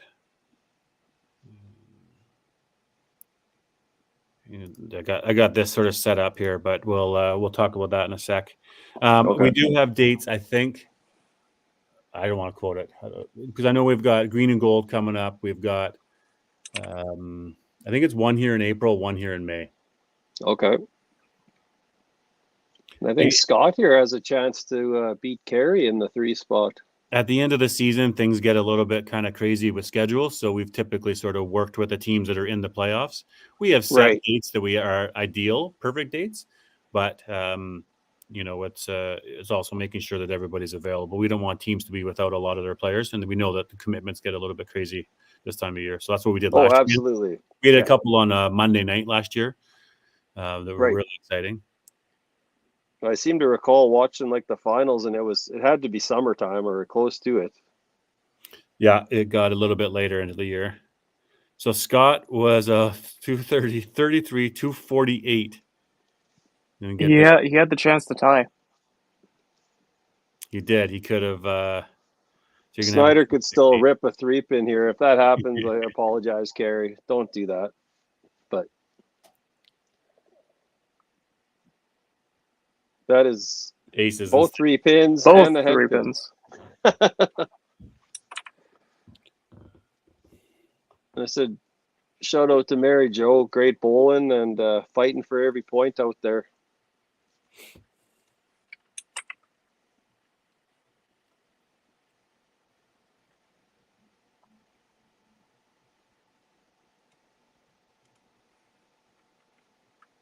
An 1150 potential 12 and change here for Pin Sanity. Yeah, great team game. Sure.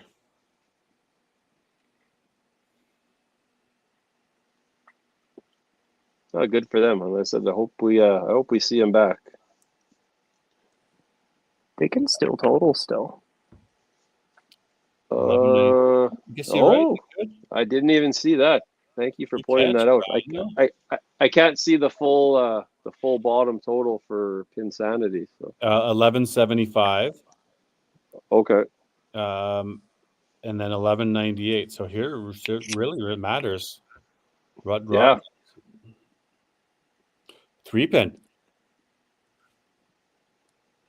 So he's going to get the individual point. So it could be 4-4. Ooh, and an extra 15. So 1190.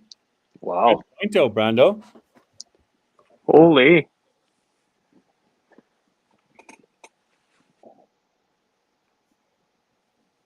Yeah, Rob's going to get his point, but that team total is available, depending on what Mr. Walsh does with this ball.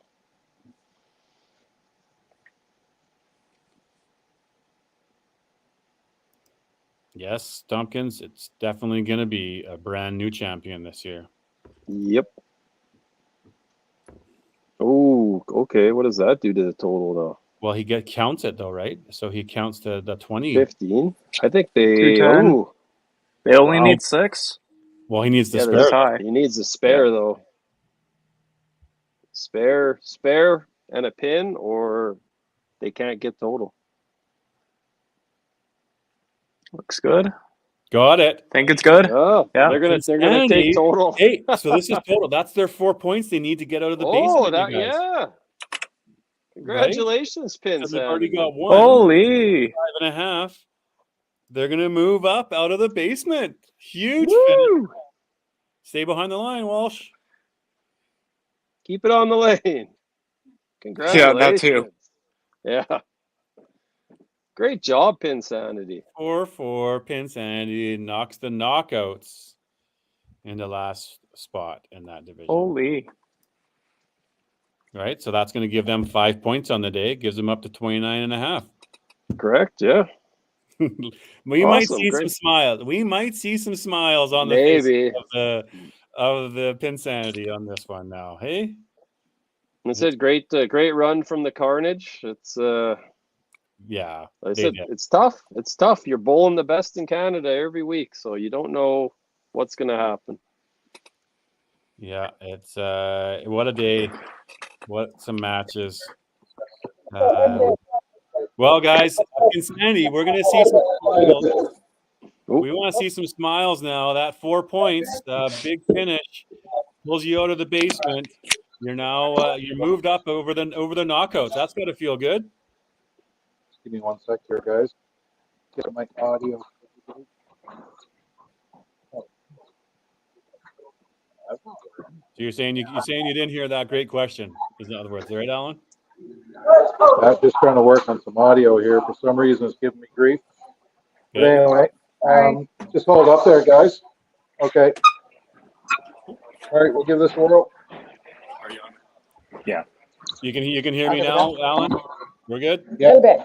Yeah. We're good. We're just saying, I mean, obviously you got to feel good at the end of the day.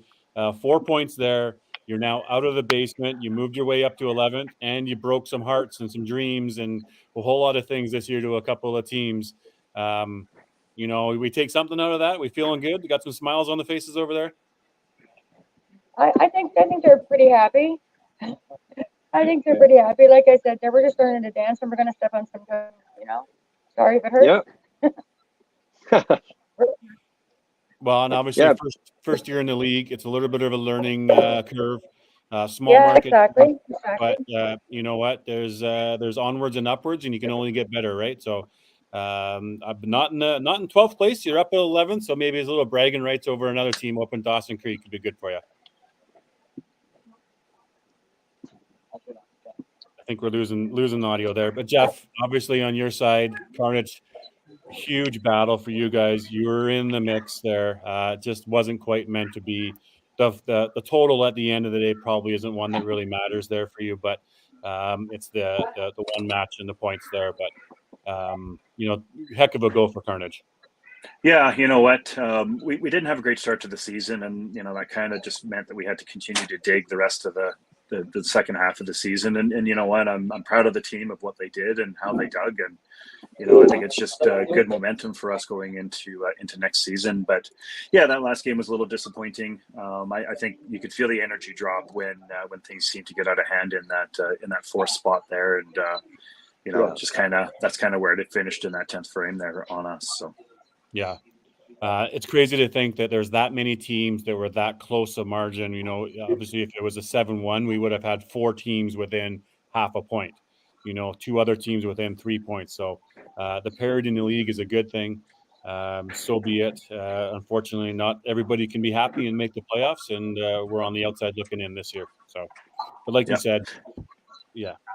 Yeah, it was a great season, and the competitiveness in it is phenomenal. You know, every week you're coming out and you know that the teams are going to throw against you, so you gotta dig deep and throw your games, and you know it's been fun and been a great season. Definitely disappointing end, but overall it was a great season. Yeah, for sure. Well, we appreciate the honesty, and the heartbreak is real. We feel you on this side, but hey, at the end of the day, there's some huge matches that were happened today. Pin Sanity, you did your job on knocking off a couple of on a previous champion and not letting Carnage come through. So, and you moved yourself out. So that's a winning day in my books for Pin Sanity. This league is great. We got some great times coming up in playoffs. So we appreciate you guys today. We'll let you two go, and we'll wrap up us 3 here shortly. All right. Thanks, guys. Thanks. Thanks, guys. Thanks, guys. All right, we'll just wrap them up, guys. What a day, hey? Crazy. What yeah. a day indeed. Yeah, like just to see where it started, knowing that we had 4 big matches on the play there, did not disappoint. Obviously, Dream Crushers starting off with doing what they needed to do in the first match. Obviously, 6-2 sort of almost was a 7-1, but that's 6-2.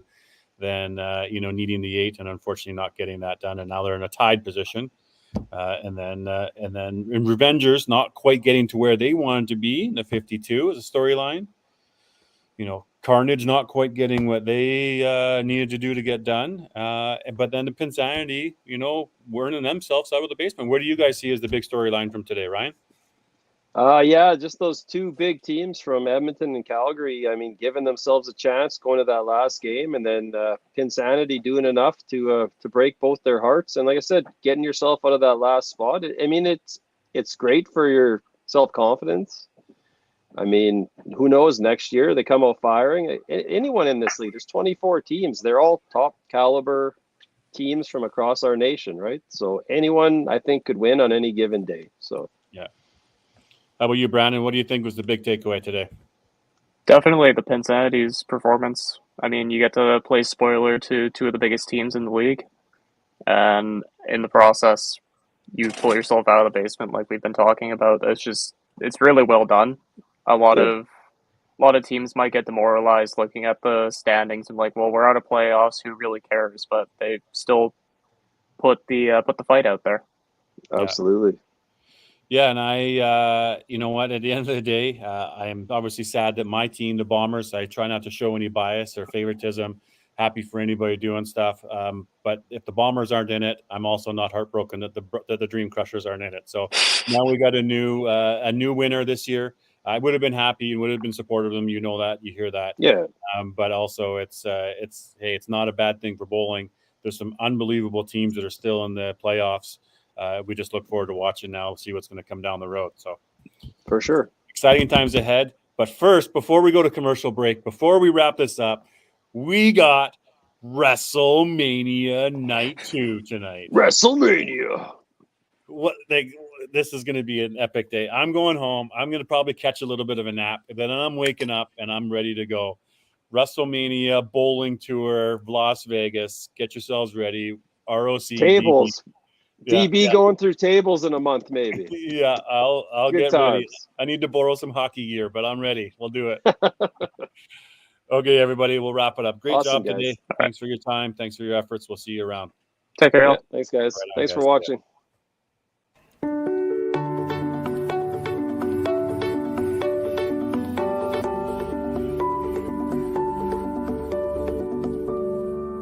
Cargill is proud to be supporting a truly Canadian sport like 5-pin bowling. We look forward to watching some great competition from many competitors and bowling centers across our country. With hundreds of locations across Canada, Cargill is committed to helping the Canadian farmer thrive. Whether it is selling commodities, getting agronomic advice, fertilizer needs, crop protection, and marketing expertise, Cargill is here to help. So please enjoy this bowling. Thank you.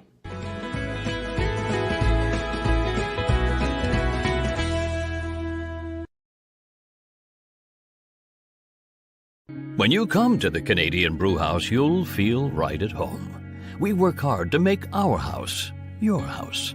With an affordable menu of appetizers, entrees, desserts, beverages, and killer deals on daily specials. At our house, you never miss a play. As sports lovers, we've ensured each location includes over 50 TVs and our signature Jumbotron. The Canadian Brewhouse is the place people want to be.